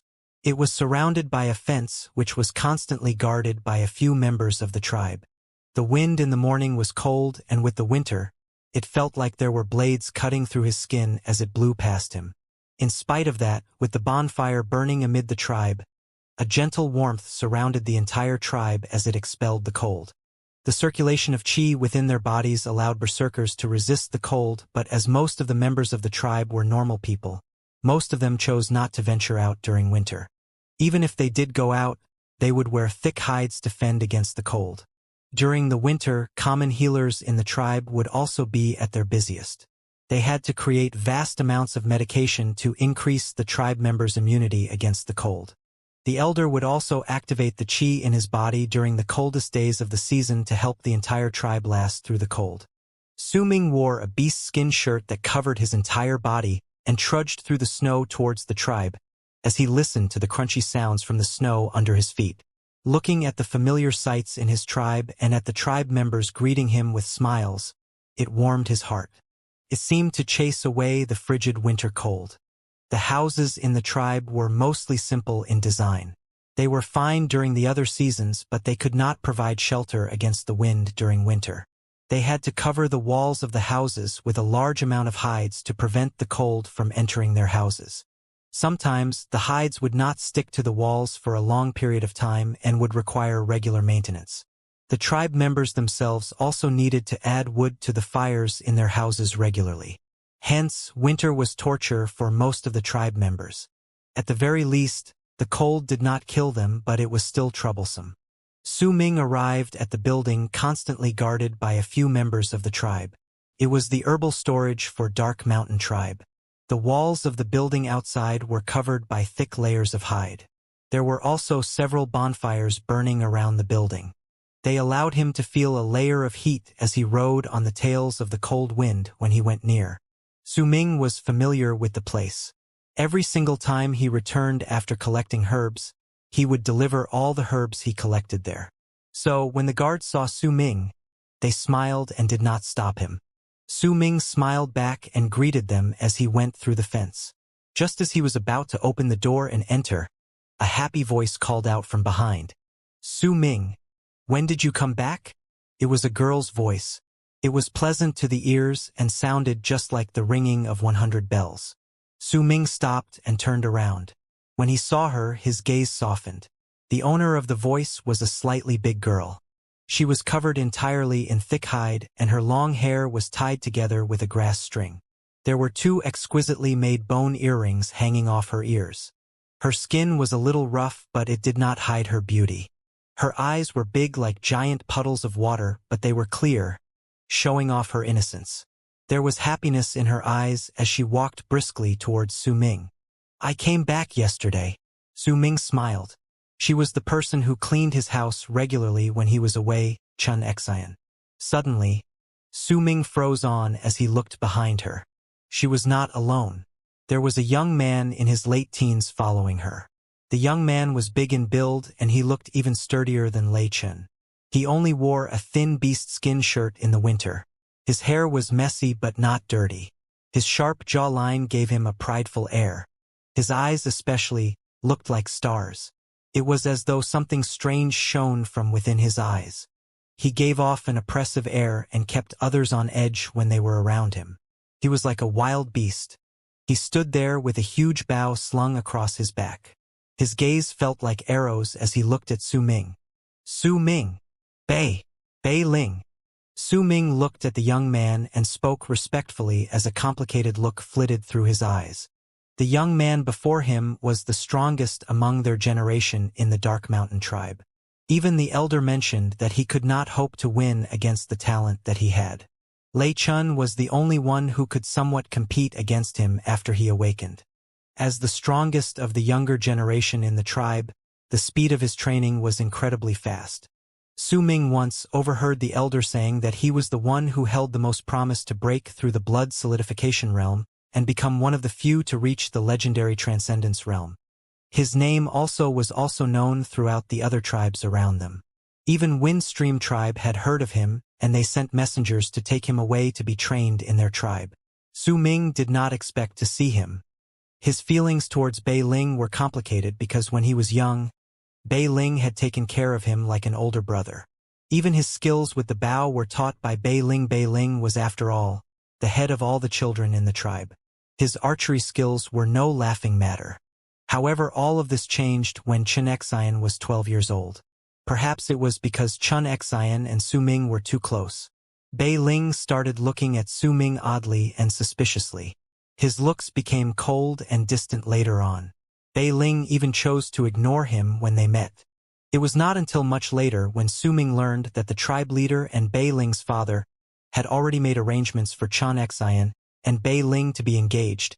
Su Ming wanted to explain himself, but his words were rewarded with a cold look. Eventually, he could only sigh regretfully and started distancing himself from Xianxia. He understood his own position. He knew that he was only a normal member of the tribe. He also knew that if it were not for the elder, he may not have even been accepted into the tribe. Su Ming was an abandoned baby, whom the elder adopted when he went out on a journey dozens of years ago. The members of the tribe were kind towards him, but it did not change the fact that he did not belong.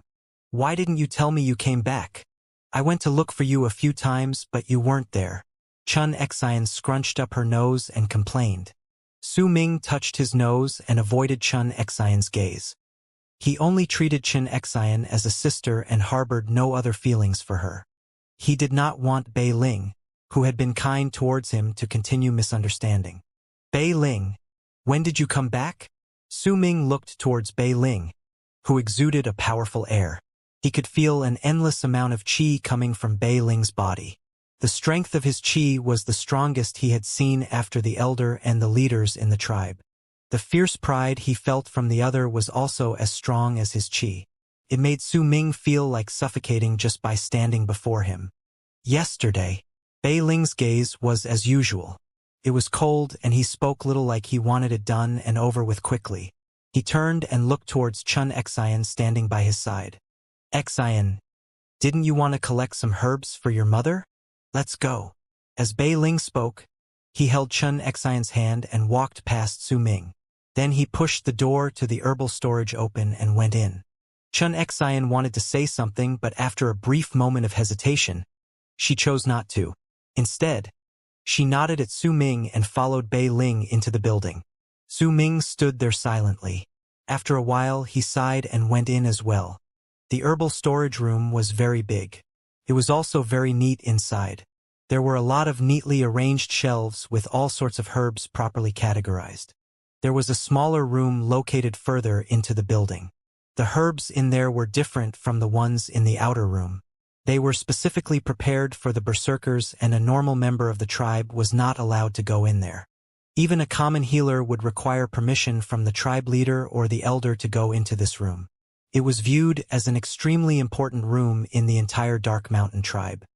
However, all these rules did not apply to Su Ming. The elder gave Su Ming a special position in the tribe since a long time ago, and he could go into the room at will to learn how to identify all the herbs in there. When he stepped into the building, Su Ming saw Bei Ling holding Xianxia's hand. They walked towards the small room with all the precious herbs. There was an old man sitting cross-legged outside the door. The old wore a robe made of beast skin. He was thin, his hair was white, and his face was covered in wrinkles. He originally had his eyes closed, but he opened them slightly to receive the introduction letter from Bei Ling and Xianxia. He cast a glance at it, then closed his eyes once more. Su Ming walked slowly. He knew that Bei Ling did not want to see him. So, He chose to remain silent and did not follow them into the small room. Instead, he chose to walk towards the shelves outside and look at the large amount of herbs on the shelves. He was familiar with all of them. He had practically collected all of the herbs there before. Bei Ling and Xianxia had not come out of the room even after Su Ming had finished looking at all the herbs outside. Su Ming hesitated for a while, then he began to pace outside the room slowly. "Young La Su, what are you wondering about?" As Su Ming was deep in thought, an old and wizened voice traveled into his ears. He lifted his head and saw that the old man guarding the small room was speaking to him. "Grandpa Nansong, I'm not a La Su anymore." Su Ming scratched his head and smiled. "I remember now. The La Sus of your generation have completed the awakening a few months ago. Looks like I can't call you young La Su anymore." The old man grinned as his eyes twinkled with kindness. "Since you're here, why don't you go in? Don't be scared. I have your back. I even dared to compete against the elder for a woman in the past. I'm not afraid of anything." The old man winked at him and joked. Su Ming widened his eyes. It was the first time he heard about this. After a moment of hesitation, he smiled bitterly and went into the small room. He was not hesitating because of Xianxia as the old man had suggested, rather. He was hesitating because of Bei Ling, whom he was indebted to. He did not know how to explain himself.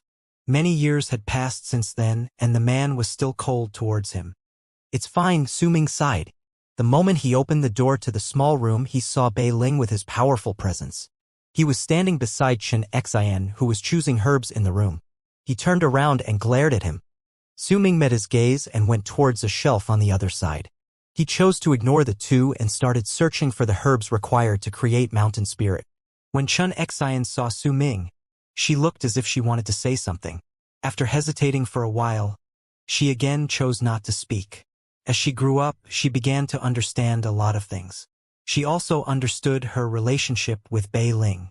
The love she felt for Su Ming since she was young was dying away as time passed. Night marrow grass. Thousand-leaf flower. Su Ming slowly walked around the room. He swept his gaze across the precious herbs and finally found the two herbs he needed to create mountain spirit. "It's a pity I don't have the last one." He had looked through all of the herbs in the room and was deep in thought. Xianxia and Bei Ling had also finished choosing the herbs they wanted. Once Xianxia bade farewell to Su Ming, she was dragged away by Bei Ling. Before he left, Bei Ling stopped. He did not turn back but spoke calmly. "These herbs are useless to you since you don't have a berserker body.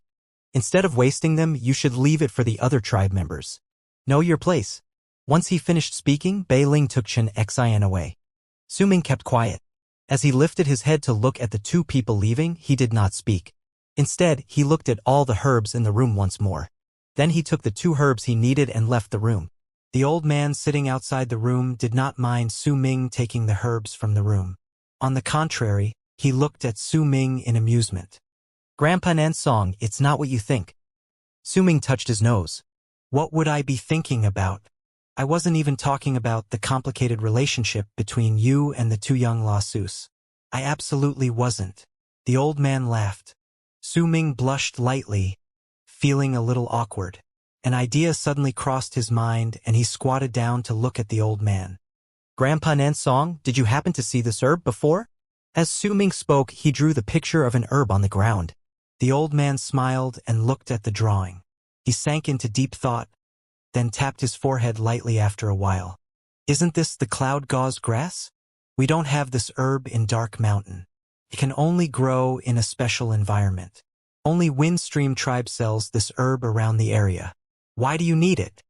"I read about it in one of the Elder's scrolls. I've tried looking for it in Dark Mountain, but I couldn't find it. So that's how it is." Understanding dawned on Su Ming's face. "Of course not. This is an herb suitable for lower-leveled berserkers in the blood solidification realm. It's just that they're sold at a high price in Windstream tribe. If you want it, you can ask the elder to bring you to the trading square located just outside Windstream tribe. There are all sorts of herbs sold there." The old man shook his head and smiled. Su Ming's interest was piqued. He asked a few more questions, then rose up and left after he bidding farewell to the old man. The old man looked at him with teasing eyes as he departed. When he left the herbal storage, Su Ming sank into his thoughts as he walked through the snow. Windgauze grass.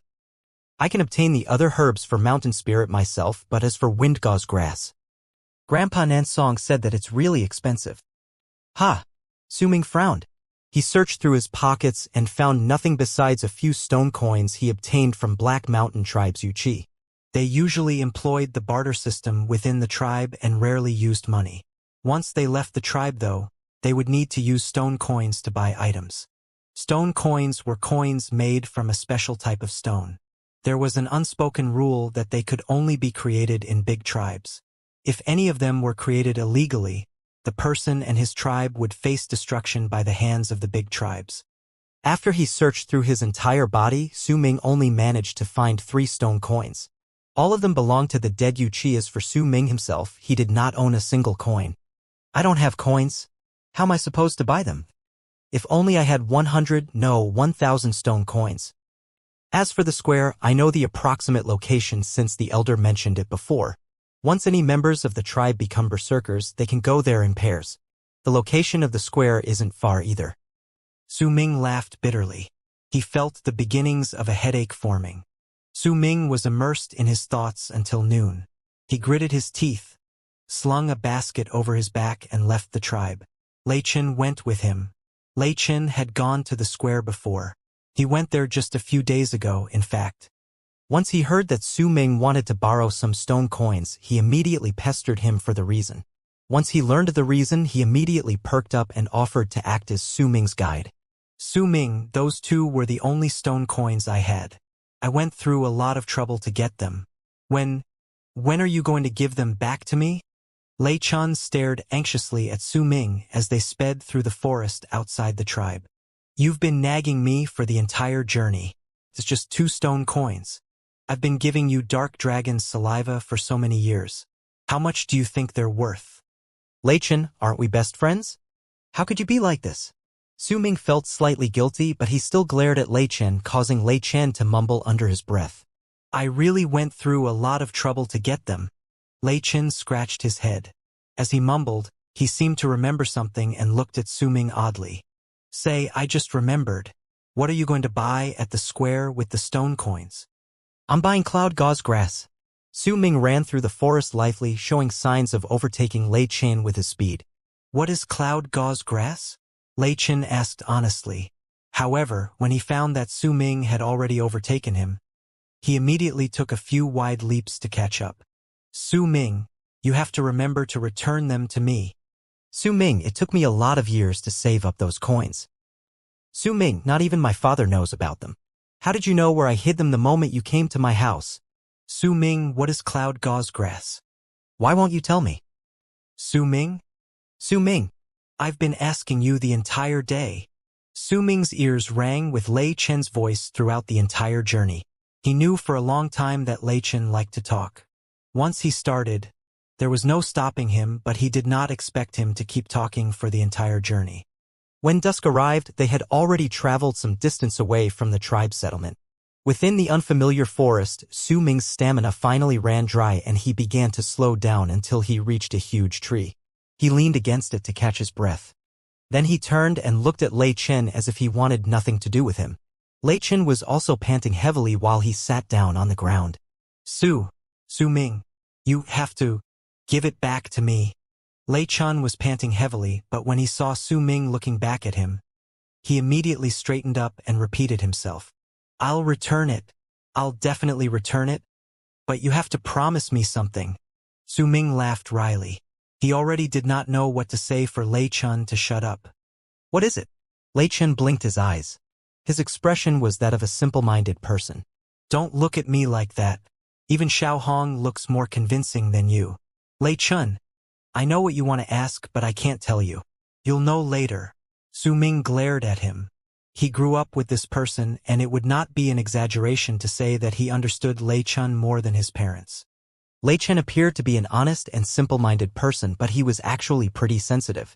A lot of people were fooled by the honest look on his face and tended to ignore the slyness in his eyes. After he heard Su Ming, Lei Chen touched his nose and laughed boyishly. My request is simple. If you don't make a sound during the trip, once I finish my business and we come back, I'll tell you everything you want to know. Then Su Ming gave Lei Chen a long, hard look.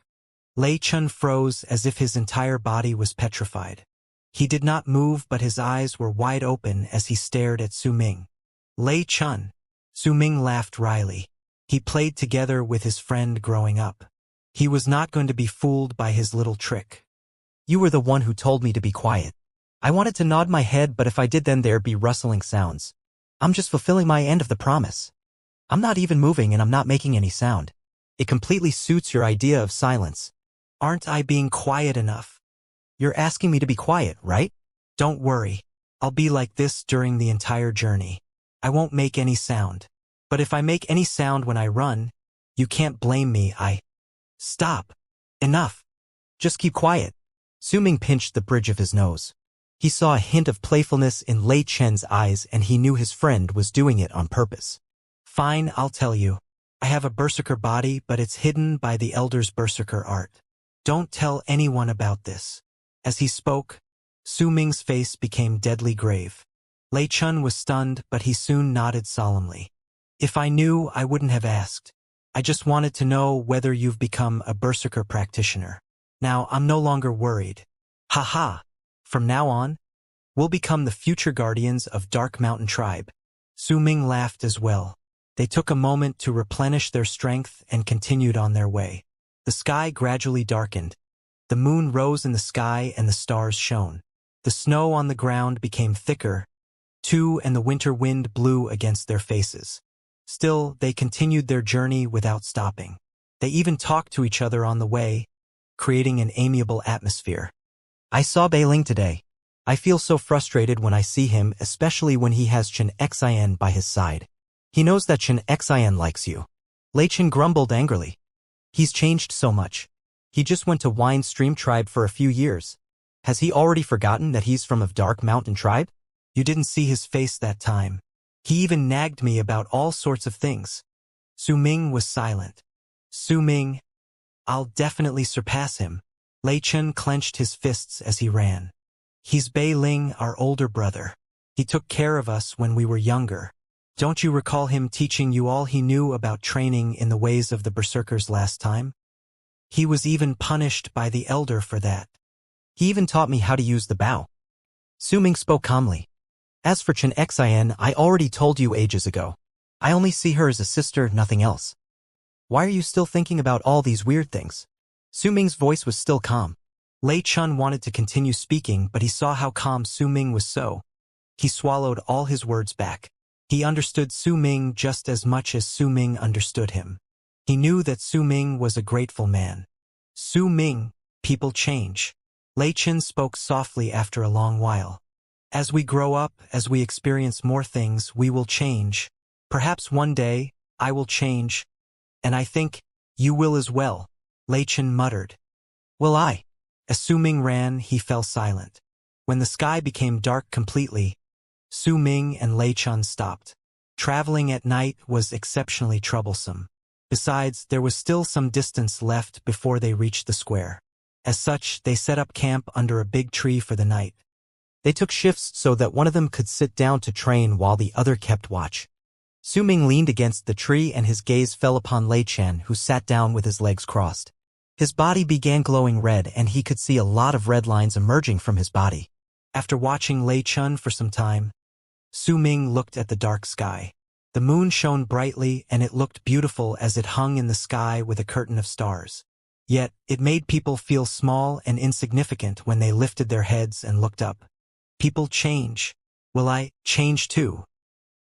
Su Ming gazed quietly as he recalled all the times he spent together with Bei Ling when he was still a child. If I do change someday, how will I change? Uncertainty appeared in Su Ming's eyes. This was too complicated a question for a 16-year-old teenager.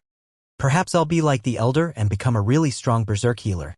I'll bring Xiaohong on a journey around the world.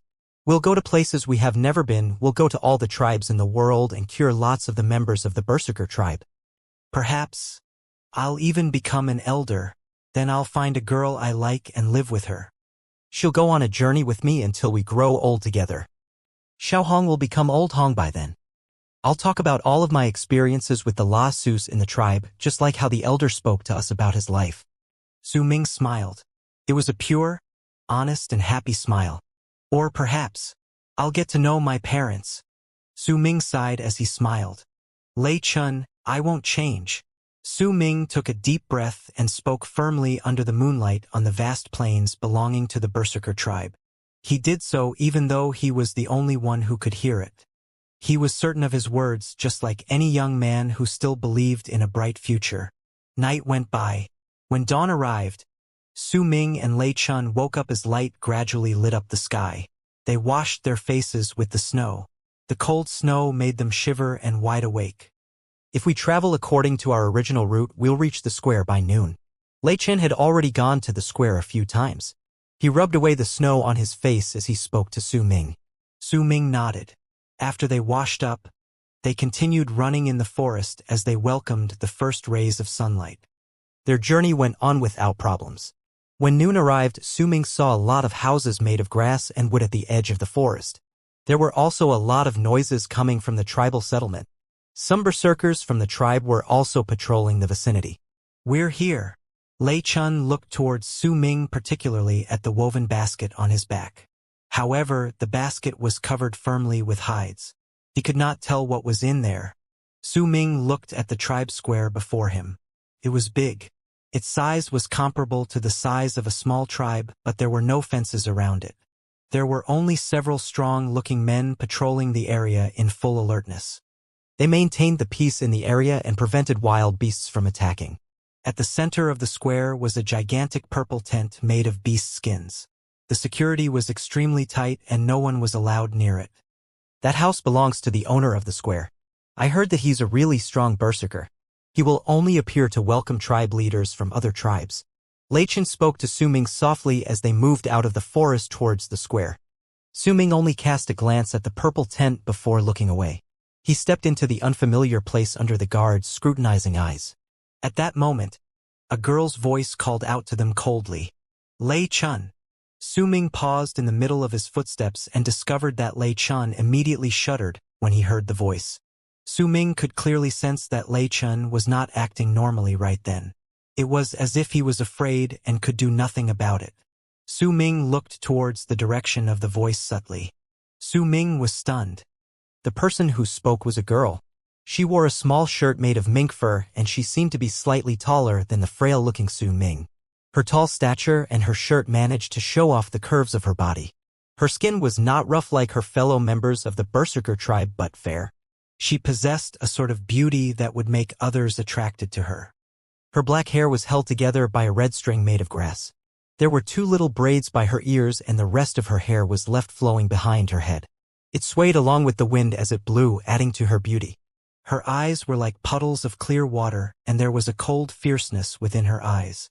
There were beads of shiny droplets on her forehead, which became even more brilliant as they reflected the snow on the ground. Her 2 white canines could be vaguely seen as the girl exhaled, and they added a sort of wildness to the girl.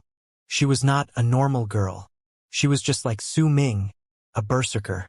However, the strength of chi she released gave Su Ming the impression that she was only at the 3rd level of the blood solidification realm. She was not alone. There were 3 other men from the Berserker tribe behind her. They were built like little hills. Their gazes were cold as they stared at Su Ming and Lei Chun. The strength of their chi was only slightly weaker than Bei Ling's. There seemed to be markings painted on the 3 big men. As Su Ming looked at them subtly, he noticed that the markings looked like scorpions. Lei Chen, how dare you? The girl gritted her teeth as she glared at Lei Chen.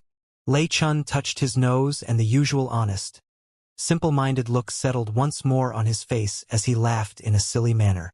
I was tricked by that dumb look of yours the last time and I got a stupid, dyed herb, which you sold to me for 3 stone coins. The girl marched towards Lei Chen, her face red with anger. You can't blame me for that. I didn't know what herb it was, so I just placed it at a random place. You were the one who wanted to buy it. Lei Chen mumbled as though he was wronged. Humph. Give me the stone coins. The girl glared at Lei Chen. Su Ming was also hated on because he was standing beside Lei Chun, but he looked weak and fragile, so she ignored him once she took a glance at him. But Lei Chen smiled wryly. He was about to speak, but the girl immediately glared at him coldly. The three men behind her also looked at him with a fierce glare. He swallowed his words and could only complain about the situation in his head. Lei Chun. Is she the one from Dark Dragon Tribe whom you and the elder spoke of? Su Ming spoke slowly, his face void of expression. The moment his words left his mouth, Lei Chun was stunned for a moment but quickly reacted. He knew that Su Ming had always been calm. If he said something, it meant that he would help. Besides, he knew Su Ming. The moment he heard Su Ming speaking so oddly, he immediately understood his intentions and stood behind Su Ming. He treated Su Ming as if he was his leader. Yes, young lord. That is the girl I spoke of. Lei Chen's gaze was respectful as he spoke with his head bowed. Lei Chen's actions and words immediately caused the girl to shift her gaze to Su Ming. She was surprised. The title of young lord was usually given to the future elders of the tribe. She looked at Su Ming closely, but no matter what, he only gave off the feeling of a normal Berserker tribe member. Hence, her countenance became fierce as she spoke in a coldly. I don't care whether you're the young lord. Return my stone coins. Fine. I'll give you the stone coins. But I came with Lei Chun here today to find you. Lei Chun was calm as he took out 3 stone coins from his bosom with his right hand. Give me the herb you bought from Lei Chun. Su Ming looked at the girl and spoke slowly. The girl was stunned. She did not expect to get her stone coins back so easily. She grew suspicious as her gaze fell upon Su Ming and Lei Chun. What herb is that? After a moment of hesitation, she did not reach out for the stone coins, instead she chose to question. That is. Lei Chun was about to speak when a stern voice cut him off. Quiet. Su Ming glared at Lei Chen. It made Lei Chen shudder and lower his head respectfully. When she saw his compliance, the girl blinked in confusion. She hesitated briefly and took out a purple herb. The herb looked normal. The only difference was that it was completely purple, which made it look terrifying. When she brought out the herb, she immediately handed it to Su Ming, but she kept her eyes fixed on his face. When she saw Su Ming's eyes light up and how he lifted his hand as if he could not wait to grab onto the herb, the girl laughed and retracted her hand. What are you doing? This is my herb. I bought it.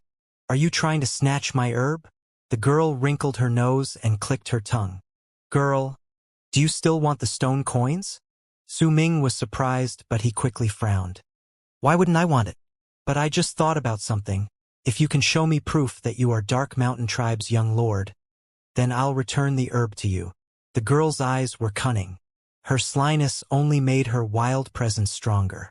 Even Su Ming felt his heart race, but he kept his expressions as bland as possible. Su Ming was quiet as he looked at the girl. He took a deep breath. He raised his left hand and the sudden presence of qi belonging to a second-level berserker of the blood solidification realm spread from his right hand. Is this enough proof? The sudden change instantly made the girl narrow her eyes. Even the 3 men behind her became serious. It was not hard to understand why they were suddenly wary. Su Ming was until a moment ago just a normal person. There was not even a hint of qi from him. The sudden difference caught them all off guard. Young master, a strong berserker must have cast an art on him. That is why the presence of his qi is hidden. The berserker is also much more powerful than us, or else it would not have been impossible for us to detect it. That's right. I've been watching for a long time and I didn't detect anything. The only person who can do this is the elder of Dark Mountain Tribe. The 3 men standing behind the girl whispered softly into her ear. The girl lowered her head and looked at the purple herb in her hands. She hesitated. It had been some time since she bought the herb. She even spent a lot of time persuading Lei Chun to give her the herb. She had thought it was an unknown item and wanted to ask her elder. However, on the second day, she found that the purple tinge had spread to her hands. It was obvious that it was dyed. The discovery made her angry, deeply offended. She brought the herb to the square to try and find Lei Chun again. Just as she hesitated, Su Ming spoke in a frustrated manner. I've already shown you proof. Are you breaking your promise? These are the 3 stone coins, whatever. I'll give you 5 stone coins. Su Ming gritted his teeth and took out another 2 stone coins, passing all of them to the girl. 5 stone coins for the herb. The girl blinked. He managed to identify that she was from Dark Dragon Tribe immediately, so it was clear that Lei Chun told him about it. Besides, he also mentioned the elder of Dark Mountain Tribe. Then it's true. This is a rare item. The girl showed a pleased expression and shook her head. So what? So what if I break my promise? This is mine. If you want to get it back, give me 30 stone coins.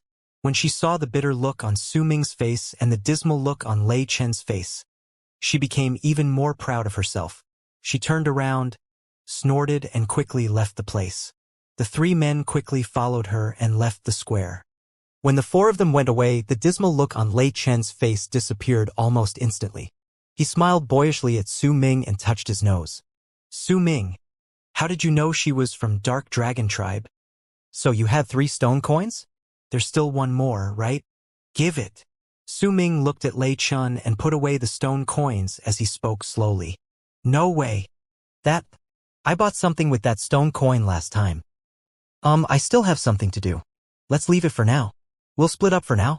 I'll wait for you here later at night. We'll go back to the tribe then. Lei Chun felt his eye twitch and immediately spoke up. He did not even wait for Su Ming to reply. He ran away quickly and disappeared into the bustling square. As he watched Lei Chun escape, Su Ming shook his head. If he was not too poor, he would not have revealed that he had qi. The elder's berserker art was extremely powerful. If Su Ming refused to reveal it, no one would have been able to see it. However, if he did not do it, not only did Lei Chen have to return the stone coins to the girl, Su Ming himself would have needed to give up his stone coins too. Ha! Looks like I'll really have to do this. Su Ming scratched his head and headed towards the square, troubled. The square bustled with activity. Within the tents were plenty of people trading with each other, and there were some who had spread hides on the snow. There, they placed various herbs as well as items for trade as they sat on the ground waiting for someone to buy their wares. It was Su Ming's first time there. Everything was new to him. As he walked through the square, he saw a lot of items he had never seen before. Among them were bones from beasts and all sorts of weird herbs. There were even a couple of refined medicinal potions being sold. They even sell Dark Dragon's saliva here.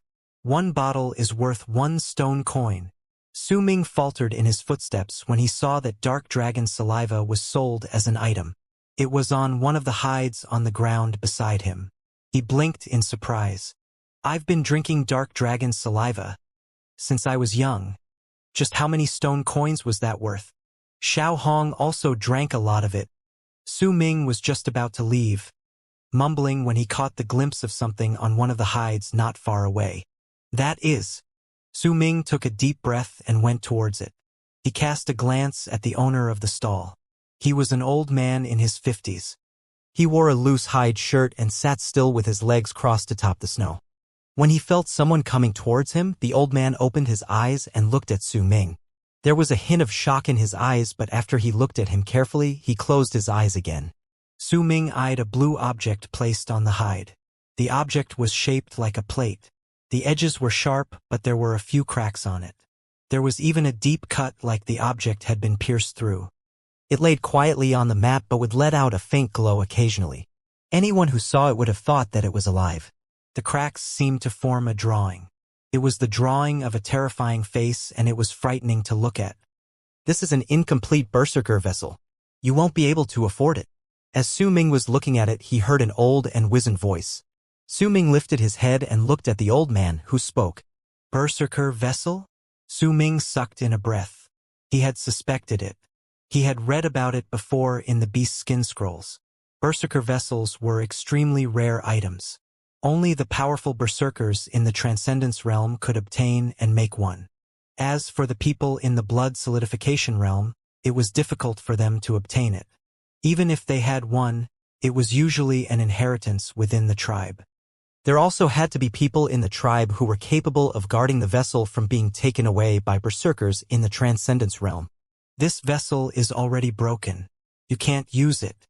But since it was made by a berserker in the Transcendence realm, it'll be for 1,000 stone coins. The old man spoke slowly. As Su Ming stared at the blue plate, his gaze was filled with longing and envy. He only had 5 coins with him, so he could not afford it. He sighed. Su Ming looked at the blue plate again and left reluctantly. I wonder when I'll ever own my very own berserker vessel. Su Ming thought as he wandered through the square. There were a lot of people who opened up shop by selling items on hides. However, even after Su Ming went around the place, he did not see anyone else selling berserker vessels. He did, however, find some cloud gauze grass being sold. Just that, it was sold by different people. The price for one was rather expensive. Just one alone was sold at the price of 1 stone coin, which was the same price as Dark Dragon's saliva. It was beginning to grow dark. The sun was setting in the sky and the light cast a red glow on land. Yet, there were even more people gathered at the square and it continued to bustle with activity. As he looked at the sky, Su Ming decided to continue walking around. He even went into one of the tents. The tent was also a shop. The price for each item was expensive, but at least the quality of each could be guaranteed. There were quite a lot of people going in and out of the tents. As Su Ming watched, he saw some members of the Berserker tribe who were the same as him. They were also carrying baskets on their backs as they went into the tents to sell the contents within to the tent owners. When Su Ming saw this, he smiled. He had been observing since noon and he saw a lot of things. After he pieced up all the details he obtained, he understood most of the rules there. As the sky darkened almost completely and torches were lit around the square, Su Ming went to a corner where the light did not shine. He looked at his surroundings carefully before quickly putting down his basket.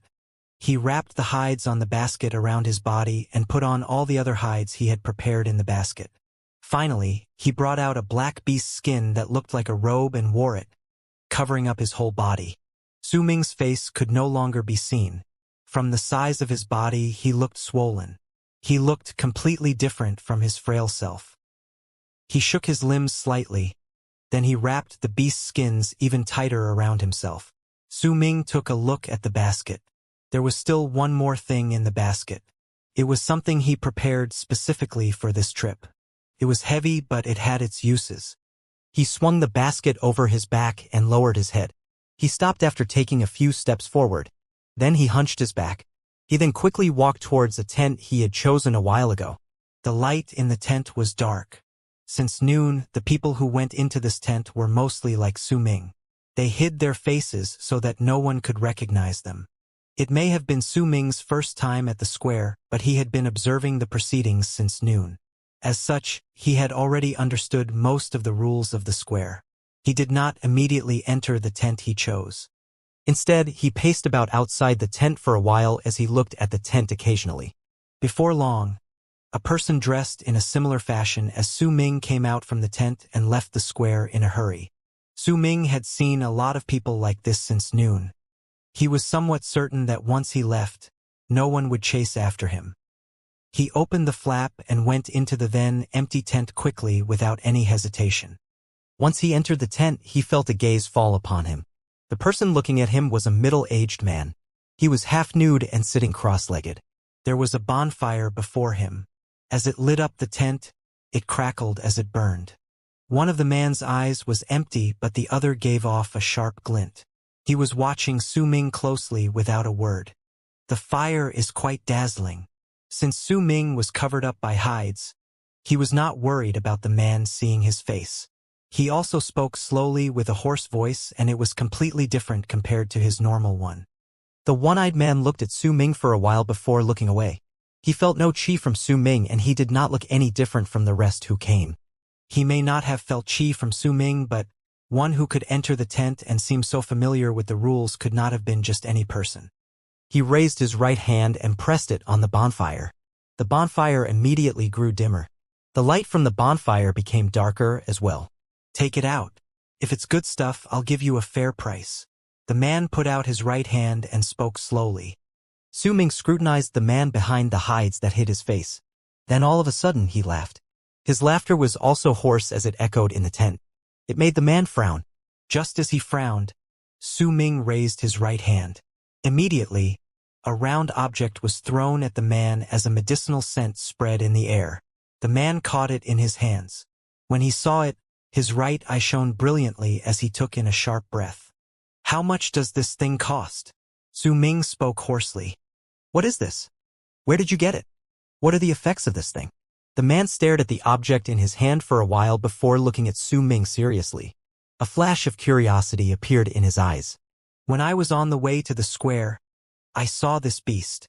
Su Ming did not answer his question but chose to talk about something else. As he spoke, he put down the basket and grabbed something inside with his right hand.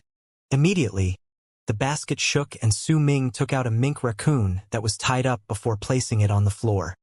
The mink raccoon looked listless, but there was a fierce glare within its eyes.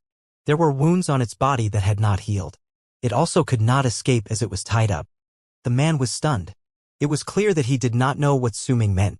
His gaze fell on the mink raccoon for a while, but he quickly looked away. It was just a normal beast. There was nothing about it that required his attention. I just caught it on a whim. Look, it's still alive. Su Ming's voice was slow and hoarse. Nonetheless, it sounded odd in the dim tent. What are you saying? The man frowned. I'm saying that it's still alive. Do you know why I caught it? Because it was too curious. It had been following me for too long. Su Ming raised his left hand and caressed the beast. However, just as his hands swept through the wounds on the mink raccoon's body, it shivered. There were no cries, no screams. There was only a brief shudder before the mink raccoon's body turned into red mist as if its blood was burned. As the man looked at the scene dumbfounded, the mink raccoon's entire body disappeared. Only a pile of red and black bones were left behind. Now it's dead. Su Ming touched the pile of bones with his left hand, and the bones immediately turned into dust which scattered on the ground. The man took a sharp breath and retreated a few steps instinctively. There was shock and fear in his eye which could not be concealed. After a moment, he once again turned towards Su Ming with fear and respect. Fallen berserker. Su Ming snorted. The man shivered and was about to explain himself when Su Ming waved his hand as though he was growing impatient. Tell me how much that thing in your hands is worth. The effect of the item is simple. It will increase the effects of all the herbs you take while you train by 1-fold. As for the other question, you're too curious for your own good. Su Ming spoke slowly. The man's face grew pale. What he saw earlier shocked him. He did not even feel any chi circulating from the person's body. Nevertheless, the beast turned into red mist right before his eyes. This thing. The man took a moment to think as he looked at the round medicinal object in his hand. Sir, I've never seen this thing before in my life. This is... The man spoke hesitantly. He never spoke this way to his normal customers, but due to the shock of what he just saw, he did not dare offend the person before him. You can try it out right now. If there are no effects, I'll leave. But if you can feel the effects, we can negotiate the price. Su Ming spoke calmly and slowly as he sat down. The man breathed out a sigh of relief and agreed to Su Ming's terms respectfully.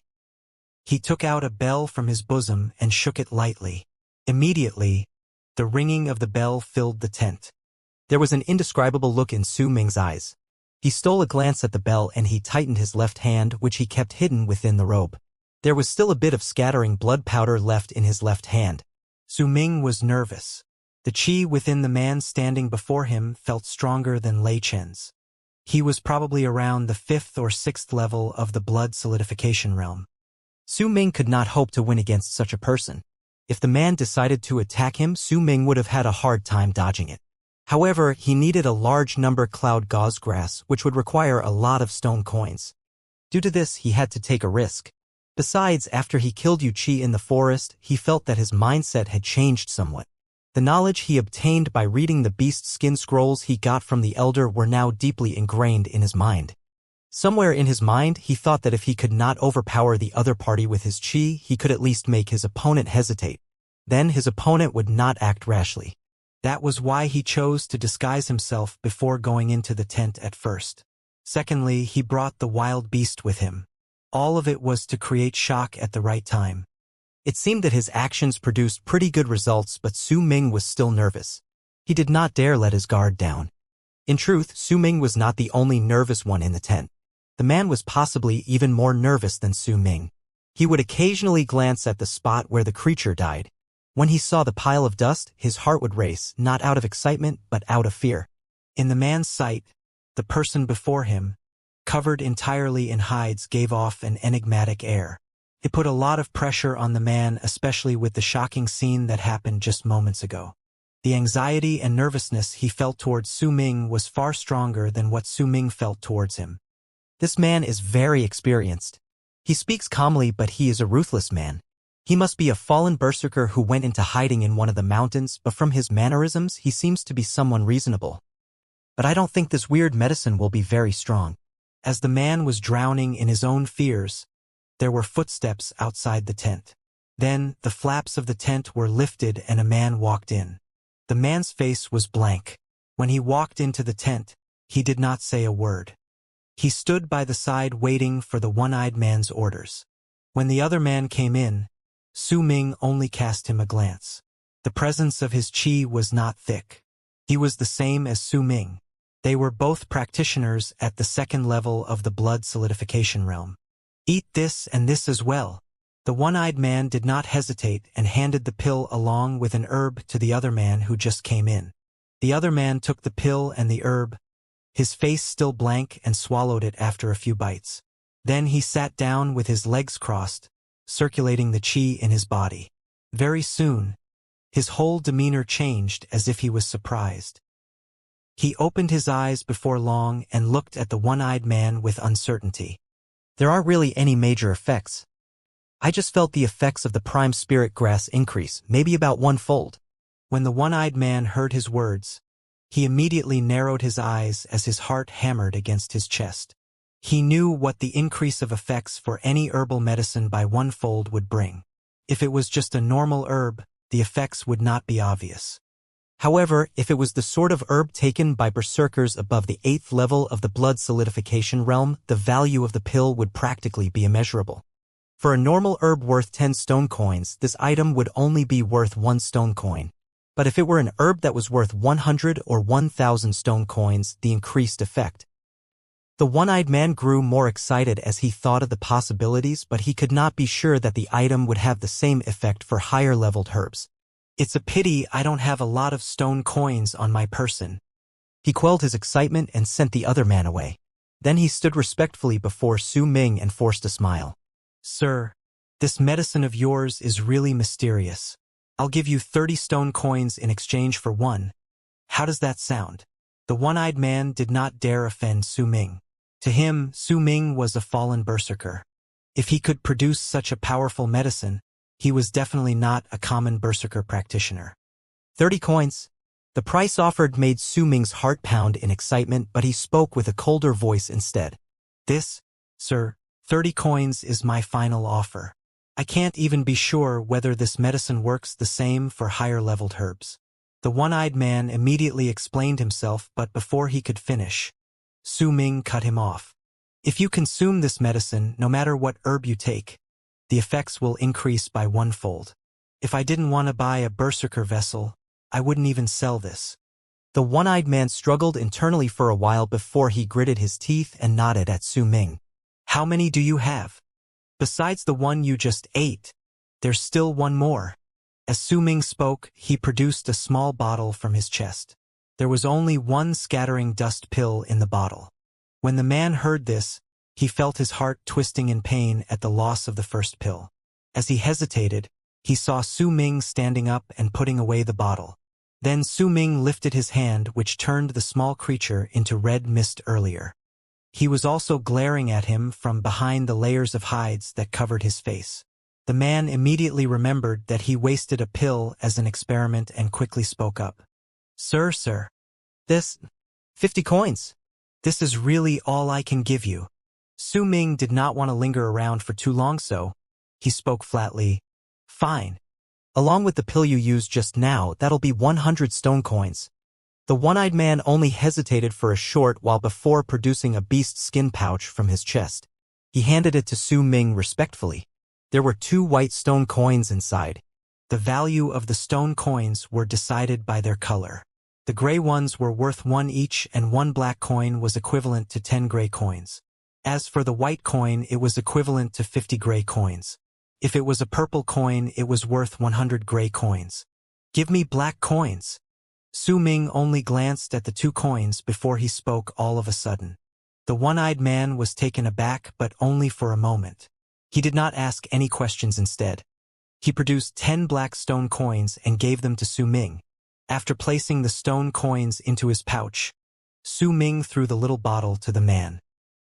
He picked up the basket on the ground and left the tent without another glance at the man. Once he left the tent, Su Ming did not act immediately. He chose to walk around the square. The moon and stars were shining brightly in the sky and there were torches lit everywhere. Yet, there were still a lot of people at the square. However, most of the people who were shopping at that moment were all dressed up like Su Ming. He wandered around the square until he was sure no one was watching him. Then he went to the places selling cloud gauze grass that he singled out in the morning. He bought more than 60 of them. After that he went to a more secluded place to change his attire. He left quickly and went to the place he promised to meet up with Lei Chun. Lei Chun was already at their meeting place, yawning up at the sky. Su Ming did not speak but walked past Lei Chun. Lei Chun was surprised but followed suit. Both of them disappeared into the forest soon and ran once they were in there. Su Ming even changed his path multiple times. He did not stop to rest until the sky started to darken the next day. Even then, his face was pale due to fear. Lei Chun was panting hard. He did not understand it but he chose not to ask. He especially decided to keep his silence when Su Ming threw 5 stone coins in his direction. Once he caught them, he laughed excitedly. They took a short break before Su Ming stood up once more. He ran with Lei Chun towards the direction of their tribe. He did not stop this time but ran at full speed. In fact, his speed seemed to increase with each step he took. His chi might not have been as powerful as Lei Chun's, but in terms of speed, even Lei Chun struggled to keep up. I had a pretty good haul this time. I originally thought that if I could not sell the pills, I would experiment with 5 pieces of cloud gauze grass first. I didn't expect things to go so smoothly. As Su Ming ran, he appeared to be deep in thought. The one-eyed man should be scared of me, but I still can't let my guard down. I have to return to the tribe as soon as possible. Su Ming was careful all the way back to the tribe. They were far away from the square by then, but they would still change their paths occasionally. Su Ming even used his experiences in the forest to erase their tracks. The sun lit up the sky, but there was still some time before noon. Su Ming and Lei Chen caught sight of their tribe some distance away. When he saw the tribe, Su Ming finally relaxed. There was even a smile on his face. We're finally back. Su Ming, you still haven't told me how you knew Bai Ling was a member of Dark Dragon tribe. Lei Chun was gasping as he tried to catch his breath. As Su Ming slowed down, he grabbed the chance to ask him the one question that had been on his mind. Bai Ling. The image of the tall and beautiful girl surfaced in Su Ming's head.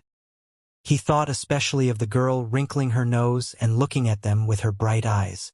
She seemed feral, but it was a wild sort of beauty. I didn't know that she was from Dark Dragon tribe. Su Ming smiled.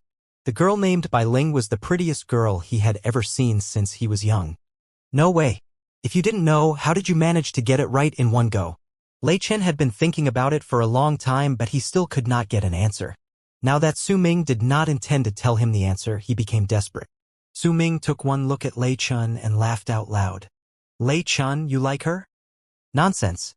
Lei Chen shook his head fervently, then began mumbling under his breath. She's too thin for my liking. I like those who are a bit on the plump side. Lei Chen scratched his head. He had always liked women who were a little more built since he was young. Even now, it was still the same. Su Ming continued laughing and joking with Lei Chun as he ran back towards the tribe. The sounds of carefree laughter and camaraderie resounded in the cold winter. The tattoos of the Dark Dragon were on the 3 men behind Bai Ling. The only ones who like painting dark dragons on their body around this area are the people from Dark Dragon tribe. As they were near their tribe, Su Ming told Lei Chen between laughs. When Lei Chen heard the answer, he immediately laughed wryly. He did not expect the answer to be so simple. Su Ming and Lei Chen returned to their houses safely. As Su Ming brought out the cloud gauze grass he bought, his eyes were bright with anticipation. Mountain spirit, I wonder what its effects are once I finish making it. The elder told me to not leave the tribe for the time being. I'll return as soon as possible. I don't think I'll be gone for long. Su Ming made his decision after he was deep in thought. At the same time Su Ming made his decision, something big happened at the square far away from Dark Mountain tribe. The cause of it all was the round pill Su Ming created. Once Su Ming left, the one-eyed man pondered for a long time in his tent and refused to accept any more clients who wanted to trade with him. As he was thinking, he gritted his teeth. He quickly took the bottle containing the pill to the owner of the square, who resided in the large purple tent. The one-eyed man waited for a long time before he was summoned. When he was called, he entered the tent respectfully. After an hour, he exited the tent with an ecstatic expression, his mannerisms still respectful as he left. Within the purple tent were two elderly men with completely white hair, but their eyes still held a lot of life and vigor. Before them laid a very normal-looking, empty small bottle. One of the old men who wore a white robe held a pill between his fingers. He looked at it for a while. Then slowly, his gaze was filled with surprise and uncertainty. He sank into deep thought for a moment, after which, he brought the pill to his nose and took a sniff. He closed his eyes in concentration. After a long moment, he opened his eyes abruptly. It's just like he said. This pill has unbelievable effects. I've been in Windstream Tribe for many years, but I've never seen such a thing in my life.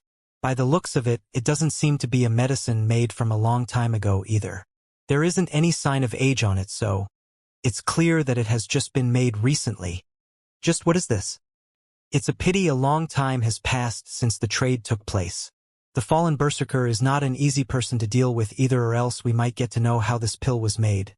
The other old man spoke slowly. Don't be reckless. A person who can produce such an item is either a very powerful berserker in the blood solidification realm, or a fallen berserker at the transcendence realm who came from somewhere else. Brother Zhou, let me take this thing back to the tribe. Perhaps the elder in Windstream Tribe can identify it.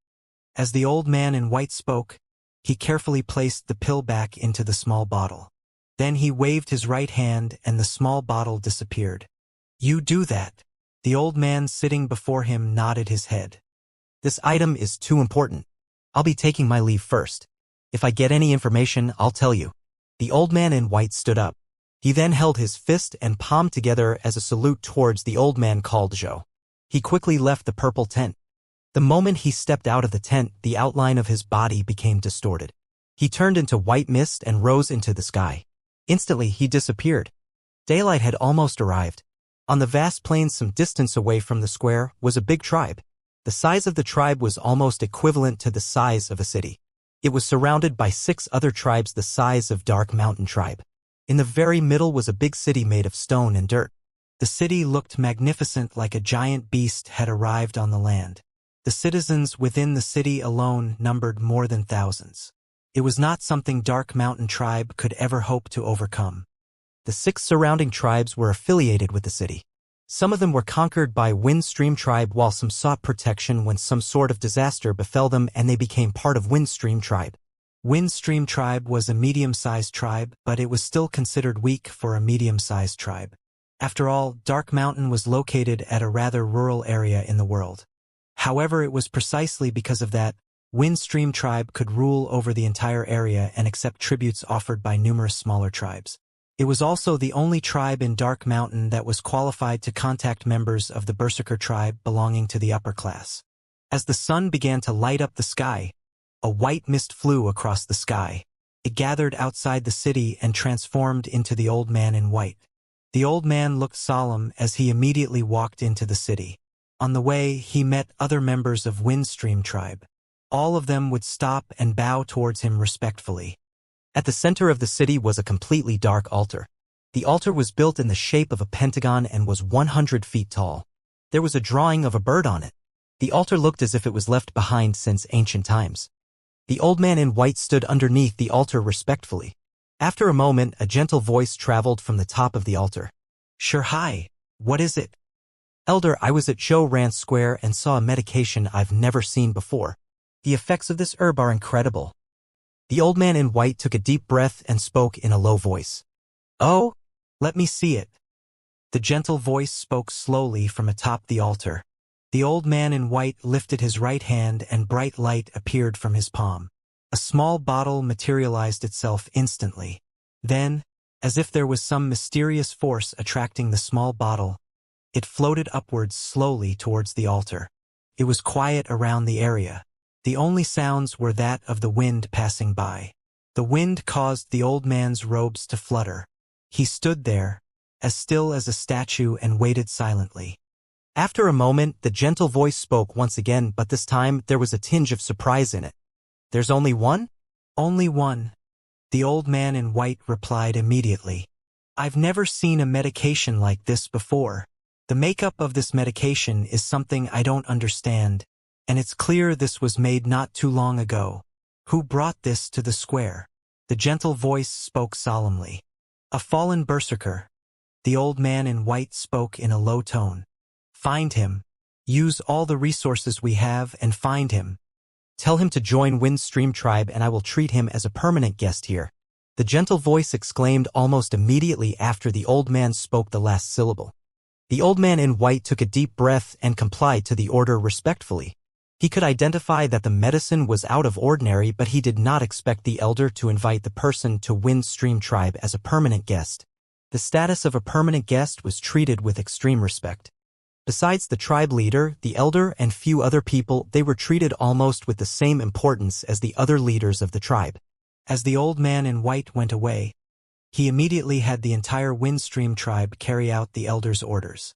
He had cast a huge net to search for the fallen berserker.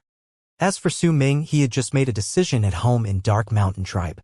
Hence in the morning of the second day, he left the tribe alone and went into the forest. Then he ran towards Black Flame Mountain. Su Ming traversed through the forest without any hesitation. After reaching the second level of the blood solidification realm, his speed and agility had increased so much even Lei Chen had a hard time keeping up with him at full speed. As he ran through the forest, his speed increased even further due to his familiarity with the place. By noon, he had arrived at the foot of Black Flame Mountain. He climbed up Black Flame Mountain and went to the cave which he used for the quenching of herbs. Su Ming placed the basket down on ground. There were a lot of herbs in there, all of which he prepared for the purpose of quenching. Xiaohong was not in the cave. It was most probably out playing. Su Ming cast a glance around the cave.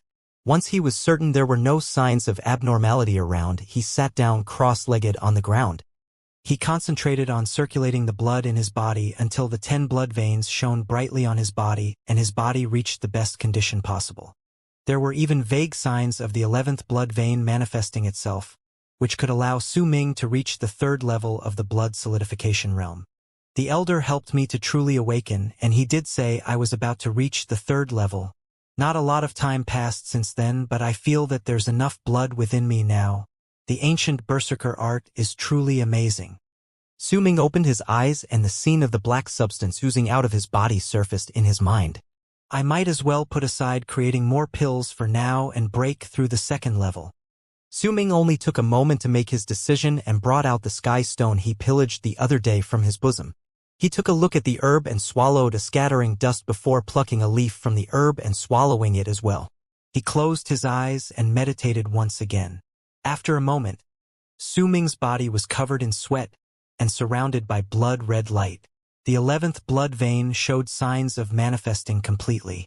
After a few hours, a muffled sound resounded throughout Su Ming's body, and the 11th blood vein manifested itself completely. A much stronger presence of qi immediately erupted from Su Ming's body. Su Ming opened his eyes, which shone brilliantly. The third level of the blood solidification realm. He stood up, his face bright with excitement. After he moved his body to remove the numbness in his limbs, he brought out the herbs. He began the process of creating mountain spirit according to the methods in his memory. Su Ming was no longer as clueless as he was a few months ago. He was already familiar with the process of quenching herbs and even more so at controlling the fire in the cave. As the temperature within the cave increased, Su Ming took off his clothes and stood beside the stone cauldron half-naked. At times he would bring one of the herbs to his nose, whereas other times he would crush the herbs and throw them into the cauldron. Time passed by. The sky gradually began to darken. Silence also fell upon the forest and mountains. Even the sounds of the birds and beasts became a muffled whisper. As the sky darkened, the moon rose into the sky, but the moon that night was different from the other nights. It was in a shade so red like there was a blood-red moon in the sky. The strange sight immediately covered the land with a strange atmosphere. It was especially so for the area around Dark Mountain. The sounds from the birds and the beasts completely disappeared. There was not even the slightest whisper from them. It was as if they did not dare to make a sound. A red shadow sped through the forest at the foot of Black Flame Mountain. It was the little monkey. At that moment, its gaze was solemn and alert. It would lift its gaze towards the red moon occasionally, and distress would flicker across its features. As it ran forward, it hesitated. It still did not know that Su Ming had returned. It changed its direction and no longer ran towards Black Flame Mountain. Instead, it hid itself somewhere in the forest. As the sky grew darker, the moon shone a brighter shade of red. By the time midnight arrived, the entire Dark Mountain seemed to have been dyed in blood. At that moment, a weak cry came from within Dark Mountain. The cry grew louder as time passed and eventually grew so loud it traveled past Dark Mountain. The cry seemed to be filled with endless resentment. Those who heard it were filled with fear. It was a cry that seemed to shake the soul. If anyone listened to it for a prolonged amount of time, they would feel like their blood was boiling. Terrified them. The cry echoed through the skies as if it reflected the blood-red moon. It made Dark Mountain appear to be shrouded in mystery. That night, the 3 tribes around Dark Mountain were filled with wariness. The normal members of the tribe in Dark Mountain Tribe all returned to their houses under the protection of the berserkers within the tribe. They were told not to leave unless it was absolutely necessary. The tribe leader also personally took command of the berserkers to protect the tribe. The elder stood at the highest place in the tribe. It was a stage made of giant wood. In his hands was the black bone cane. As he looked afar, his eyes were tainted with a hint of worry. He felt Su Ming leave the tribe earlier, but he did not expect the blood moon, which only occurred once every 3 years, to happen that night. It was months earlier than the previous appearances of the blood-red moon. The strange phenomenon made him surprised and fearful. Fire! After a long while, the elder spoke. Immediately, the tribe members surrounding the giant wooden stage brought out torches and placed them underneath the stage. The torches caused the stage to burn. The elder on the stage looked as if he was caught in a sea of fire, but he was calm as he chanted in a strange language. Dark Mountain Tribe was not the only one who did this. At the same time, in another direction from Dark Mountain Tribe, the same also happened in Dark Dragon Tribe. The elder of Dark Dragon Tribe wore a loose robe. The elder's hair was also down. There was no telling whether the elder was a man or a woman. In the elder's hands was the skull of a strange, one-horned beast. The elder lifted it up high, and a piercing cry escaped the elder's lips. Among the tribe members of Dark Dragon Tribe stood a girl of extreme beauty. Her face was pale as she looked at the blood-red moon in the sky. The girl was Bai Ling. She was scared as she looked at the elder of the tribe on the altar and the other tribe members whose faces were also similarly pale with terror. The blood moon only appears once every 3 years, and it appears only after all the snow has melted on Dark Mountain. There would then be enough wild beasts to be sacrificed so that we can prevent disasters, but now it has appeared far too early. Bai Ling bit her lip and looked around her, seemingly even more afraid. As for Su Ming, he was in the fire cave concentrating on creating and refining medication. He was covered in sweat as he watched the stone cauldron carefully, and he adjusted the temperature of the fire as he saw fit. Very soon, there was a muffled blast within the cauldron. Su Ming laughed bitterly and wiped the sweat off his forehead. He knew that he had failed once again. The mountain spirit is much harder to make compared to scattering dust. Su Ming shook his head and opened the cauldron. A puff of green smoke with a spicy scent emerged from within. He sighed. Just as he was about to continue, he suddenly felt his chi boiling in his body as though he had lost control of it. He frowned, surprised. He looked around him to see what could have possibly caused such a change, but he found nothing. That's odd. Su Ming scratched his head. He only stopped for a while before he resuming his attempts to create mountain spirit. At that moment, on the other side of Dark Mountain, where Black Mountain Tribe was located, the tribe members were also looking at the moon. However, their expressions were different from that of Dark Mountain Tribe and Dark Dragon Tribe. Unlike the other 2 tribes, their eyes were filled with fear and bloodlust. Roars escaped their lips. It was not just the berserkers who roared. Even the normal members of the tribe did so. Their cries gradually became one and turned into a giant roaring wave. Within the center of the crowd was a small hill made up of numerous red stones. Sitting on the small hill was a willowy old man wearing a black robe. The old man's eyes were cold as he stared at the blood-red moon. There was a cruel smile on his lips. Since ancient times, the Fire Berserker tribe roamed the earth. The tribe had powers that shook the earth. They controlled all the fire on heaven and earth. If they were angered, they could even burn the heavens to ashes and become gods themselves. Their names spread through the land so widely that even those who did not belong to the Berserker tribe feared them. They were known as one of the 8 great Berserker tribes. The willowy old man spoke with a hoarse voice. It was as if he was talking to all the people in the world. But because the tribe wanted to steal an artifact from heaven, they were punished by the god of Berserkers. After 9 days and 9 nights, the entire Fire Berserker tribe was destroyed except for the Berserkers. Those who did not have the Berserker body were all burned alive and their souls shattered. Even when such a disaster befell the Fire Berserker tribe, the Berserkers within the tribe did not die. They wanted to rebel against the god of Berserkers and become gods themselves. The god of Berserkers laid down his punishment. Just as he was about to use his powers and bring annihilation to the entire tribe, the elder of the Fire Berserker tribe fought against the god of Berserkers. The battle shook the heavens. The elder of the Fire Berserker tribe died in battle, but before his death, he cast a forbidden spell that made the god of Berserkers afraid. It allowed him to grant immortality to all the Fire Berserker tribe members who had not died. Awe appeared in the willowy old man's eyes. He raised his right hand and immediately black mist surrounded his wrinkled hand and transformed into a terrifying shape of a spirit.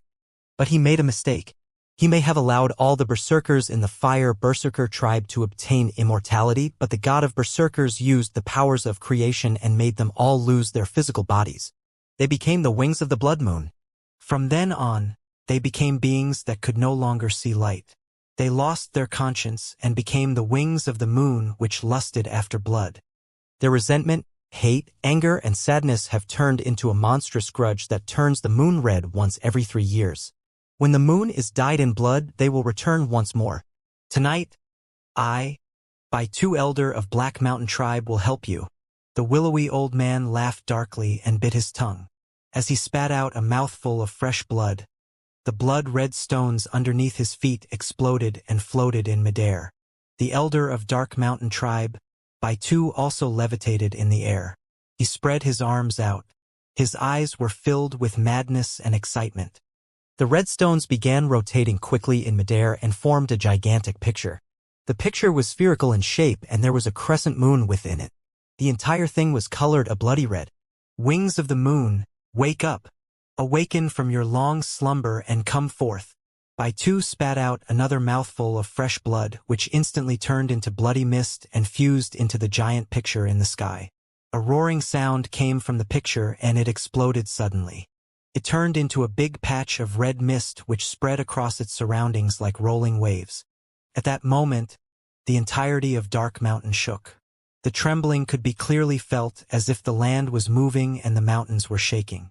The tremors caused an uproar within Dark Mountain tribe and Dark Dragon tribe. Su Ming, who was in the cave within Black Flame Mountain, also felt the tremors. His expression changed. He even heard a faint roar from within the deeper parts of the cave as the mountain shook. He froze and immediately stopped all activity. He retreated a few steps and climbed through the exit. When he climbed out of the cave, he almost gasped in surprise. Right before his eyes was the blood moon hanging in the sky. The blood moon. Su Ming's face immediately turned pale. At that moment, a thick stench of blood came from within Black Flame Mountain. Su Ming did not even hesitate. He understood the connotations of the blood moon and had even calculated the days before it appeared.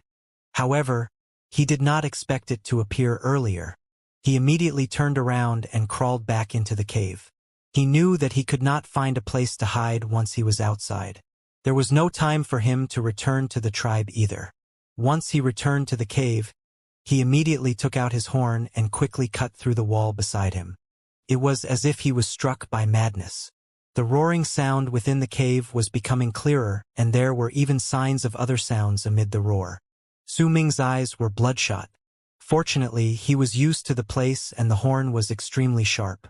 Soon enough, he cut open a small hole and he crawled in immediately. Su Ming then blocked the entrance of the hole with the stones that fell out when he was cutting through the wall. He did not even mind the heat the hole emitted. The very moment he crawled into the hole, a gust of red mist rushed out from within the cave. Once it filled up the entire cave, it escaped through the tunnel with a rumble. Su Ming heard the sound clearly. Under the light of the blood moon, the 5 summits of Dark Mountain seemingly erupted like volcanoes. The rumbles shook the skies and a huge amount of red mist poured out from the summits. It seemed like the mist had been inside the 5 summits of Dark Mountain since the beginning of time. As it erupted from the mountains, the mist immediately covered the sky. The mist from Dark Dragon Mountain leaked out of the mountain from its cracks. Some even poured out from the place Su Ming obtained the Dark Dragon's saliva. If Su Ming looked closely, he would have noticed that the places the Dark Dragons avoided like the plague as they chased him around all those years were the places where the red mist was the thickest. The other mountains were the same as Dark Dragon Mountain, especially Black Flame Mountain. The amount of mist that erupted from the mountain was shocking. As the mist spread around the place, a humming sound echoed. There were sounds of many wings flapping mixed in with the humming, creating a rhapsody of death which terrified all who heard it. He saw red shadows coming out of the 5 summits along with the mist. There were also piercing roars echoing through the sky. The red shadows were strange beasts that had a pair of wings and red eyes each. They were the size of a palm and had 6 limbs. They also had human faces which were filled with madness and lust for blood. They were the wings of the moon. The number of the wings of the moon mounted to at least tens of thousands. They covered the skies until it was completely red. As they cried out, they rushed towards Black Mountain Tribe, Dark Mountain Tribe, Dark Dragon Tribe, and all the places where wild beasts dwelt in the forest. They did not have a conscience. They were only fueled by resentment and a thirst for blood. They only knew how to kill and drink fresh blood, especially blood of the members of the Berserker tribe. It only further spurred their insanity. In fact, they sometimes skipped feasting on wild beasts and went straight for the Berserker tribes. There was an uproar within Dark Mountain Tribe. There were screams filled with terror echoing in the air. Xianxia's face was pale as she held on tightly onto Bei Ling, who was beside her. Bei Ling's face too was pale. Lei Chun was standing further ahead, overcome by irritation. He wanted to find Su Ming, but he did not see him among the people within the settlement. As he was filled with worry for his friend, he was further taken aback by the scene in the sky. The terrified normal tribe members were silenced by the berserkers in the tribe. Gradually, all the people of tribe focused their gazes on the burning wooden stage and on the person who was looking at the sky. The elder's face was pale, but they could not see it due to the fire. His pupils were contracted. He saw the red mist and heard the mad cries coming from afar. How could this be? Not only did the blood moon appear earlier, even the wings of the moon have increased. There were only about thousands of them the last time. He took a sharp breath and shouted without hesitation. Normal members of the tribe, hide. Berserkers, take out all of the meat we have in store. Cut them open and wait for my orders. The elder's body trembled slightly. He lowered his head. He looked at the members of his tribe and closed his eyes. The same also happened in Dark Dragon Tribe. Once Bai Ling and the other members of the tribe heard the elder's orders, the fear in their eyes increased. She would never forget what happened 9 years ago. When she was still a child, she saw her playmate being snatched away by numerous wings of the moon before her eyes. He disappeared into the mist as he cried and screamed. Once he was dragged into Dark Mountain. Only a slow and painful death awaited him. The blood-red moon became a vague shadow in the sky as it was covered by the mist. However, the shadows that whistled through the mist were coming closer. The large number of wings of the moon split into 3 groups and sped towards the 3 tribes near them. In Dark Mountain Tribe, the elder was staring at the sky. The moment the wings of the moon appeared, he swung the bone cane in his right hand. A lake of fire spread underneath him and covered the entire tribe, but the lake of fire did not burn any of the houses. It looked like an illusion surrounded the tribe. Throw the meat, the elder growled. Immediately the terrified berserkers within the tribe's settlement threw a bleeding creature towards the sky. The very moment the elder of Dark Mountain Tribe growled, The red mist spread out and covered the blood-red moon in the sky. A large number of wings of the moon screeched as they came and sped through the mist, covering the sky above Dark Mountain Tribe. Piercing roars drowned out all the sounds in the land. It was the only sound that could be heard that night.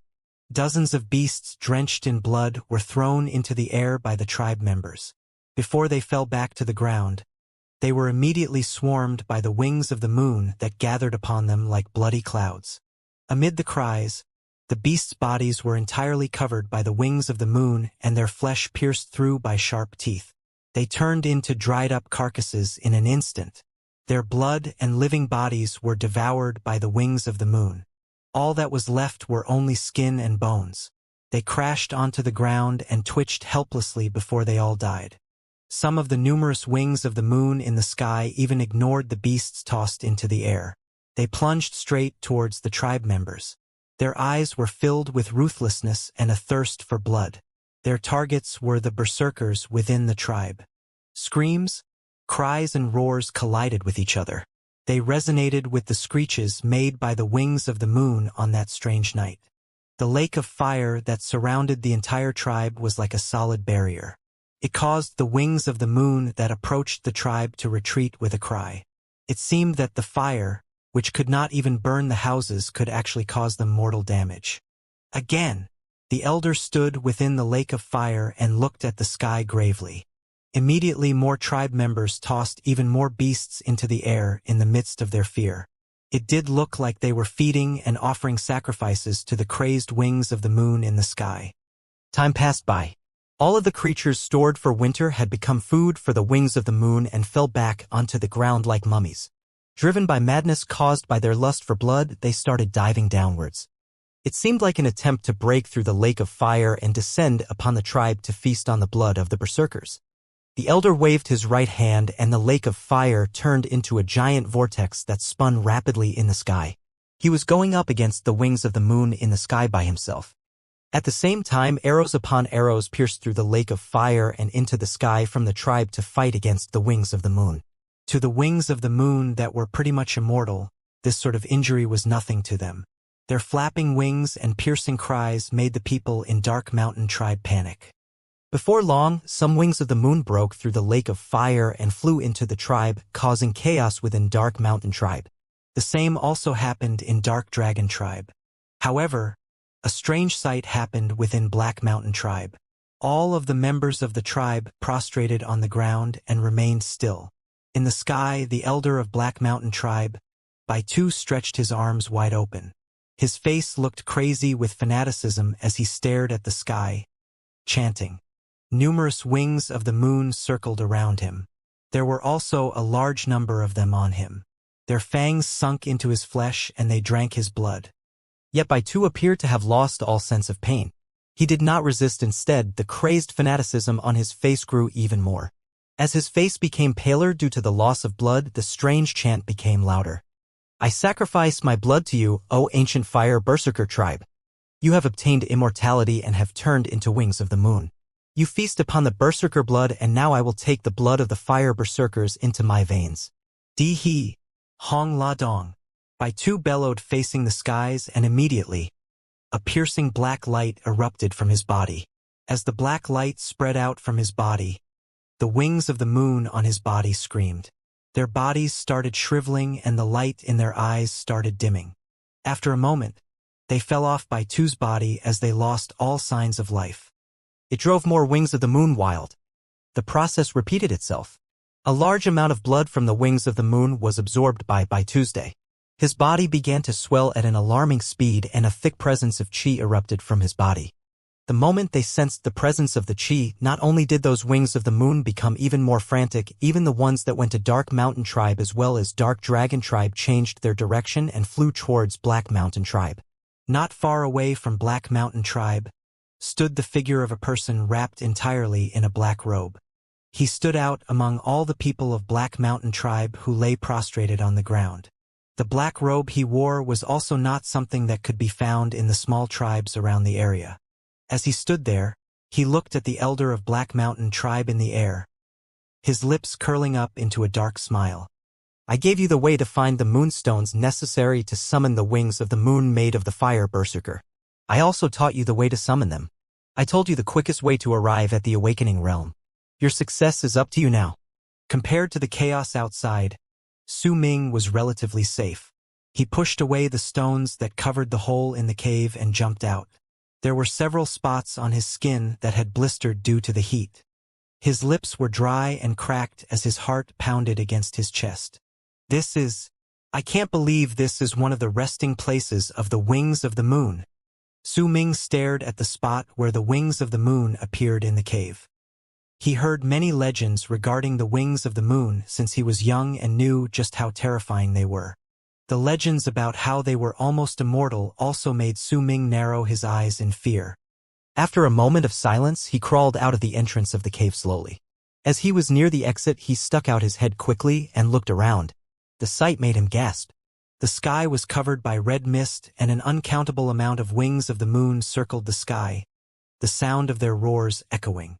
Su Ming immediately retreated into the cave. I wonder what happened to the tribe. I can't go back now. If I leave now, the wings of the moon will definitely find me. Su Ming frowned. He was feeling very agitated and worried about the tribe. Even so, he knew that he had no way to solve the problem. He looked at the place within the cave where the wings of the moon appeared. Slowly, a glint appeared in his eyes. The number of wings of the moon is obviously a lot of more than the previous times. By the looks of it, the deeper parts of the cave should be empty now. Su Ming hesitated for a moment before walking forward slowly. After he stepped over the place he used for quenching and observed the deeper parts of the cave, he decided, I might as well see what's in there that allowed the wings of the moon to stay here for so long. I might be able to find their secret and tell the elder. It might be of some help to him. Su Ming then ran towards the deeper parts of the cave that he had not explored before. It was odd. The cave was usually hot. There were even times when Su Ming felt as if there were hot waves crashing onto him. However, as Su Ming went deeper into the cave, he no longer felt any heat. Instead, he felt a chill coming from within the cave. As Su Ming continued walking deeper, there was another uproar amid the three tribes on Dark Mountain. Several hundreds of the wings of the moon had already penetrated the lake of fire protecting Dark Mountain tribe.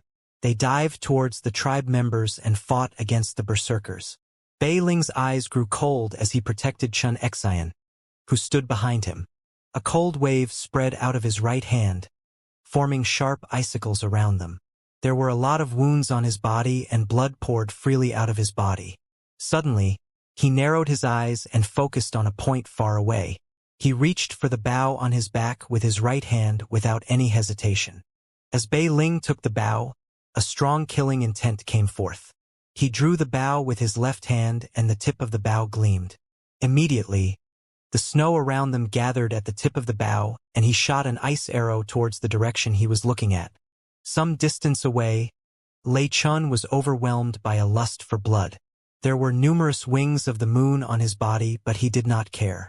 Instead, he seemed to be taken over by madness as he grabbed one of them and tried to bite it.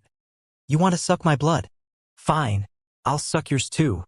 Just as he was about to bite down on the wings of the moon in his grasp, he noticed there were dozens more flying towards him. With his current level, there was no way he could fight against so many of them. At that moment, though, a cold blast of air rushed towards him. As the cold wind appeared, an arrow made of snow and ice exploded on top of Lei Chun with a bang. It caused all the wings of the moon on top of Lei Chun to fall, saving him in the process.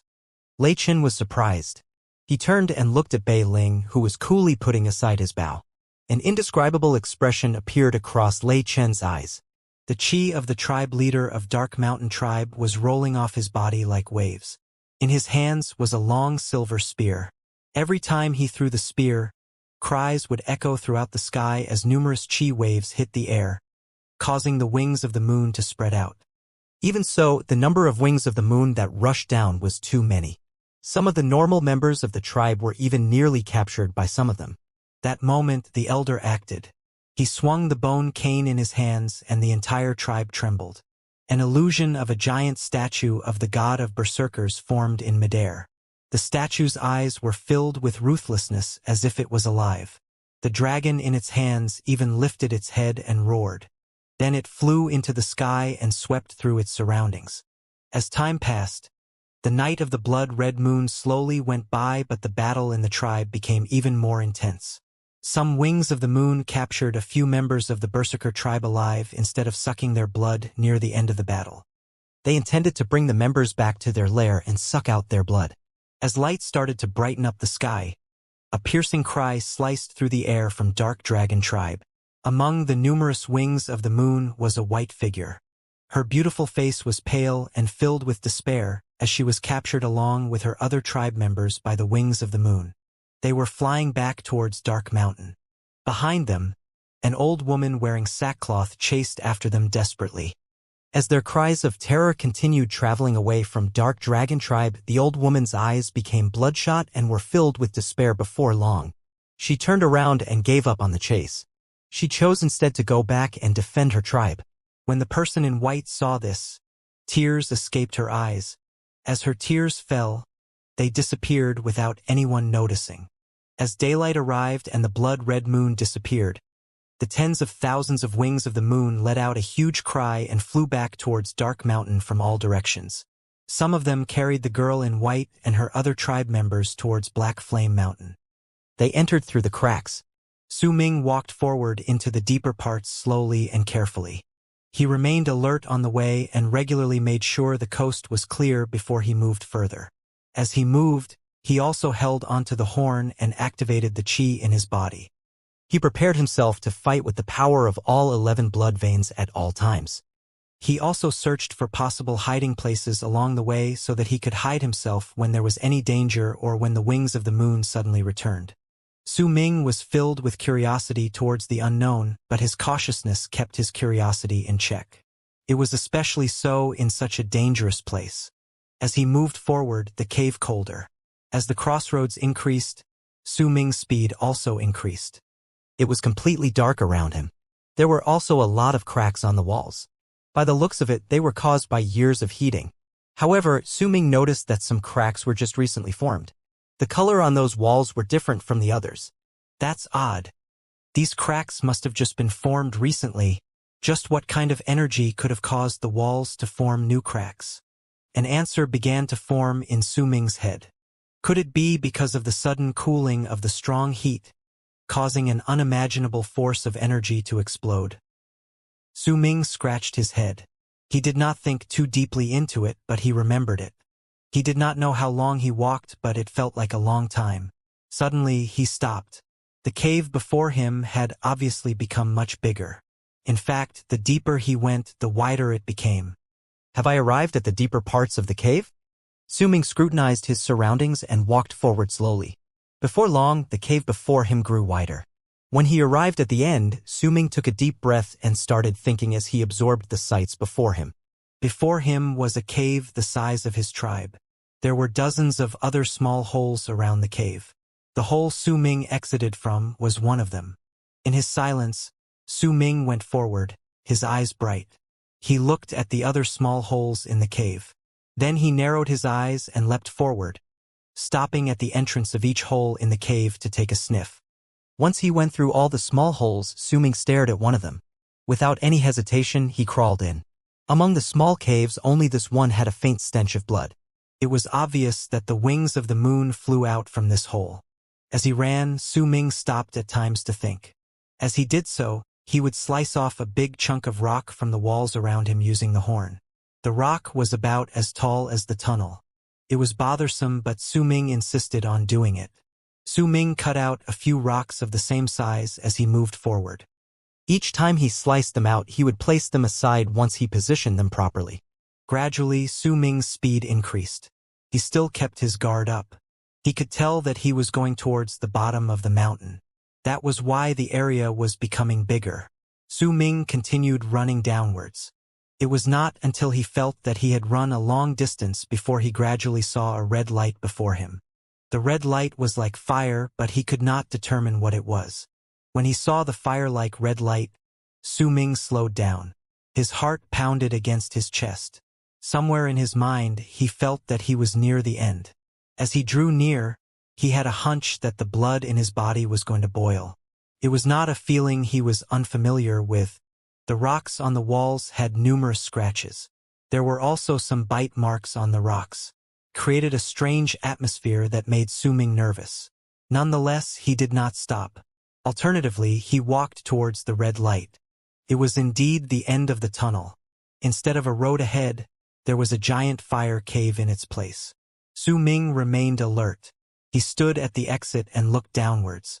As he did, he stood there stunned as if he was struck by lightning. Then he instinctively took a few steps back, drawing a sharp breath. There was a giant basin in the cave. Within the basin were numerous stalagmites as sharp as thorns. They were shaped like hills. The thorny structures were entirely gray, but they constantly emitted a chilly wind which surrounded the area. The temperature in the cave dropped to freezing cold.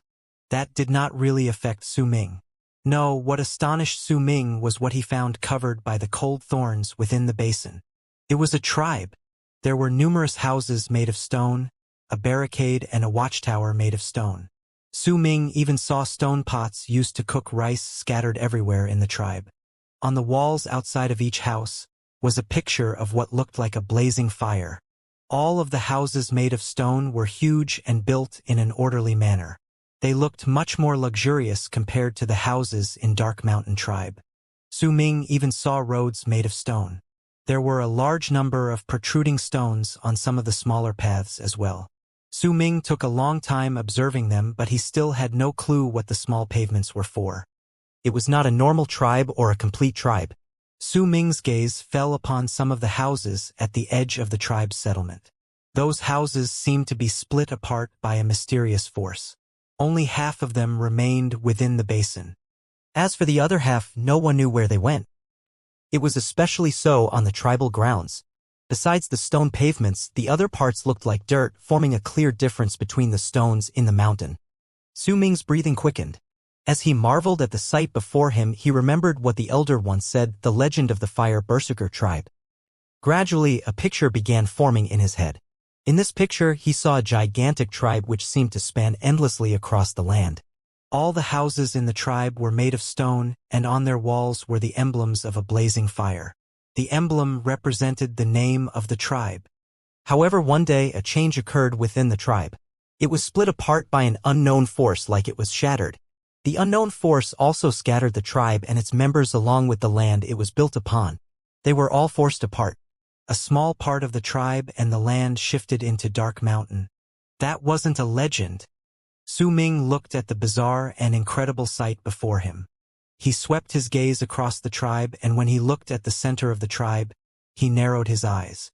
There was an even stranger thing in the middle. It was a giant tree, or more accurately, it looked like a giant tree.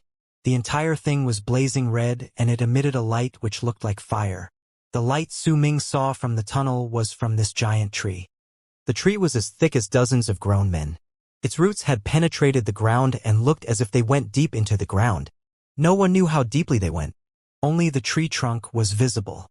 The top of the tree had already penetrated the top of the cave. Only part of the tree was visible. A tree growing within Black Flame Mountain. Su-Ming stared at the tree. Over there, he saw some familiar red flowers displaying their enchanting beauty. As he looked at the red flowers, Su-Ming remembered the strange sights he saw at the swamp in the forest. Su-Ming averted his gaze in his silence and looked at the ruins of the tribe that had been buried within the passages of time. A sudden sadness formed in his chest. He sighed and jumped down to stand amid the ruins of one of the 8 great Berserker tribes. The Fire Berserker tribe had fought against the god of berserkers. Then, the wings of the moon must also be as depicted in the legends. They are the changed form of the Fire Berserker tribe that had been granted immortality by the Fire Berserker Elder's Berserker art. But this is unbelievable. How could such an art truly exist? Just how strong was the Fire Elder of the Fire Berserker tribe? It's mentioned in the Beast Skin Scroll that after the Blood Solidification realm is the Transcendence realm, and after the Transcendence realm is the Bone Sacrifice realm. There was no mention of what comes after the Bone Sacrifice realm, though. The practitioners are only known as Berserker Masters. As Su-Ming looked at the ruins of the tribe before his eyes in silence, he began walking forward. The tribe was empty. Besides the houses and some stuff scattered around, Su Ming did not even see any bones lying around. The silence was suffocating. He stepped quietly onto the small pavement, filled with protruding stones. When he stepped on them, he felt them pricking his feet. He lowered his head and looked at the pavement, but he still could not figure out their use. He walked forward slowly but stopped suddenly as he caught a glimpse of something from the corner of his eyes.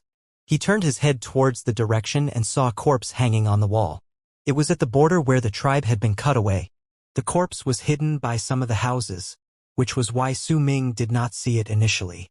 However, as he stood there, he could see it clearly then. The moment he saw the skeleton, Su Ming narrowed his eyes. This was the only corpse he saw at the place. He walked towards the corpse quickly. When he looked at it closely, Su Ming shivered. The corpse was very strange. Its top half was that of a person, but it was shriveled up. The lower half of the corpse was even stranger. It looked as if it had melted away and mutated. It was different from the skeletal frame of a normal person. The frame of a pair of wings also seemed to materialize on its back.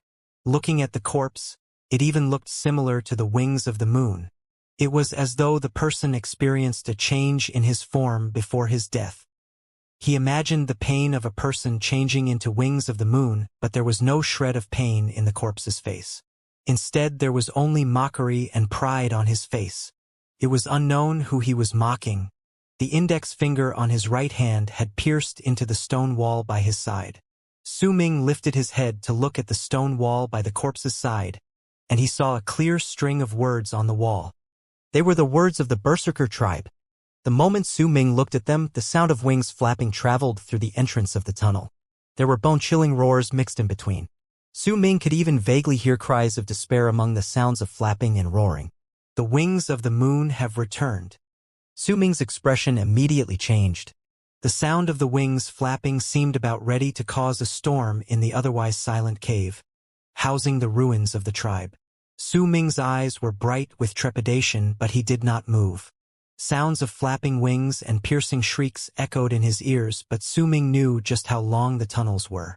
Even if the sounds arrived first, there was supposedly some time left before the wings of the moon actually returned. There might not have been a lot of time left, but it was still enough for him to make his escape. Su Ming did not hesitate. He cast his gaze on the words carved into the wall that the strange corpse was leaning against. "Wherefore doth thou wail, O blue sky?" These were the very first words carved into the wall. The handwriting was filled with strength and masculinity, revealing a shred of insolence and truculence. Su Ming narrowed his eyes the moment he saw those words.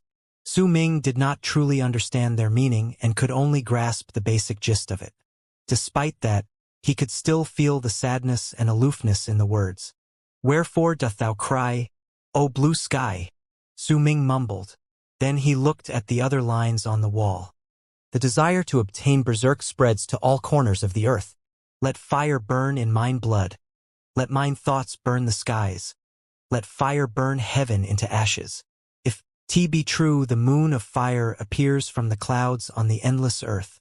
I wilt sink into deep bethought as the fire in mine blood burns. The nine is the utmost of all, and the one is the law. Light up the berserker fires and worship the nine. Did let us all becometh the authorities of fire. Thou who control the heavens, only thou art capable of persecuting me." The words underneath were obviously carved by the same person, but it was no longer a lament. They were words that were difficult to understand. "Light up the berserker fires and worship the nine. Did let us all becometh the authorities of fire." Su Ming frowned. These particular lines were hard to fathom. Su Ming read them again, but even so, he still only got the basic gist of it. As he was thinking, the piercing roars and sound of flapping wings became louder in his ears as they echoed through the tunnel not far away. Su Ming did not linger any longer but ran towards the tunnel quickly. He was already in the tunnel in the blink of an eye. As he stood there, the piercing roars became even clearer. Su Ming turned back and looked at the desolate tribe once more, then ran into the tunnel swiftly. As he ran, he paid attention to the volume of the roars. When he was dozens of feet into the tunnel, Su Ming stopped and crawled into the crack on the wall next to him. The crack was not big, but Su Ming was tiny to begin with, so he had no problems getting in there. Once he crawled in, he immediately squatted down and stilled his breathing.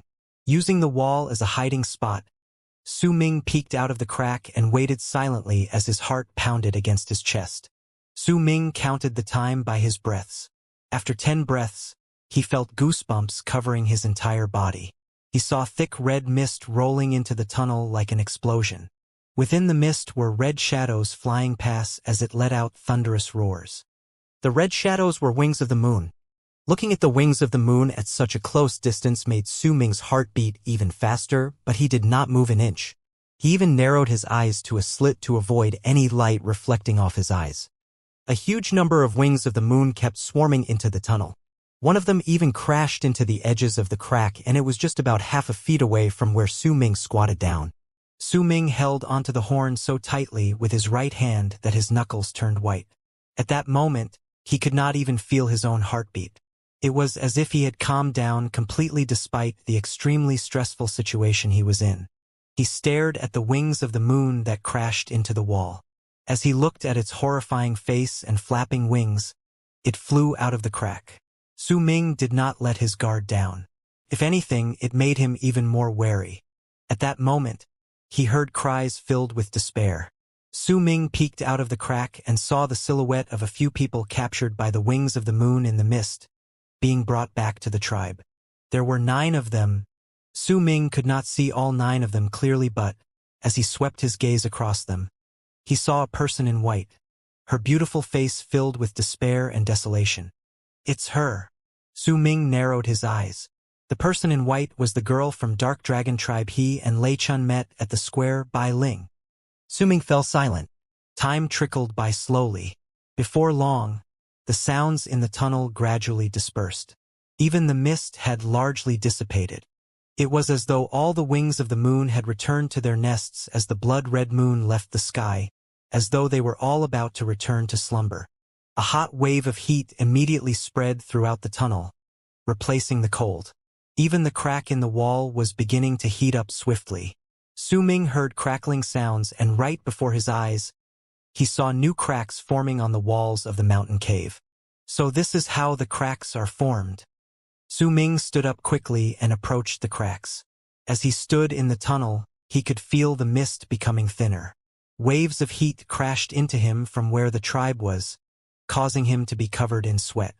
The stones on the ground also grew hotter. Su Ming could even feel the ground burning the soles of his feet as he stood there. He clearly knew that very soon, he was not going to be able to withstand the heat in the place. He contemplated on leaving or staying. There was a hint of hesitation on Su Ming's face. Wretched moans traveled through the tunnel. Anyone who heard them would have trembled in their shoes. I already lied to her at the square with Lei Chun. My consciousness won't allow me to leave just like that. Su Ming was still an honest child deep down. He took a deep breath of hot air and ran towards the end of the tunnel. If I can save her, I will. If I can't, then at least I won't regret it. Su Ming's eyes were resolute as he held onto his horn. The closer he got to the end of the tunnel, the more he felt the heat in the place increasing at maddening speed. Fortunately, the distance was close. Before long, Su Ming arrived at the end of the tunnel. Without bothering about the heat on the walls of the cave, he pressed his body against it and peeped into the cave. His eyes immediately shone with a dim light. Su Ming saw 7 people who were still alive, struggling on the sharp stalagmites situated on top the ruins of the tribe in the gigantic basin. Their stomachs were pierced through by 7 sharp stalagmites, and their blood flowed down the stakes. They were still not dead and were letting out cries of agony as they felt the life seeping out of their bodies. All 7 people were men. Su Ming looked at them closely and let out a sigh of relief. He knew none of the 7, so it was clear that they were not people from Dark Mountain Tribe. The other sharp stalagmites around them were melting. As they melted, a huge amount of red magma covered the land like a river. As he saw that, Su Ming inhaled deeply. He finally understood the purpose of the sharp stalagmites. This place is really strange. Perhaps the wings of the moon's awakening and departure are related to the sharp stalagmites. Su Ming thought. The sharp stalagmites were probably formed from the magma for some unknown reason occasionally, but not for long. After the wings of the moon returned, they would melt and return to magma. With the amount of stalagmites I saw just now, when they melt completely the basin will be completely filled. The tribe will be hidden once more underneath the magma. Su Ming lifted his head and looked at small red trunk which looked like a big tree located at the center of the tribe. The tree also showed signs of melting under the extreme heat in the basin. It was moving around oddly. If Su Ming had looked closely, he would have seen that there were red lines surrounding the tree. Sometimes a part of it would fall off. It was clear that it was a wings of the moon. However, the wings of the moon that returned to the tree no longer had ferocious looks on their faces. As a replacement were looks of pain, desolation, and sadness. They did not continue screaming, but they looked as if they were crying silently. Some wings of the moon were even gesticulating weirdly. They kept lifting their claws and biting them to draw blood in the midst of their sorrow. They wiped their claws on their eyes, but there was no blood in the bitten claws. Those wings of the moon crawled into the tree. What are they doing? Su Ming stared at the tree. As he was thinking, he felt the heat climbing up even more. He could not stay there any longer. I can't find her. Too bad. Su Ming shook his head. He tried his best. Just as he was about to leave, he stopped. His gaze fell upon the red tree branch situated at the center of the basin. Two faces appeared on the tree. One of them he did not know, but the other was Bai Ling. Bai Ling's eyes were empty and void of life, as if she had already given up. At that moment, she looked like a mournful beauty. Su Ming looked at her face, then at the magma gathering slowly downwards. Most of the stalagmites had already melted into magma and had risen about half the height of the houses in the tribe. The only things visible within the basin were the roofs of the houses. Even the roofs were turning into a hot shade of red. The wings of the moon appear when the blood-red moon is in the sky. But judging by the situation here, they should also be connected with the heat in this place. They're really afraid of heat. That's why they will only go out and hunt when this place becomes cold. When they come back, they will all crawl into the tree. None of them will be outside. All of this is proof of my theory. Su Ming did not act recklessly, but he stood there as his eyes flashed brilliantly. I should be able to save her. But I still need to wait a bit longer. Su Ming stared at the tree and occasionally looked at the height of the magma down in the basin. After a while, the heat in the place increased once more. It caused Su Ming to sweat continuously. His skin also showed signs of crying and cracking. The qi in his entire body boiled as he manifested all 11 blood veins. Su Ming jumped down. In the blink of an eye, Su Ming landed on one of the roofs in the basin. The moment he landed, he heard a sizzling sound. White smoke immediately came out underneath his feet. Su Ming did not stop. He jumped again and landed on another rood. After a few leaps, he was near the strange red tree. Just as he was about to reach the tree, Su Ming saw the unknown girl beside Bai Ling shriveling as she let out an agonizing scream. Instantly, she became a pile of bones. It was like she became one with the tree. Her life and all her flesh were absorbed by some mysterious force. The sudden sight stunned Su Ming, but he did not stop. Instead, he ran even faster. Su Ming's personality was like that. Either he would stay away from something, or he would finish what he had started. The very moment he went near the tree, Bai Ling's eyes, which had previously been void of life, focused on him. She stared at Su Ming dumbfounded. As she stared, tears escaped her eyes. There was no hint of hesitation when Su Ming approached the tree. He lifted the horn in his right hand and stabbed the red tree. When half of the horn sank into the tree, a dark red liquid that looked like blood flowed out. A muffled scream also came out from within. It was a scream filled with rage. It was so powerful it shook the entire basin. Su Ming's face was pale, but his eyes were cold. When the horn pierced the tree, he pulled it downwards abruptly. A giant crack appeared on the tree. A cold gust of air immediately gushed forth from the crack. The crack practically appeared beside Bai Ling. Once the crack opened up, Su Ming saw Bai Ling's body inside. He did not hesitate and pushed his hand into the tree to grab Bai Ling's arm inside. Then, with a low growl, he yanked her out. With just a yank, he managed to bring Bai Ling's body out of the tree. Bai Ling was shocked. She looked at Su Ming with a dumbfounded expression and allowed Su Ming to pull her. More tears escaped her eyes. At that moment, Su Ming's face was deeply ingrained in her mind. With Bai Ling in his grasp, Su Ming immediately jumped backwards. His heart was pounding against his chest. Just as he was about to leave, the screams grew much stronger and filled the entire basin. From the crack on the tree, dozens of wings of the moon appeared. The sadness and desolation on their faces were replaced with madness and blood-lust as they flew out of the crack. Su Ming felt his skin crawl. He immediately retreated. There were just too many wings of the moon. They were lined up so densely. Su Ming guessed that there were about thousands of them coming right at him and Bai Ling. There were even more wings of the moon within the tree. However, just as the wings of the moon were about to chase after them, Su Ming saw the waves of heat crashing into them. Their faces were filled with terror. Some of them even froze and fell into the magma. They broke apart and shattered into pieces like stones. There was neither blood nor flesh. Only a gust of cold air rose from where they shattered. The legend of the immortal fire berserker tribe who were turned into wings of the moon is true. They originally did not fear fire, but once they changed into wings of the moon, they experienced a mysterious mutation and became afraid of fire. By the looks of it, their bodies are as cold as ice. Su Ming narrowed his eyes. As he retreated, he threw Bai Ling towards the entrance of the nearby tunnel with his left hand. "Why are you still daydreaming? Run!" Su Ming growled at her. Bai Ling snapped out of her stupor as if she just woke up from a nightmare. The moment her body landed at the entrance of the tunnel, she turned around and looked at Su Ming. Just as she was about to speak, "Run!" Su Ming ran towards the entrance of the tunnel. The magma in the basin had already covered all of the houses in the tribe. There were only a handful of roofs left.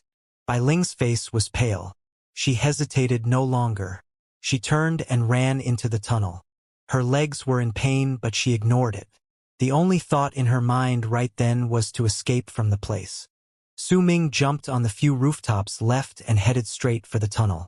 Behind him, a large number of wings of the moon screamed, but they did not dare give chase. The muffled cries and roars from the tree made the wings of the moon even more hysterical. A few dozen of them even went straight for Su Ming with no regard of the heat. The qi in Su Ming's body was boiling. The 11 blood veins spread across his body. When the wings of the moon came, he swung the horn in his hand and rushed towards the tunnel. All of this happened within a short period of time. Nonetheless, when Su Ming arrived at the tunnel, some of the wings of the moon that had chased after him fell and shattered on the magma. Su Ming's heart was pounding quickly, but he was calm. Everything was going according to plan. If he had decided to wait a bit longer and the magma grew even thicker before he acted, things would not have been so easy. More wings of the moon would have in fact chased after him. As he stepped into the tunnel, Su Ming's feet were giving off a stench of burnt flesh. Despite that, he did not stop. He ran even quicker instead. Behind him, all the wings of the moon in the basin roared, but they did not pursue. Still, there were some who managed to charge into the tunnel in spite of the deaths of their many comrades. They rushed at Su Ming. The wings of the moon are afraid of heat. That's why they do not dare to come out from the tree. But the closer we are outside, the more the heat will also decrease. As Su Ming ran, the screeches behind him grew clearer. "I have to kill all the wings of the moon that come after us. They must not remain." Su Ming looked at the big stone he previously cut out when he came in. He immediately ran towards it. With horn in hand, he turned and saw 4 wings of the moon rushing towards him with savage looks on their faces. The sound of their flapping wings becoming louder. Su Ming's face was pale, but his eyes were calm. Just as the 4 wings of the moon were about to reach him, Su Ming kicked the big stone. He measured the size of the stone previously. It was approximately the same size as the tunnel. As he kicked the stone by focusing all of the power of his qi to his leg, the stone flew up and blocked the tunnel like a door. Su Ming always had impeccable timing. According to his calculations, the stone door could hold back 3 wings of the moon temporarily. As for the remaining one, he would kill it with the horn in his hands, using the heat in the tunnel to his advantage. However, the wings of the moon were simply too fast. The stone barricade Su Ming made only managed to stop 2 of them.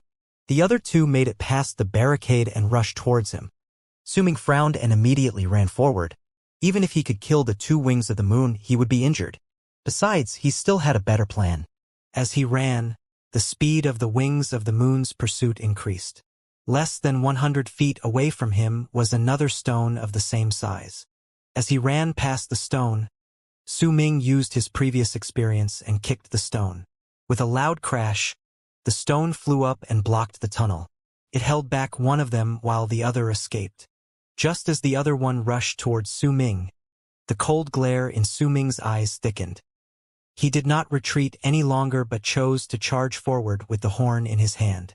The man and abomination immediately battled in the tunnel.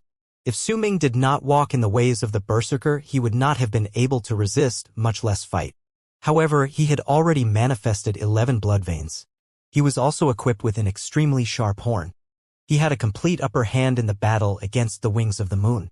Su Ming stabbed the wings of the moon and he immediately jumped away. Nevertheless, the wound left on its body recovered quickly. The wings of the moon only looked slightly sluggish but showed no signs of being anywhere near death. Su Ming narrowed his eyes and quickly cut a few more wounds on the creature so it was unable to recover within a short period of time. He quickly turned and ran away. As he ran, he would kick the stones he had placed in the tunnel earlier whenever he saw them. They became obstructions in the tunnel for the wings of the moon. While he did stop to kick the stones, Su Ming took pride in his speed. In the span of just a few breaths, he sped through the tunnel and reached the area of the cave surrounded by many other small holes. I'm here. The moment he arrived, Su Ming heard Bai Ling calling out to him weakly. He saw Bai Ling hiding in one of the small holes with a pale and terrified face. She was shaking. Bai Ling arrived a long time ago, but she did not know where the exit was.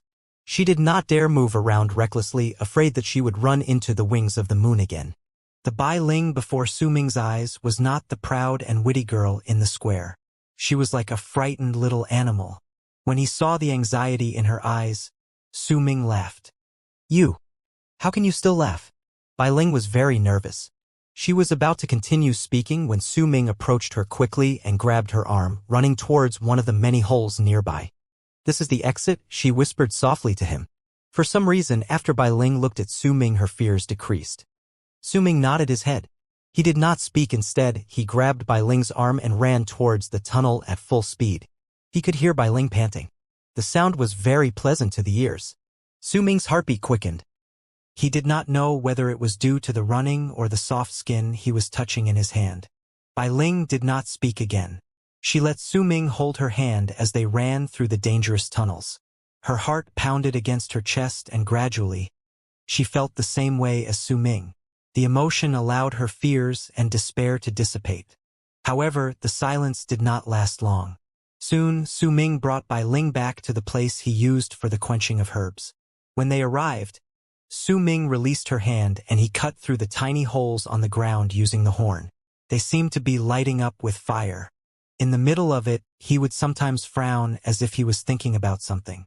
There was also fire burning underneath the cauldron not far ahead. Bai Ling watched Su Ming's actions with increasing anxiety. Even then, she felt like it was all a dream. She had fallen into despair when she was captured by the wings of the moon. Yet the things that happened when Su Ming arrived made her think she was dreaming. At that moment, ear-splitting shrieks traveled from the deep within the cave and became stronger as time passed by. They were approaching at an extremely quick speed. Bai Ling shivered and moved closer to Su Ming instinctively. Before she could get any closer, Su Ming grabbed her hand and immediately went past the small holes as he looked back at the cave. Not long after, the volume of the shrieks increased exponentially and 3 wings of the moon flew towards them ferociously. Bai Ling quivered. She was about to retreat when Su Ming brought his horn out. He cracked open the ground where the fire flowed towards the cauldron, connecting the crack with another ravine. A fire curtain immediately rose from the ground. Its strength was akin to a sea of fire. The 3 wings of the moon who were rushing towards them were enveloped by the sea of fire. Mournful cries rang through the air. They crashed onto the ground and shattered. A cold gust of wind gushed out from their remains and mixed with the fire. Su Ming's face was somber under the fire's illumination. Bai Ling, who stood behind him, became even more terrified. They're afraid of fire. Bai Ling asked softly after a while. They worshipped fire when they were still human. Fire was their glory. But when they were turned into wings of the moon, not only did they lose their conscience and their bodies, they also lost their glory. They were not afraid of fire after they lost their glory. No, they felt guilty towards it. They lived by fire and they died by fire. Su Ming muttered. He remembered the one line he saw when he stood in the ruins of the fire berserker tribe. Wherefore doth thou cry, O blue sky? Su Ming closed his eyes. The scenes he saw that night weighed heavy against his chest and tightened around his heart. It was a desolate and sad kind of feeling. Just who was that corpse in Fire Berserker tribe? Why was he the only one who managed to end his own life before he turned into a Wings of the Moon? Perhaps he was one of the stronger berserkers in Fire Berserker tribe. As Su Ming recalled the strange corpse in his head, he sighed. The thing he thought about even more were the complicated words he saw. The desire to obtain berserk spreads to all corners of the earth. Let fire burn in mine blood. Let mine thoughts burn the skies. Let fire burn heaven into ashes. If T be true, the moon of fire appears from the clouds on the endless earth. I wilt sink into deep bethought as the fire in mine blood burns. The nine is the utmost of all, and the one is the law. Light up the berserker fires and worship the nine. Did let us all becometh the authorities of fire. Su Ming did not understand what the words meant. While he was thinking about them, he saw Bai Ling standing by his side. She was looking at her surroundings. Her gaze was curious. It was clear that she was unaware of the place's purpose. Let's go, Miss Bai Ling. Su Ming smiled slightly and crawled out of the cave through the entrance. Bai Ling quickly followed him. She had wanted to leave a long time ago. Every breath she spent at the place made her feel uncomfortable. The moment they got out of the tunnel, a gust of wind immediately brushed against their skins.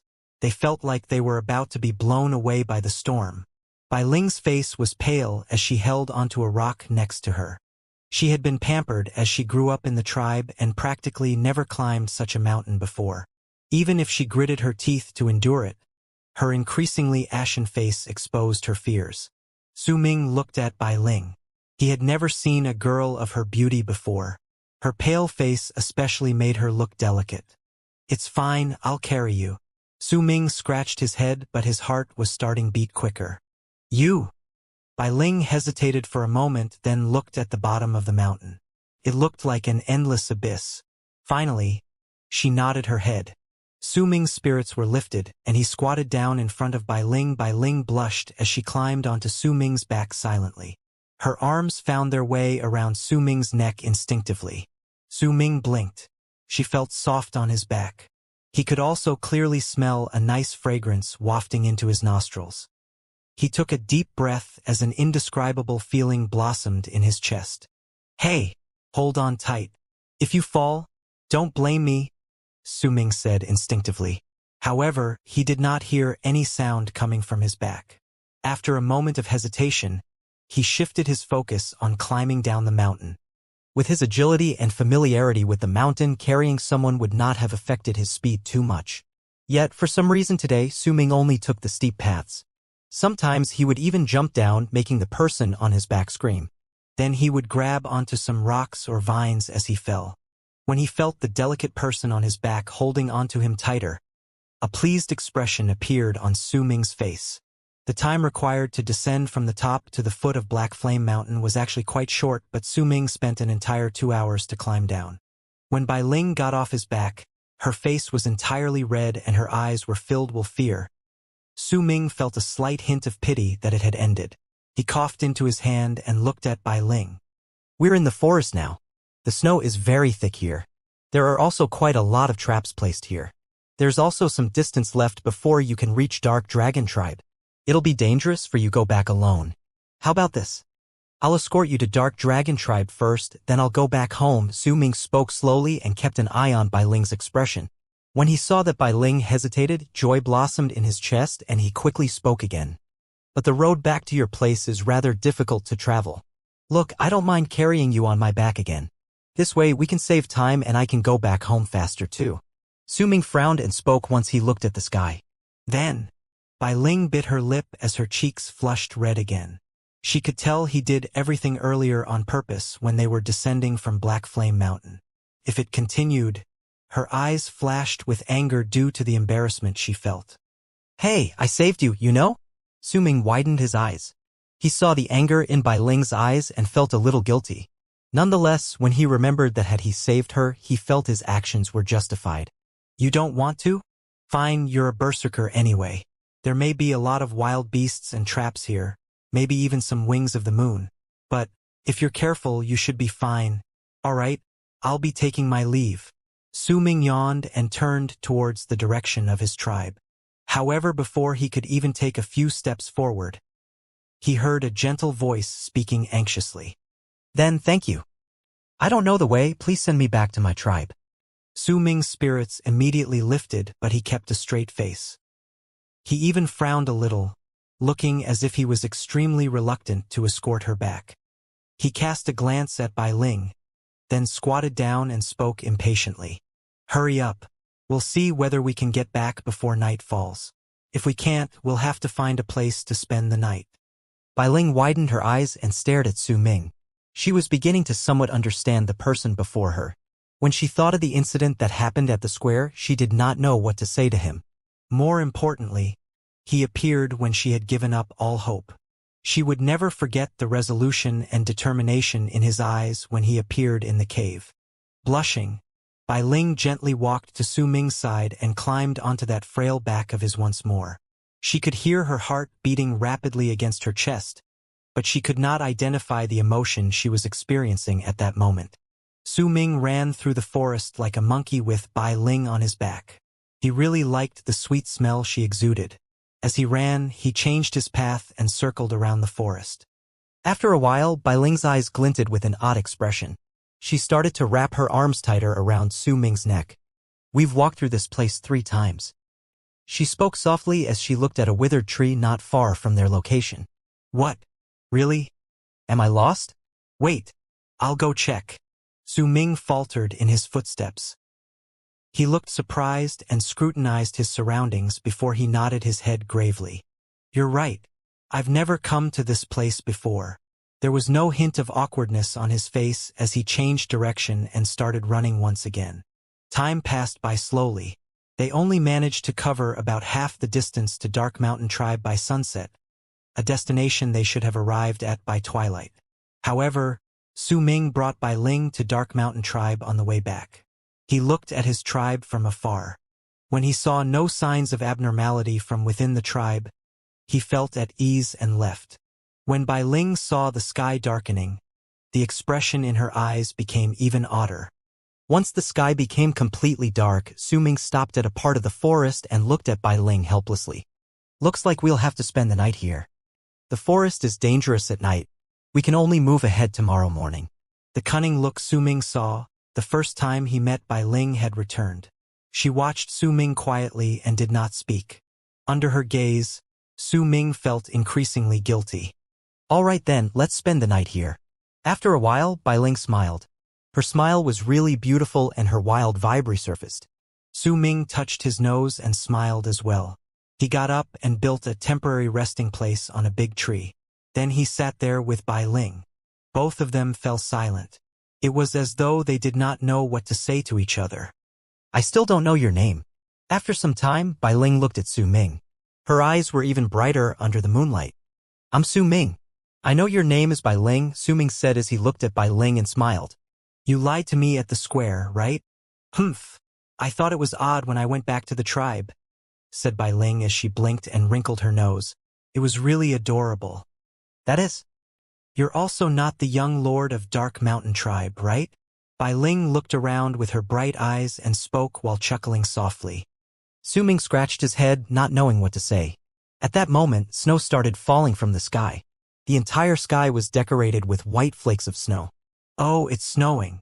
Su Ming changed the subject by immediately lifting his head and looking at the snow. Bai Ling smiled through her eyes. She did not continue with the topic and chose to look at the sky as well. She looked at the snow. Some of them fell on her face. It felt cool and comfortable. The snow became heavier and the 2 individuals in the forest seemed entranced by its beauty. They were silent. Su Ming, thank you. The sky was already dark to begin with. However, as the moonlight reflected off the surface of the snow, their surroundings appeared to be illuminated by a silvery light. As such, the forest was not as dark as it was previously. "Thank you for saving me. Can you tell me about yourself?" "Why were you there?" Bai Ling looked at Su Ming and spoke softly. "I usually go to the mountains to pick herbs. That was a place I found accidentally and I use it as a shelter to avoid the cold. I just didn't expect to see wings of the moon yesterday." Su Ming did not talk about using the place for quenching herbs. Instead, he told her a different story. Time passed by slowly. During the snowy night, Su Ming and Bai Ling talked with each other more and gradually got to know each other. Their voices were carried away by the winds blowing in the winter. "The elder of Dark Dragon Tribe is my grandma. My dad and mom left Dark Dragon Tribe a long time ago.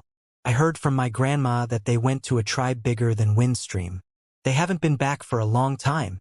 Bai Ling hugged herself and spoke about her past in a low tone under the snow. "I don't even know who my dad and mom are. I was brought back to the tribe by the elder." Su Ming mumbled. "Ah, so that's how it is. That's why I thought you looked much friendlier compared to the others. You're not even as tall as I am. Your elder must have been mistreating you." Bai Ling widened her eyes. "No way, the elder is very good to me. Besides, you may be tall, but I heard from the elder that in a few years, I'll also be as tall as you. Also, you're not as big as the other girls in your tribe." Su Ming laughed and said, "That's because my elder taught me a berserker art. I heard that my mom asked my grandma to teach me the art when I grow up." Bai Ling looked at Su Ming's hair, now dyed white with snow. She smiled teasingly as she spoke. "Look at your hair, it's white." Bai Ling covered her mouth and laughed. The light in her eyes was so bright it made the strange feeling in Su Ming's chest become stronger. "I'm not the only one. Your hair has also become white. You're an old woman now." Su Ming pointed at Bai Ling and laughed. The two of them laughed and talked, feeling more familiar with each other. During that snowy night, Su Ming was happy, but he also felt that time was passing by too quickly. Before he knew it, the sky started to brighten up. It was not due to the snow but because the sun had risen. Night was over. When the sun shone and brightened up the sky, snow was still falling. Su Ming and Bai Ling came down from the tree. Once they cleaned themselves up, they smiled at each other. Su Ming did not say anything but squatted down instead. Bai Ling's eyes lit up briefly and she climbed once more onto his frail back. A warm feeling blossomed in her chest. This time, the strange feeling became clearer the closer he got to Dark Dragon Tribe. He was unwilling to part with Bai Ling. Slowly, he became silent, his footsteps became slower and he started circling around the forest again. Bai Ling hung onto Su Ming's back. Just like the day before, she saw a lot of the sights repeatedly and knew that Su Ming was walking around in circles. However, this time, she did not speak. She placed her head against Su Ming's back, listening to his heartbeat. Nevertheless, everything had to come to an end eventually. The sun had risen to the highest point in the sky and begun setting once again. The outline of Dark Dragon Tribe appeared in Su Ming's line of sight despite the snow falling from the sky. When he saw the tribe, Su Ming placed Bai Ling on the ground with a smile on his face. "You're home." Bai Ling took a look at her tribe, then back at Su Ming. The expression was on her beautiful face was unreadable. She nodded her head silently and walked towards Su Ming. She then swept the snow on Su Ming's body away with her clean hands. "Thank you. I hope you'll return to your tribe soon." Bai Ling opened her mouth again like she was about to say something, but in the end, she just remained silent. She smiled beautifully and walked back to her tribe. Su Ming stood there watching Bai Ling gradually disappear from his sight. As he looked at the petite figure occasionally turning towards him to wave, his mind went blank. As the distance between them grew bigger, the falling snow became an invisible barrier. It obstructed his sight and covered the figure of the person walking away. It was akin to walking past an icy plain. If he did not return, he would not see the ice melting. It was like a memory. If he did not remember it, he would not be able to recall the voice of the person who sighed in that memory. After a long time, Su Ming shook his head. He took one more look at Dark Dragon Tribe and turned away. The snow had been his companion when he came and the snow was still his companion when he left. The snow fell on his body and on his hair, but Su Ming thought he was missing something. "Do I like her?" Su Ming ran in the forest towards Dark Mountain Tribe. There was a frown between his brows as he ran. In his head, he only saw Bai Ling. It's different from how I feel towards Xianxia. Su Ming took a deep breath and shook his head vigorously. He wanted to be rid of the strange and unfamiliar feeling in his chest. Once he calmed down, he ran even quicker. When the sky became dark, the stars shone around the moon and the snow still fell endlessly from the sky. Su Ming finally returned to his home, Dark Mountain Tribe. He stole a look at the tribe from afar yesterday and could roughly tell that the tribe was unharmed. Now that he was back, he saw his tribe members standing guard on night watch outside the giant wooden gate. The tribe settlement was very quiet. The bonfire in the square was still burning as usual and making crackling sounds. Su Ming walked in and looked around. He then arrived outside the elder's house. There was still light from the elder's house, a clear sign that he had not gone to rest. Su Ming, right? Come in. The elder's voice traveled from within the house with a hint of fatigue. Su Ming lifted the leather flap gently and walked in. He saw the elder sitting cross-legged in the middle. His white hair was slightly messy too. Elder, Su Ming called out to him in a low voice. Then he sat in a corner. The tribe is fine, don't worry. The elder looked at Su Ming with a smile on his face. He gestured for Su Ming to sit by his side and patted Su Ming's head, his smile becoming wider. You've reached the 3rd level? You did well. Su Ming looked at the elder and slowly told him everything he saw within the cave. He went into the details, especially regarding the corpse. As he talked about it, he saw the elder's face becoming serious. Wherefore doth thou wail, O blue sky? Elder, what does this mean? Su Ming frowned. The legends are true. The elder looked at the leather flaps as if his eyes could see through them, and they allowed him to look at Dark Mountain. That should be a rhetorical question. Perhaps it meant, why should I be sad when compared to the lonely, endless sky? Or perhaps, there is another meaning to it. The elder sighed. Then he spoke slowly. It was a voice burdened by his experiences in life when a thought struck his head. I don't really understand the words about worshipping the fire. Perhaps you saw it because it's your destiny. The elder averted his gaze from the flaps and looked at Su Ming kindly. I'll be going to Winestream Tribe in a month's time. If you're wandering outside by then, remember to come back. One more thing, Elder. I saved a Dark Dragon Tribe member in the nest of the Wings of the Moon. Her name is Bai Ling. She's the granddaughter of the Elder of Dark Dragon Tribe. The Elder nodded his head. Then as he remembered something, he spoke once again. Bai Ling. He was momentarily surprised. He fell into silence for a while, then told Su Ming to go back and rest. Once Su Ming left, a hint of nostalgia appeared in the elder's eyes. Lei Su, your granddaughter was saved by my little La Su accidentally.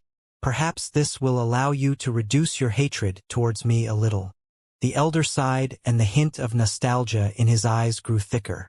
The blood-red moon appeared earlier. Then there's also the strong chi that suddenly appeared from Black Mountain Tribe during that night. I can feel disaster brewing.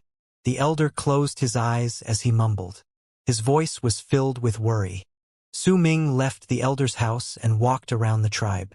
He did not return to his own house but went to Lei Chen's. When he saw that Lei Chen was injured but still up and about, he applied salve on his wounds. Once he did so, his worries went away. Lei Chen was also happy to see Su Ming. He hit his chest and bragged about his fight against the Wings of the Moon. Su Ming left smiling after they talked for a long time. It was already midnight, but Su Ming's gaze fell on a brightly lit house not far away. As he did so, hesitation appeared on his face. It was the head of the guard's house. It was also Bai Ling's house. After a moment of hesitation, Su Ming looked at the light coming from the house, but he did not walk forward. He walked back to his own house underneath the moonlight, surrounded by falling snow. His house was cold. Perhaps it was because he had been away for a few days. He could even see his own breath coming out in white puffs. A bystander would have felt cold just by watching it. The house lacked warmth. It was completely different compared to Lei Chen's house when he visited. Su Ming quietly searched for some firewood and coal. He then quietly kindled a fire alone in the house. He could have resisted the cold easily with the chi of a third-level practitioner of the blood solidification realm. Yet for some unknown reason, he felt that the house was lacking something. He sighed and lit up the firewood. The fire slowly spread to all the wood in the pile and brought about a sense of warmth to the house. It chased away the cold and spread the heat around all corners of the house. Su Ming sat beside the fire and stared into it, letting his mind wander as he did so. He had always been envious of Lei Chen, Bei Ling, and Xianxia since he was young because they had a home. They had parents. No matter how well the elder took care of Su Ming, he was still the elder of the tribe. Most of his time was spent protecting and helping the members of the tribe. Since he was young, Su Ming already learned how to be independent. He learned how to live by himself, and most of all, he learned how to be alone. It was snowing heavily outside. The winds also moaned as they blew past the tribe. They caused the leather flaps on the door to flutter, making crunching noises. Sometimes, wind would escape through the door and flaps into the house, causing the fire to move about violently. Su Ming sat by the fire, hugging his knees as the light from the fire shone on him. He looked into the fire, and after a long while he sighed. The elder said I was adopted. Then are my mom and dad still around? Su Ming's eyes were filled with loneliness. He had kept this thought buried deep within over the years because he did not want anyone to see that he was lonely. He always hid it behind a smile. On that snowy night, however, after feeling the warmth in Lei Chen's house and returning to his own cold wooden house superscript 1, he could not hide it any longer. Bai Ling's dad and mom are also not by her side. I wonder if she's already resting, or is she like me, sitting by the fire thinking about. Su Ming mumbled as he recalled Bai Ling's figure and her bell-like laughter. He froze all of a sudden. Somewhere in his mind he began formulating an answer to why he felt so strangely towards Bai Ling. Part of it was perhaps related to her beauty, but that was not the main reason. It was mostly because Su Ming felt the same sort of loneliness beneath her smiles and cunning. As time passed by, the warmth within the house increased and chased away the cold. Condensed droplets of water began forming on the walls of the house. The heat seemed to warm Su Ming's heart, causing the loneliness he felt to dissipate slightly. Right then, as though the heavens were against it, a huge gust of wind blew past. It brought a large amount of snow from the lands outside into the tribe. The wind was so strong it was like an invisible hand sweeping across the tribe. The creaking noise from Su Ming's house immediately became louder, and even the door connected to the leather flaps was thrown open. The howling sound of the wind immediately filled the house. Some of the snow also found its way into his house and fell on the fire. It sizzled furiously, before dying away quickly. Su Ming lifted his head and looked at the door shaking in the wind. Then he looked at his house that was invaded by the cold so easily just as it finally started to warm up. He stood up silently and left his house. He then stood in the blizzard and stared at the sky. A vague outline of the moon was in the sky, which was being ravaged by the blizzard. As he looked at the moon, Su Ming thought of the wings of the moon and of the corpse he saw in the ruins of the Fire Berserker tribe. Most of all, he thought of the words left behind by the corpse.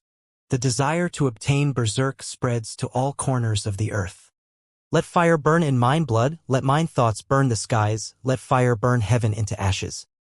If 't be true the moon of fire appears from the clouds on the endless earth, I will sink into deep bethought as the fire in mine blood burns, the 9 is the utmost of all, and the 1 is the law. Light up the berserker fires and worship the 9, did let us all become at the authorities of fire. Su Ming mumbled. These words had appeared in his mind numerous times. He was still trying to make sense of them but felt that he was missing something. The desire to obtain berserk spreads to all corners of the earth. I understand what he meant by the desire to obtain berserk. It basically means the lust for berserk, but it's not something good. But who exactly was the persona? Was the corpse talking about himself? Doesn't seem likely. Su Ming sat outside his house in the blizzard. To him, there was no difference being outside or inside the house. There was no warmth in both places. At the very least, when he was outside, he had the wind as his companion and he could also look at the moon. Who was the persona? I don't know. Then there's the second half of the lines. Spreads to all corners of the earth. Let fire burn in mine blood. Let mine thoughts burn the skies. Let fire burn heaven into ashes. These lines are illustrating a picture. It's as if they're talking about fusing fire into blood, and just by thinking about it, they can burn the skies. Su Ming's eyes shone brightly. He sat in the snow and looked at the moon in the sky as he sank into his thoughts. If T be true, the moon of fire appears from the clouds on the endless earth. The elder once said that the sun was yang and the moon was yin. What he said made sense. During daytime, you will usually feel warmth, but when it's nighttime, it would usually be cold. But what is the moon of fire, though? The color of fire is red. Could it be referring to the red moon, the blood moon? Su Ming frowned, unable to understand it. I wilt sink into deep bethought as the fire in mine blood burns. The 9 is the utmost of all, and the 1 is the law. Light up the berserker fires and worship the 9. Did let us all becometh the authorities of fire. This seems to be referring to an action. The authorities of fire. Su Ming looked at the moon in the sky as a thought flashed through his mind, causing his eyes to brighten up. Could it be? This is actually a berserker art. Su Ming's breathing quickened. He took a deep breath. After he analyzed the words in his head, his belief that they actually conveyed a berserker art was even stronger. The desire to obtain berserk spreads to all corners of the earth. Let fire burn in mine blood. Let mine thoughts burn the skies. Let fire burn heaven into ashes. These lines are actually talking about how strong the berserker art is. I wilt sink into deep bethought as the fire in mine blood burns. The 9 is the utmost of all, and the 1 is the law. Light up the berserker fires and worship the 9, did let us all become at the authorities of fire. These words could only be talking about how one could learn this berserker art. That's right, that's what it should be. As for, if T be true, the moon of fire appears from the clouds on the endless earth. This should be talking about the prerequisites for learning this berserker art. Su Ming brightened up. These words had been bothering him for the past few days. Now that he had analyzed them, he immediately cheered up. Nonetheless, after a while he frowned again. There's still something wrong. The prerequisite to learn this berserker art is the moon of fire, but now it is not. Must I wait for a few more years until the blood-red moon appears again before I can learn this? Su Ming fell silent until the moon in the sky was replaced with the light from the sun. Even when morning had arrived, Su Ming still had no idea how to learn the berserker art. With a sigh, Su Ming stood up and moved his body. As the members of the tribe came out of their houses and began to busy themselves with a new day of work, Su Ming went out of the settlement. The requirement to reach the 4th level of the blood solidification realm is 25 blood veins. I only have 11 blood veins now, so I need to hurry up with my training. I still need to create that mountain spirit as well. I wonder what its effects will be. I hope it'll be useful for my training. Su Ming ran towards the forest. His speed had increased once again ever since he reached the 3rd level of the blood solidification realm.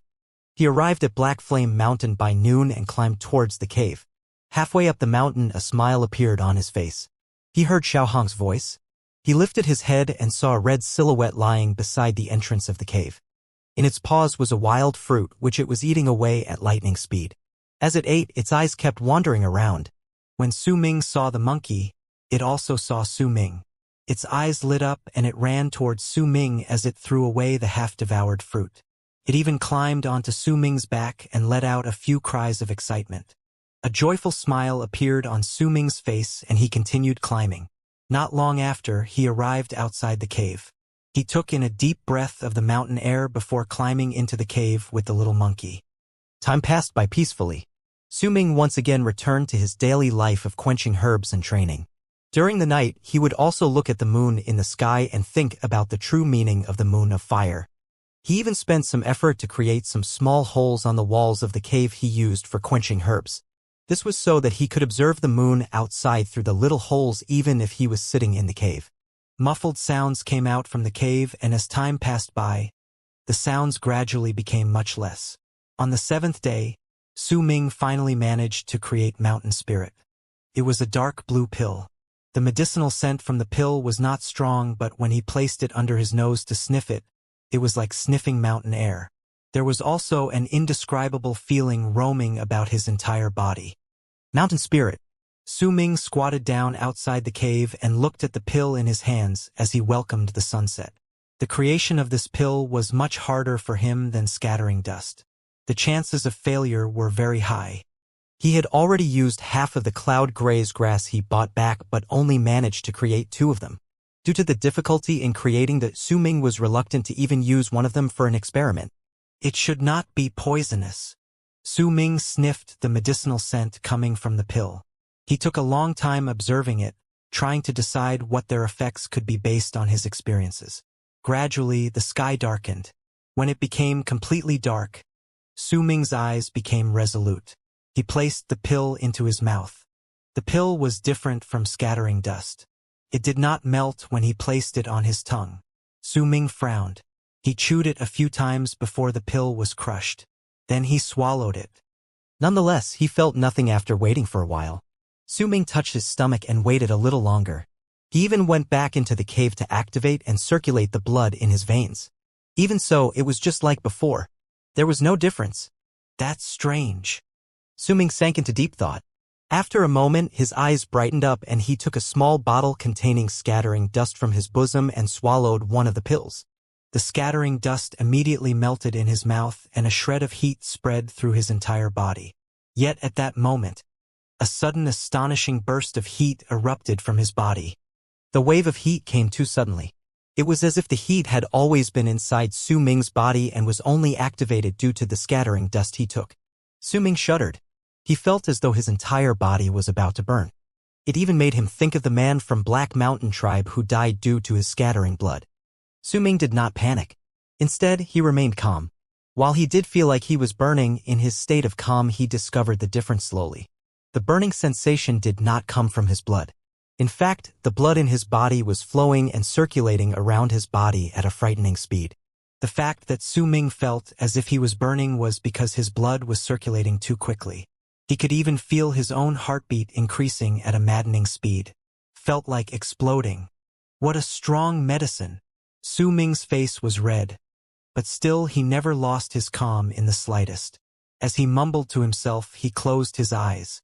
He immediately sank into the feeling of his blood and qi circulating in his body. Sweat covered his body. The 11 blood veins also appeared simultaneously and gave off a piercing light. The red light lit up the entire cave. It looked like it was hell-dyed in the color of blood. As his qi circulated throughout his body, the red light on his body became even stronger. A large amount of blue veins also appeared on his body and looked as if they were pulsing. They made Su Ming look positively ferocious. 2 hours passed by. Within those 2 hours, the beast skin shirt Su Ming wore appeared to be soaked in water. It was dripping with a large amount of sweat. Su Ming's body was also burning red. The 11 blood veins shone so brilliantly on his skin that they looked like wounds. At that moment, Su Ming opened his eyes. They were bloodshot. He roared, and as he did so, the 12th blood vein manifested on his skin. The speed in which it manifested was so quick. It seemed to have moved from its illusionary state to the physical state almost instantly. Su Ming's qi became stronger once more. However, it was not the end. After the 12th blood vein appeared, the burning sensation in Su Ming's body only disappeared slightly. Very soon, Su Ming let out another roar and the 13th blood vein manifested itself on his skin. When the 13th blood vein manifested, there was movement in his hair despite the lack of wind. A strong presence then flared up from within his frail body. The speed of the blood flow in his body no longer made him feel as though he had insufficient blood. Instead, he felt as if he had too much. If he did not concentrate on manifesting the blood veins, his body would have exploded. Despite the appearance of 2 blood veins, some of the burning sensation was still prevalent in his body. Su Ming's face was twisted. The burning sensation over his entire body was hard to bear. He lifted his right hand and tore away his shirt, leaving himself bare-chested and showing all 13 blood veins on his body. They did not appear in order and were instead scattered across Su Ming's chest, back, and arms. The color of the blood veins were a bloody red. They looked like would have bled at any moment. There was a large amount of sweat on Su Ming's body, and under the illumination of the red light, it made him appear strangely beautiful. Su Ming's eyes became increasingly bloodshot, but there was no hint of madness in them. They were still calm. Everything was within his control. As he felt the qi within his body, Su Ming did not hesitate and activated the blood in his veins repeatedly in accordance to his inheritance from the statue of the god of berserkers. It refined and thickened the viscosity of the blood in his veins. Another hour passed by. When Su Ming lifted his head and shouted at the sky, the 14th blood vein appeared vaguely on his body. High shout echoed endlessly within the cave. It sounded like a lot of people roaring at the same time.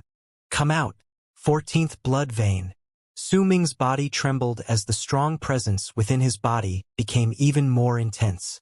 Judging by the speed of the 14th blood vein's manifestation, it was supposed to appear in its complete form on his body soon.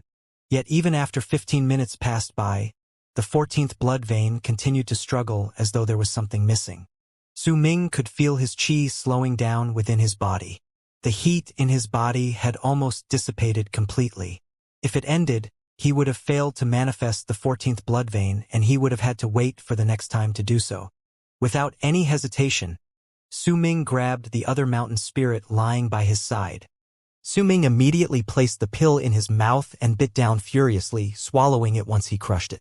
Then he immediately took out another scattering dust and swallowed it. His body began shaking furiously. The burning red color that had almost disappeared from his skin appeared once again, turning his skin into a shocking red. The heat he felt in his body burned intensely once again. Its intensity was even stronger than before, reaching a height where even Su Ming found difficult to bear. Come out, 14th blood vein. There was a vicious side to Su Ming that even he himself did not realize. It had been accumulating for a long time, little by little from the little things that happened in his life. As he growled once again, the 14th blood vein immediately manifested and gave out an enchanting red glow. Once the 14th blood vein appeared, Su Ming did not stop. He immediately swallowed another 2 scattering dusts, all for the purpose of increasing his power in one go. He had been continuously thinking during the 7 days of quenching and creating medication. Su Ming knew about the early appearance of the wings of the moon and the worry behind the elder's smile in the tribe. He may not have spoken about it, but in the corners of his mind, he knew that disaster was about to fall on the tribe. Once he thought about the elder of Dark Mountain tribe arriving at a breakthrough in his training, the elder mentioning there was a traitor within the tribe and all the talk about danger, Su Ming became extremely worried. He wanted to help the elder and the tribe, but with his current strength, it was clear that it was not enough. He wanted to become stronger. He wanted to become powerful. After the 14th blood vein appeared, Su Ming once again activated and circulated the qi in his body. The 15th blood vein almost seemed like it was forced out of his body by the insane flow of blood in his body. After a long while, Su Ming quivered in pain, but he did not stop. As the blood circulated in his body, he bellowed and the 15th blood vein manifested. The 15 blood veins resembled 15 scars on the naked top half of his body. As they glowed in a red light, Su Ming looked even more powerful. However, Su Ming was not satisfied with only 15 blood veins. He continued to circulate the blood in his veins as time passed by. The 16th blood vein appeared abruptly. By then, most of the heat in his body had disappeared. It seemed like it was about to end. A cold glint appeared in Su Ming's eyes. Without a sound, he lifted his right hand and slammed it against his chest. With that hit, a strong force traveled into his body and stimulated his rapidly beating heart. Come out, 17th blood vein. Due to the shock, his heart pumped out more blood, which rushed around his body rapidly once again. Then on his chest, the 17th vein appeared. Once the 17th blood vein appeared, the burning sensation in Su Ming's body dissipated. There was no longer any heat and intensity in his body. His entire body felt drained. Su Ming knew it was the aftereffect once the effects of the medication went away. At the same time, there was a light stinging pain in his body. It meant that his body was injured during the forceful training earlier. I'm a practitioner of the ways of the berserker. This sort of pain and injury is nothing, Su Ming mumbled. He could feel that the power in his body had increased by at least 1-fold. A look of resolution appeared in his eyes. He did not get up. Instead, he brought out an herb from his torn beast skin shirt. It was the sky stone he obtained earlier. This was the strongest herb he had besides the pills. Besides the portion he gave to Lei Chen, he would not have used it easily. Nonetheless, he brought them out with unwavering determination. He wanted to increase his strength as much as possible in one go. As Su Ming took the herb in his hand, he left out one leaf for later use and swallowed the rest. He also consumed a scattering dust to increase the effects of the herb. A cool sensation immediately erupted within his body.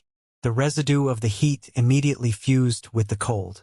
A cold feeling began to form in Su Ming's body, causing the red color on the 17 blood veins to become even more distinctive.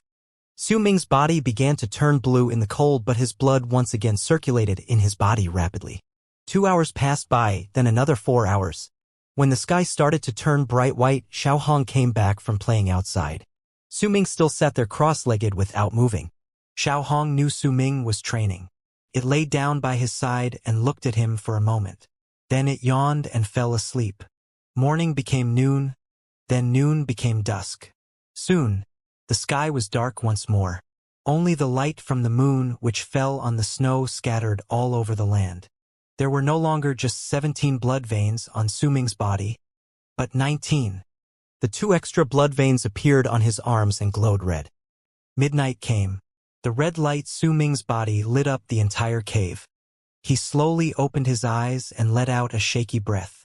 His eyes were filled with a threatening glint. When he saw Xiaohong snoring lightly by his side and occasionally grabbing his own fur, he smiled. He averted his gaze from Xiaohong's body and looked at the small holes decorating the walls of the cave. From his position, he could see the weather and the moon outside. Su Ming slowly closed his eyes and was about to activate the qi within his body and cure the injuries he sustained during training. Just as he was about to close his eyes, though, Su Ming suddenly opened them. He could feel something was different about the moon when he saw it from the multiple little holes right before. When he looked at it again, he widened his eyes. There was a hint of red on the moon in the sky. Su Ming was stunned. When he looked at the moon once again, the red hint had disappeared as though it was just an illusion. Su Ming's eyes turned grave. He did not believe that it was just an illusion. He became silent as he stared at the moon once again from the small holes on the wall. Time passed by slowly. While Su Ming looked at the moon, he did not circulate the qi around his body. As such, the red light disappeared quickly from the cave and everything returned to normal. After a while, Su Ming frowned. Could it really be a mistake? Su Ming sighed. He was just about to close his eyes and forget about the moon when a thought crossed his head. He frowned. That's not right. Somewhere in his mind, he caught onto a train of thought, but the thoughts flitted around in his head as if they were about to disappear at any second. It was very difficult for him to gather them. Red moon, red moon, red. Su Ming mumbled and lowered his head to look at this body. He remembered the moment he saw the red moon was when the medicine had just worn off. His blood was circulating around his body according to his will, and there was red light lighting up the cave. His eyes gradually brightened up as he thought about it. The muddled thoughts in his head gradually became clear. After a moment, Su Ming instantaneously opened his eyes as he activated and circulated the blood in his body. The 19 blood veins appeared on his body at once and released a piercing red glow. Not only was his body enveloped in the red glow, the cave was also dyed in a red light. Su Ming focused his eyes on the moon from the multiple little holes. Under the glare of the red light, he took a deep breath as a look of comprehension appeared in his eyes. They became increasingly serious at the same time. At that very moment, the moon appeared red. The moon itself was not red, but because the cave was enveloped in red, Su Ming was looking at the moon underneath the red light. It was only logical for him to think that the moon had turned scarlet.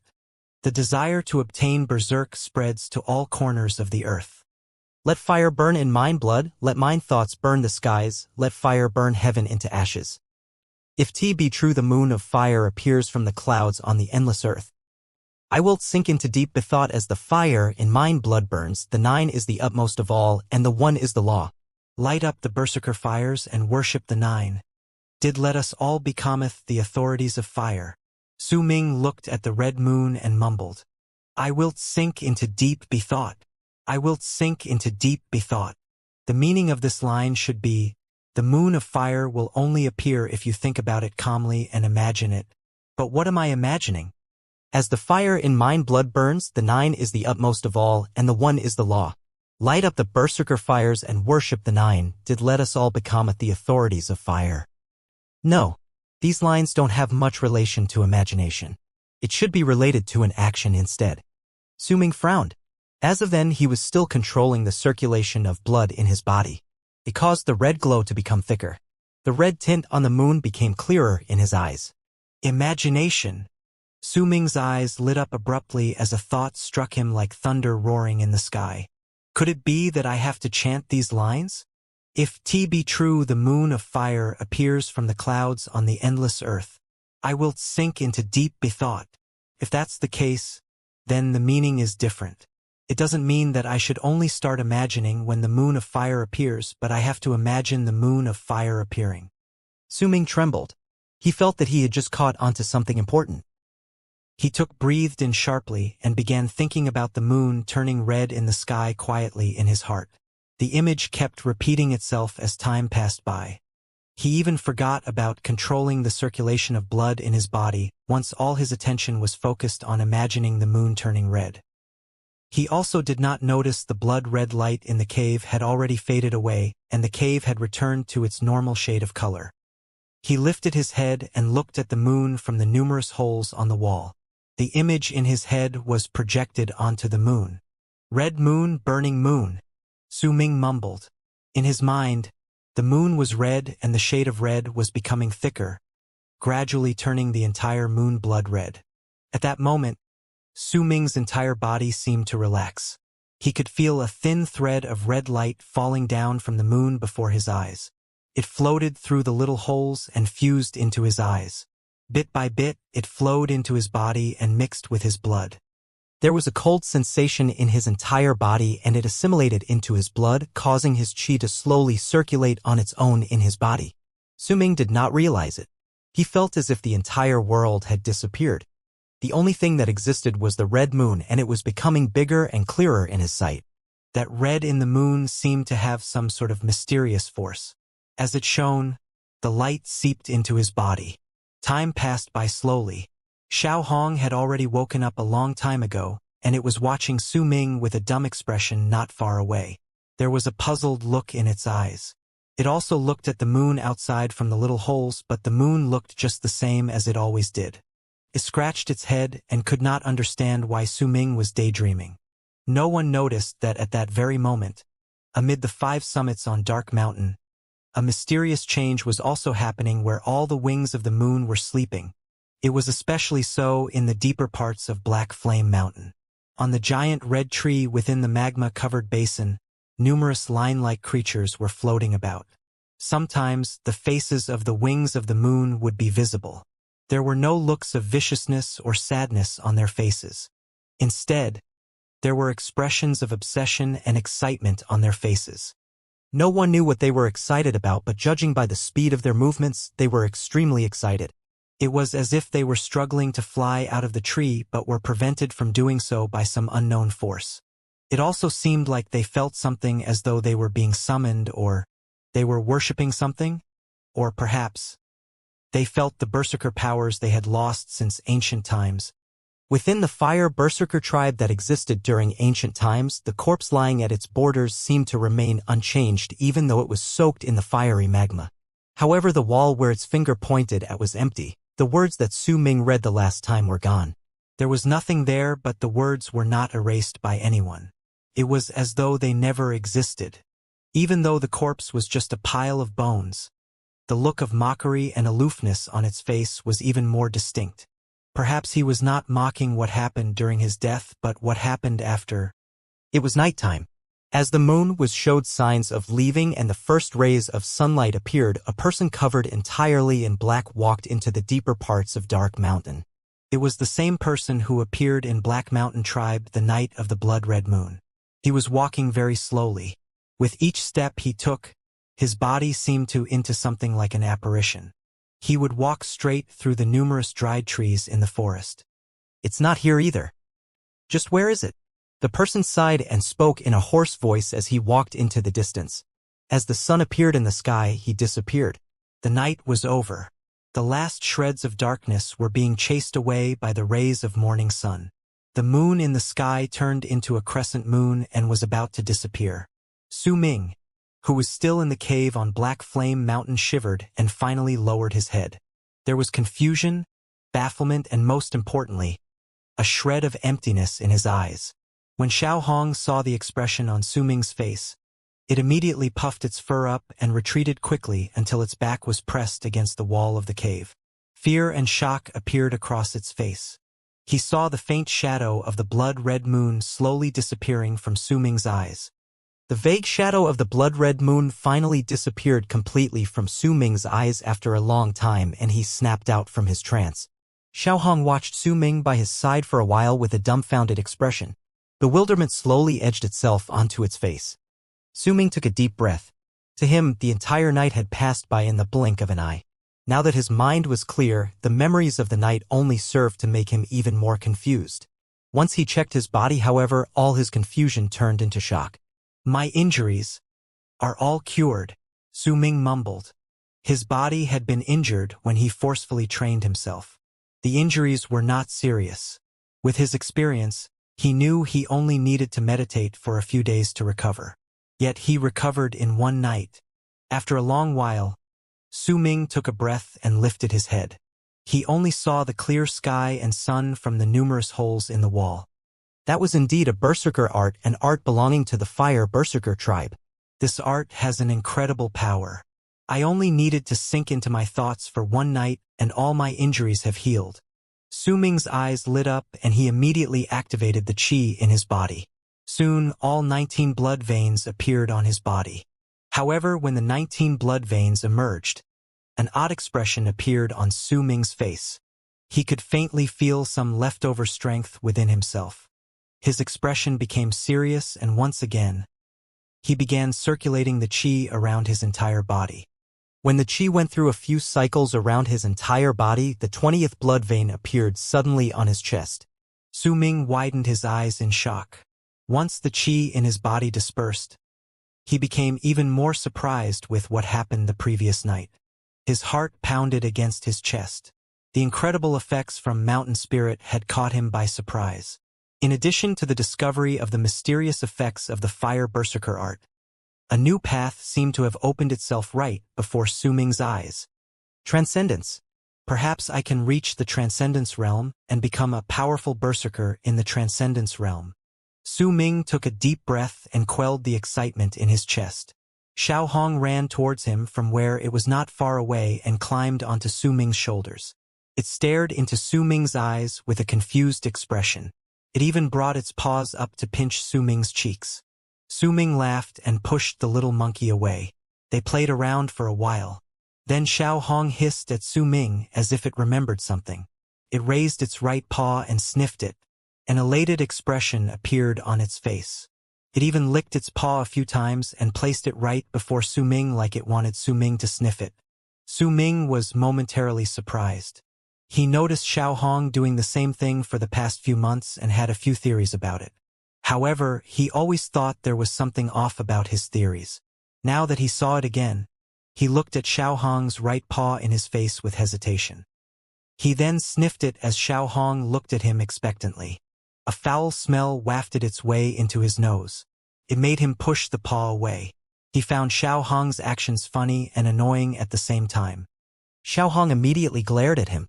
It seemed displeased with how Su Ming pushed his hand away and hissed at Su Ming. Then it ran to a corner of the cave and sniffed its paw again. It had the same elated expression on its face as if it once caught something in its right paw.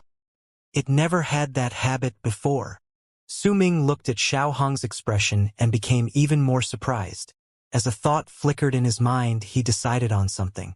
A few days passed by since then, and Su Ming was once again lost in the process of quenching herbs. The powerful effects of Mountain Spirit made his heart pound in excitement, and his desire to create more of them increased. It was a pity that the failure rate for creating Mountain Spirit was incredibly high.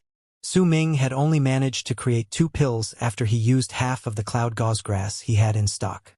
Besides quenching herbs, Su Ming would also sit down and control the circulation of the blood around his body during the day. It allowed his body to stabilize even more in the third level of the blood solidification realm. A strong presence spread through his body. Based on Su Ming's analysis, he would have been able to fight against the berserker from Black Mountain tribe, whom he killed using scattering blood, face-to-face at this point. During the night, Su Ming would give up on the quenching of herbs and sit in the cave to stare at the moon. He pictured the image of the blood-red moon in his head quietly. However, the effects were no longer as powerful and strange as the first day. Even so, the training Su Ming did for the past few days allowed him to manifest another blood vein, turning him into a 22 blood vein berserker. That night, Su Ming sat down with his legs crossed and stared at the moon. As he was imagining the red moon, Xiao Hong, who had not gone out of the cave for a few days, got up silently. There was excitement and anticipation in its eyes. It sniffed its right paw with an exhilarated look on its face and watched Su Ming. Once it realized Su Ming was not looking, it ran out of the exit. The moment Xiao Hong disappeared from the cave, Su Ming opened his eyes. A smile appeared at the corners of his lips as he got up quietly and left the cave as well. I want to see just what it is that is captivating Xiao Hong. Su Ming was, after all, still a teenager. He was still inquisitive. After he noticed Xiao Hong's actions, it sparked his curiosity. With Su Ming's new strength as a 22 blood-veined berserker, his speed and agility had arrived at an astonishing level. If he wanted it, there would not even be footsteps left on the snow. He could make it so that Xiao Hong did not notice him even as he followed. Xiao Hong's speed was extremely quick in the night. It reached the foot of the mountain very soon. Su Ming followed it with a grin on his face. However, that grin left his face an hour later and was replaced by an odd expression. He saw Xiao Hong jumping around the forest with a destination in mind. It ran forward with absolutely no hesitation, obviously familiar with the route. It finally stopped in front of a burrow somewhere in the forest. Much of the plants around the burrow were already destroyed, making it look extremely messy. Xiao Hong paced outside the burrow quietly. There was vigilance mixed with anticipation in its demeanor. After it observed the burrow for a while, it rushed in quickly. Su Ming frowned when he saw this not far away. With all his years of experience being in the forest, he could tell with just one glance that the burrow was used by a big wild beast for hibernation. That moment, a low roar filled with anger traveled out from the burrow, and a red shadow immediately ran out from the burrow. As it ran, it would also let out piercing shrieks. There was also a hint of pride on its face. Su Ming saw a clear bundle of black fur in its right paw. Su Ming was uncertain of what it was, but soon after, the land trembled and a creature that looked like a giant bear roared within the cave. The beast was entirely black and had long fur.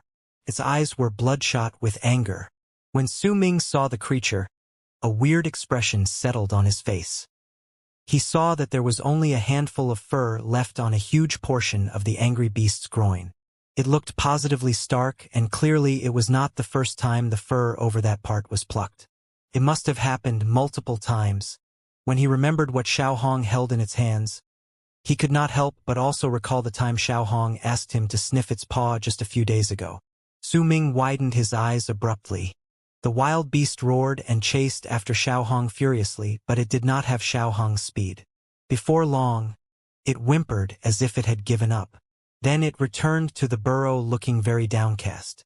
After a while, huge clamoring sounds came from within the cave as though the beast was venting its anger. Su Ming's mind was blank. With a peculiar expression on his face, he chased after Xiao Hong. His speed was much faster than Xiao Hong's, and not long into the chase, he saw Xiao Hong's shadow from afar. Xiao Hong stopped at a part of the forest filled with dried trees. It looked around its surroundings. It then quickly rubbed the black fur on its groin. Su Ming could see the pride on its face clearly. That look of pride seemed to announce that it was as strong as the bear. In all honesty, it just looked more like a pervert at that moment. Su Ming's face was emotionless. He watched as Xiao Hong walked back into the forest proudly after it was finished with its business. It screeched, and then Su Ming saw a bunch of petite female monkeys whose fur were not red emerging from the forest quickly and surrounding Xiao Hong. He watched as the petite monkeys sniffed Xiao Hong's right paw. They were shocked and fearful. After that, they looked at its groin. Then Xiaohong went into the deeper parts of the forest with the petite female monkeys feeling proud of himself. Su Ming laughed wryly inside. He finally understood. Xiaohong was using the might of a bear to attract the opposite sex. Su Ming did not know whether to laugh or cry. He did not even know what to think of it. He quickly left the place and went into a trance again to forget about how he was persuaded to sniff Xiaohong's right paw that day. He returned to the cave feeling embarrassed. Su Ming let out a long sigh. He pitied the bear that lost its fur. No wonder every time Xiaohong went out it had come back after a few days exhausted. After resting for a while, it'd recover its strength and go back outside. Su Ming touched his nose and forced himself to ignore the matter. Once again, he immersed himself in projecting the image of the red moon and sank into the mysterious feeling of having the red tint from the moon seeping into his blood. A few days passed by. One night, Su Ming was looking at the moon as he sat down cross-legged as usual. As he looked at the bright surface of the moon, the faint outline of the blood-red moon gradually appeared in Su Ming's vision. It shone brilliantly. Suddenly, the blood-red moon in his left vision seemed to burn. Su Ming trembled. A string of words crossed his mind. As the fire in mine blood burns, the 9 is the utmost of all, and the 1 is the law. Light up the berserker fires and worship the 9. Did let us all becometh the authorities of fire. As the fire in mine blood burns, the 9 is the utmost of all, and the 1 is the law. Light up the berserker fires and worship the 9. Did let us all becometh the authorities of fire. Su Ming mumbled instinctively. The string of words kept repeating themselves in his head, and it became louder each time they were repeated. It was like the roar of thunder by the end as they rumbled repeatedly in his head. The faint shadow of the blood-red moon became even clearer in Su Ming's eyes. It gave off a strange and enchanting glow as if it was burning. Su Ming felt a stab of pain in his eyes. The pain was not too obvious in the beginning. However, as time passed and the moon shone in the sky, the pain intensified until Su Ming started trembling.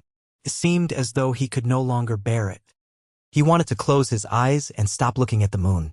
The source of his pain was not the fire but the moonlight.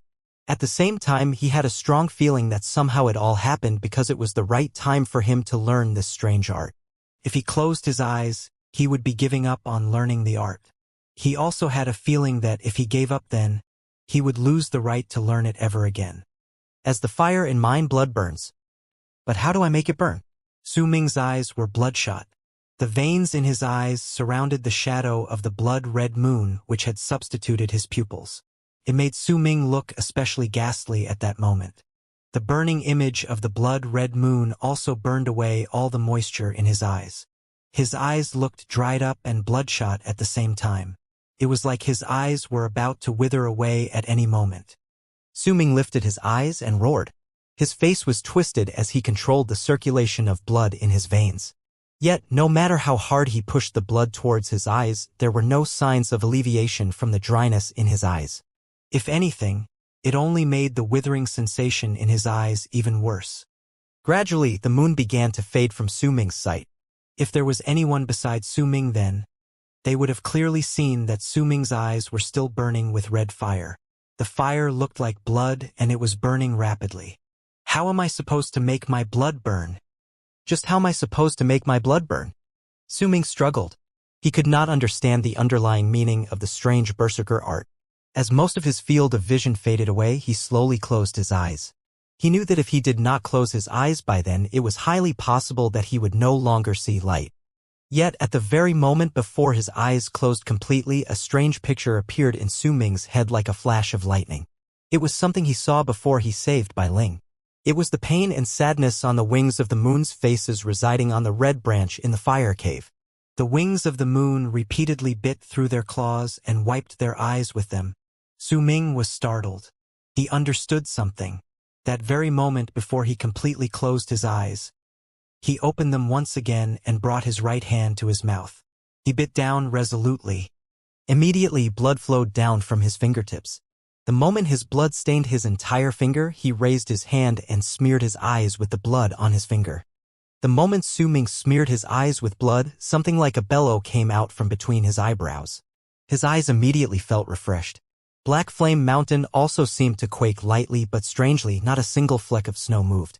It was as if the physical body of the mountain did not shake instead. It was the spirit of the mountain which shook. At the same time, whiffs of air which could not be seen flowed out from within Black Flame Mountain suddenly. They gathered hastily around Su Ming. Su Ming did not know what it was, but he could feel the whiffs of air coming towards him. They were fusing into his eyes. It was as if his eyes had turned into a vortex and it was pulling in the air. The whiffs of air which entered his eyes were like rain that could extinguish the fire. As they flowed into his eyes, the dull look in Su Ming's eyes disappeared rapidly. His eyes could see clearly once again. However, amid the clarity in his eyes, there was a hint of a blood-red glint. The world Su Ming saw turned a bloody red at that moment. The burning and dry sensation in his eyes went away abruptly and were replaced with a refreshing feeling. The pain in his body also disappeared like the wind at the same time. As the whiffs of strange air gushed into Su Ming's eyes, they spread to his entire body before assimilating into his blood. Then, along with the blood, they circulated around his entire body. The 22 blood veins were shining brightly in a scarlet light on Su Ming's body. When the light enveloped his entire body, the 23rd blood vein manifested out of nowhere. The moment the 23rd blood vein appeared, the blood-red tint in Su Ming's eyes flashed and the 24th blood vein manifested as well. After a long time, the sky began to brighten and the moon started to fade. Soon, it was going to be replaced by the sun. Su Ming stood up quickly and ran towards the exit. In the blink of an eye, he arrived outside. The winds in the mountain whined and led his long hair in a dance. The 24 blood veins shone fiercely on his body. Su Ming looked incredibly unearthly. He stood there and looked at the moon which was about to fade away. Suddenly, he breathed deeply in the direction of the moon. At that point, Su Ming saw the moon sway. A hint of red moonlight fell from the moon straight into Su Ming's eyes and it disappeared soon after. Su Ming shivered. On his neck, the 25th blood vein appeared. He had arrived at the 4th level of the blood solidification realm. Within most small tribes, a lot of value was attached to berserkers in the 4th level of the blood solidification realm. This meant that tribe members who had reached the 4th level could join the hunting team. It also meant that such a tribe member could become one of the main forces in the tribe should there be a battle. At the same time, the 4th level also signaled that the berserker had arrived at the peak of the early stages of the blood solidification realm. If they reached the 5th level, they would then become berserkers in the middle stage of the blood solidification realm. More importantly, once he reached the middle stage of blood solidification, there was hope for Su Ming to learn and use a new berserker art. Su Ming felt a powerful feeling of strength he had never felt before in his body. His whole demeanor was calm. He looked at the fading moon and the brightening sky as the blood in his veins circulated around his body. The whiffs of cold air seemed to rush towards his eyes. At the same time, huge amounts of air which held the same properties rushed towards him from the mountains. He even had a strange feeling that he could control the light from the moon. Under the guidance of this strange sensation, Su Ming lifted his hands slowly and waved lightly the very moment the moon was about to disappear. The moment Su Ming waved his right hand, the fading crescent moon in the sky suddenly emitted a bright silver light. No one else could see the silver light. Only Su Ming could. As the silver light fell from the sky following Su Ming's hand motion, he saw the sky before him twisting. Then he saw the light he coaxed out from the moon blink and a roar rang through the sky. A big portion of the stone walls in front of Su Ming cracked and split into a large amount of debris that scattered on the ground. Some of the debris even fell into the stream on the mountain and they echoed for a long time. Su Ming widened his eyes and took a deep breath. He looked at his right hand with a dumbfounded expression. It took him a long time before he snapped out of his daze and looked at the sky. The moon had already vanished and the sun had risen. The land welcomed its first rays of sunlight for the day. Is this the fire berserker art? But this art is related to the moon. It has nothing to do with fire. Why is it so? Su Ming mumbled under his breath. His heart was pounding rapidly against his chest. When he guided the might of the moonlight with his right hand earlier, there was a strangeness to it that he did not understand. Nonetheless, the viciousness of the art made Su Ming's heart pound. He clenched his right fist and swung it against a big rock lying by his side as he activated his chi. The 25 blood veins manifested on his body, crisscrossing on his skin. As his fist touched the stone, a muffled boom rang in the air. Several cracks appeared on the stone. At the same time, a strong rebound traveled up along Su Ming's right arm into his body, but it was blocked by his chi. Su Ming took a step back. He looked at the multiple cracks which appeared on the big stone, and his eyes shone with excitement.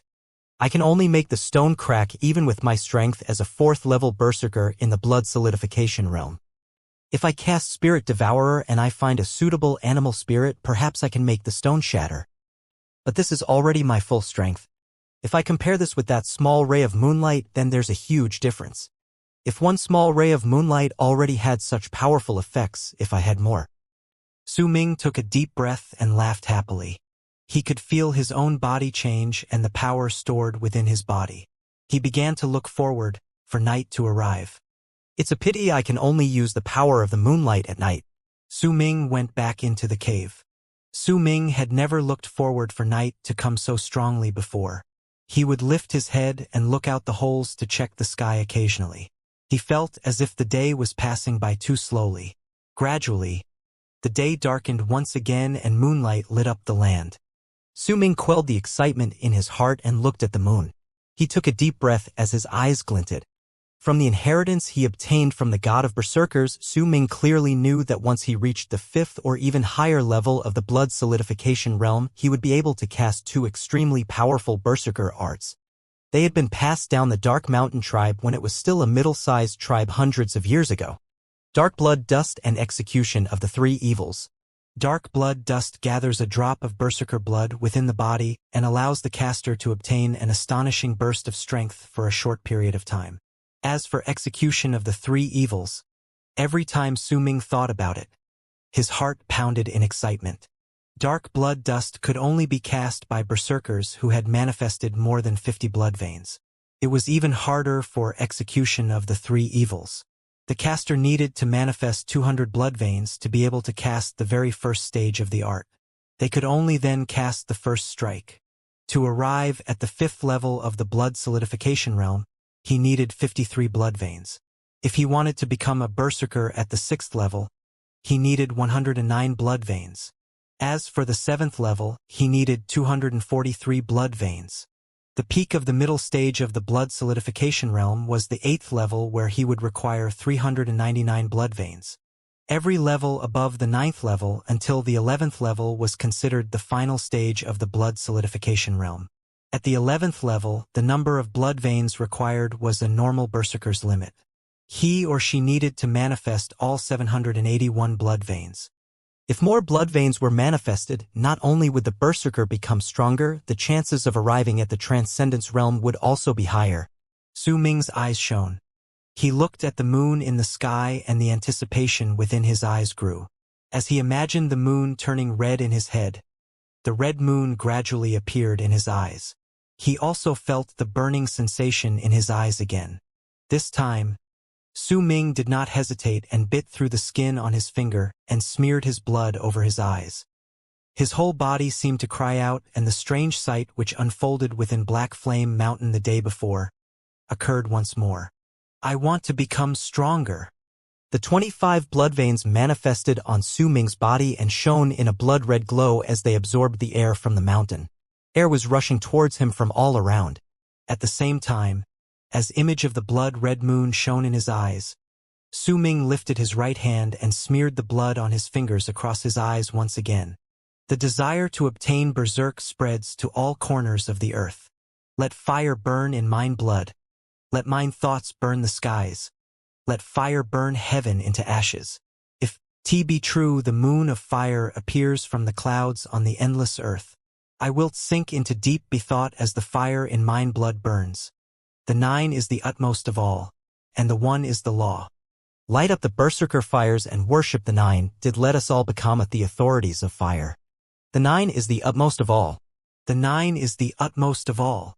The meaning of this must be that I have to let my blood burn 9 times. Once Su Ming smeared his blood across his eyes again. His body trembled furiously. Tremors shook the entire Black Flame Mountain, but still, no one noticed the tremors this time as well. A stronger wave of the mountain's aura came rushing into Su Ming's body in the form of air. It made him feel as if he was about to explode. The light from the 25 blood veins became even brighter on his skin and started moving as if they were alive.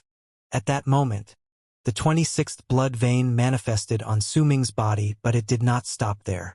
The 27th, 28th, 29th, right up to the 33rd blood vein manifested at the same time on his body. Su Ming's breathing quickened as his heartbeat raced against his chest. He was drunk on power. It seemed like he refused to wake up, but his mind was still clear. As the blood-red moon in his eyes shone once again, he lifted his right hand slowly and pierced the skin of his third finger. The fresh blood gathering on his finger had some sort of mysterious power. Su Ming looked at the fresh blood and slowly placed it on his eyes. He was making his blood burn for the third time.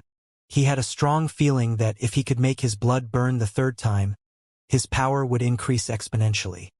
That thought made his body shiver as he stared at his finger. Su Ming gritted his teeth and pressed his finger against his right eye and wiped it gently. The moment some of the blood smeared over his right eye, the entire dark mountain trembled. Not only Black Flame Mountain trembled, but the other 4 summits also shook as if their souls trembled. Many birds and beasts looked at the sky in fear and did not dare to move. However, when anyone looked at the mountains, they appeared normal. There were no obvious signs of change. Neither Dark Dragon Tribe nor Dark Mountain Tribe noticed it. Only Baitu from Black Mountain Tribe, who absorbed the blood of the wings of the moon to break through the Transcendence realm, noticed. His heart trembled. There was a shred of horror in his eyes as he went out of his house and looked into the sky. However, the sensation was fleeting and it disappeared like the wind. No matter how hard he tried to find it, he could not pinpoint the source of his fear. Aside from Baitu, all the wings of the moon residing within the deeper parts of the 5 mountains had excited looks on their faces when Su Ming attempted to burn his blood the third time. They were in a frenzy, trying to break through the strange tree which held them. It was as though they were searching for their king. Nonetheless, they were held back by an unknown force and could not go out. At the same time, the strange red tree within Dark Mountain trembled. It was unknown whether it was trembling in agitation or fear. Meanwhile, in the cave, Su Ming's eyes did not stop trembling as his right eye was smeared with fresh blood. The strong aura from the entirety of Dark Mountain charged into his body madly. It caused the blood veins on his body to manifest at a speed that terrified even Su Ming. 34, 35, 36, 42, 44. And they did not stop manifesting right up until the 47th blood vein. Su Ming could not continue any longer. The feeling like he was about to explode had become even more apparent. He could even vaguely hear the howls of the wings of the moon calling out from within Dark Mountain. He raised his right hand. His breathing was rapid as it came out in harsh pants. His entire body was drenched in sweat. At the same time, he could not feel the movement of Dark Mountain's soul anymore. The strong aura that rushed towards him also disappeared. The roars which rang faintly in his ears also disappeared and everything returned to normal. However, Su Ming knew that everything that had happened earlier was not normal at all. What a strong berserker art! I can feel that if I complete the 3rd cycle of the burning of blood, the number of my blood veins manifesting will increase by several fold. This is only the 3rd time. If I go through all 9 times... Su Ming took a shaky breath.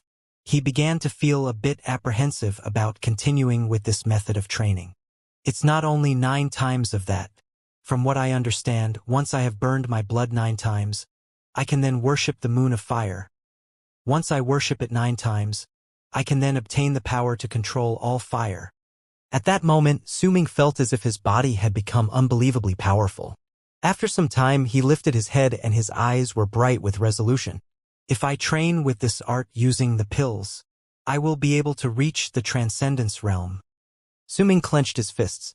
Time passed by as Su Ming immersed himself in the process of quenching herbs and his training. Xiao Hong returned to the cave exhausted after a few days as Su Ming was meditating. Its red fur had darkened several shades as well, illustrating just how tired it was. However tired as it may be, there were expressions of longing and pride on its face. kept sniffing its right paw and grinned as if it was giggling foolishly. When Xiao Hong came back, Su Ming opened his eyes slightly. When he saw Xiao Hong, he remembered what he witnessed the day he followed Xiao Hong into the forest. An awkward expression settled on his face.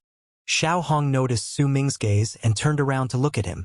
It immediately ran towards him and raised its right paw proudly. It extended its right paw to Su Ming, urging Su Ming to sniff it again. It felt that it had to share everything that was good with everyone. Su Ming did not know whether to laugh or cry. He no longer paid any attention to Xiao Hong and once again immersed himself in his training. The month soon passed by. The date Su Ming was to go with the elder to Wine Stream tribe loomed near. During this period of time, Su Ming used up all of the cloud gauze grass in his possession but only managed to create one mountain spirit.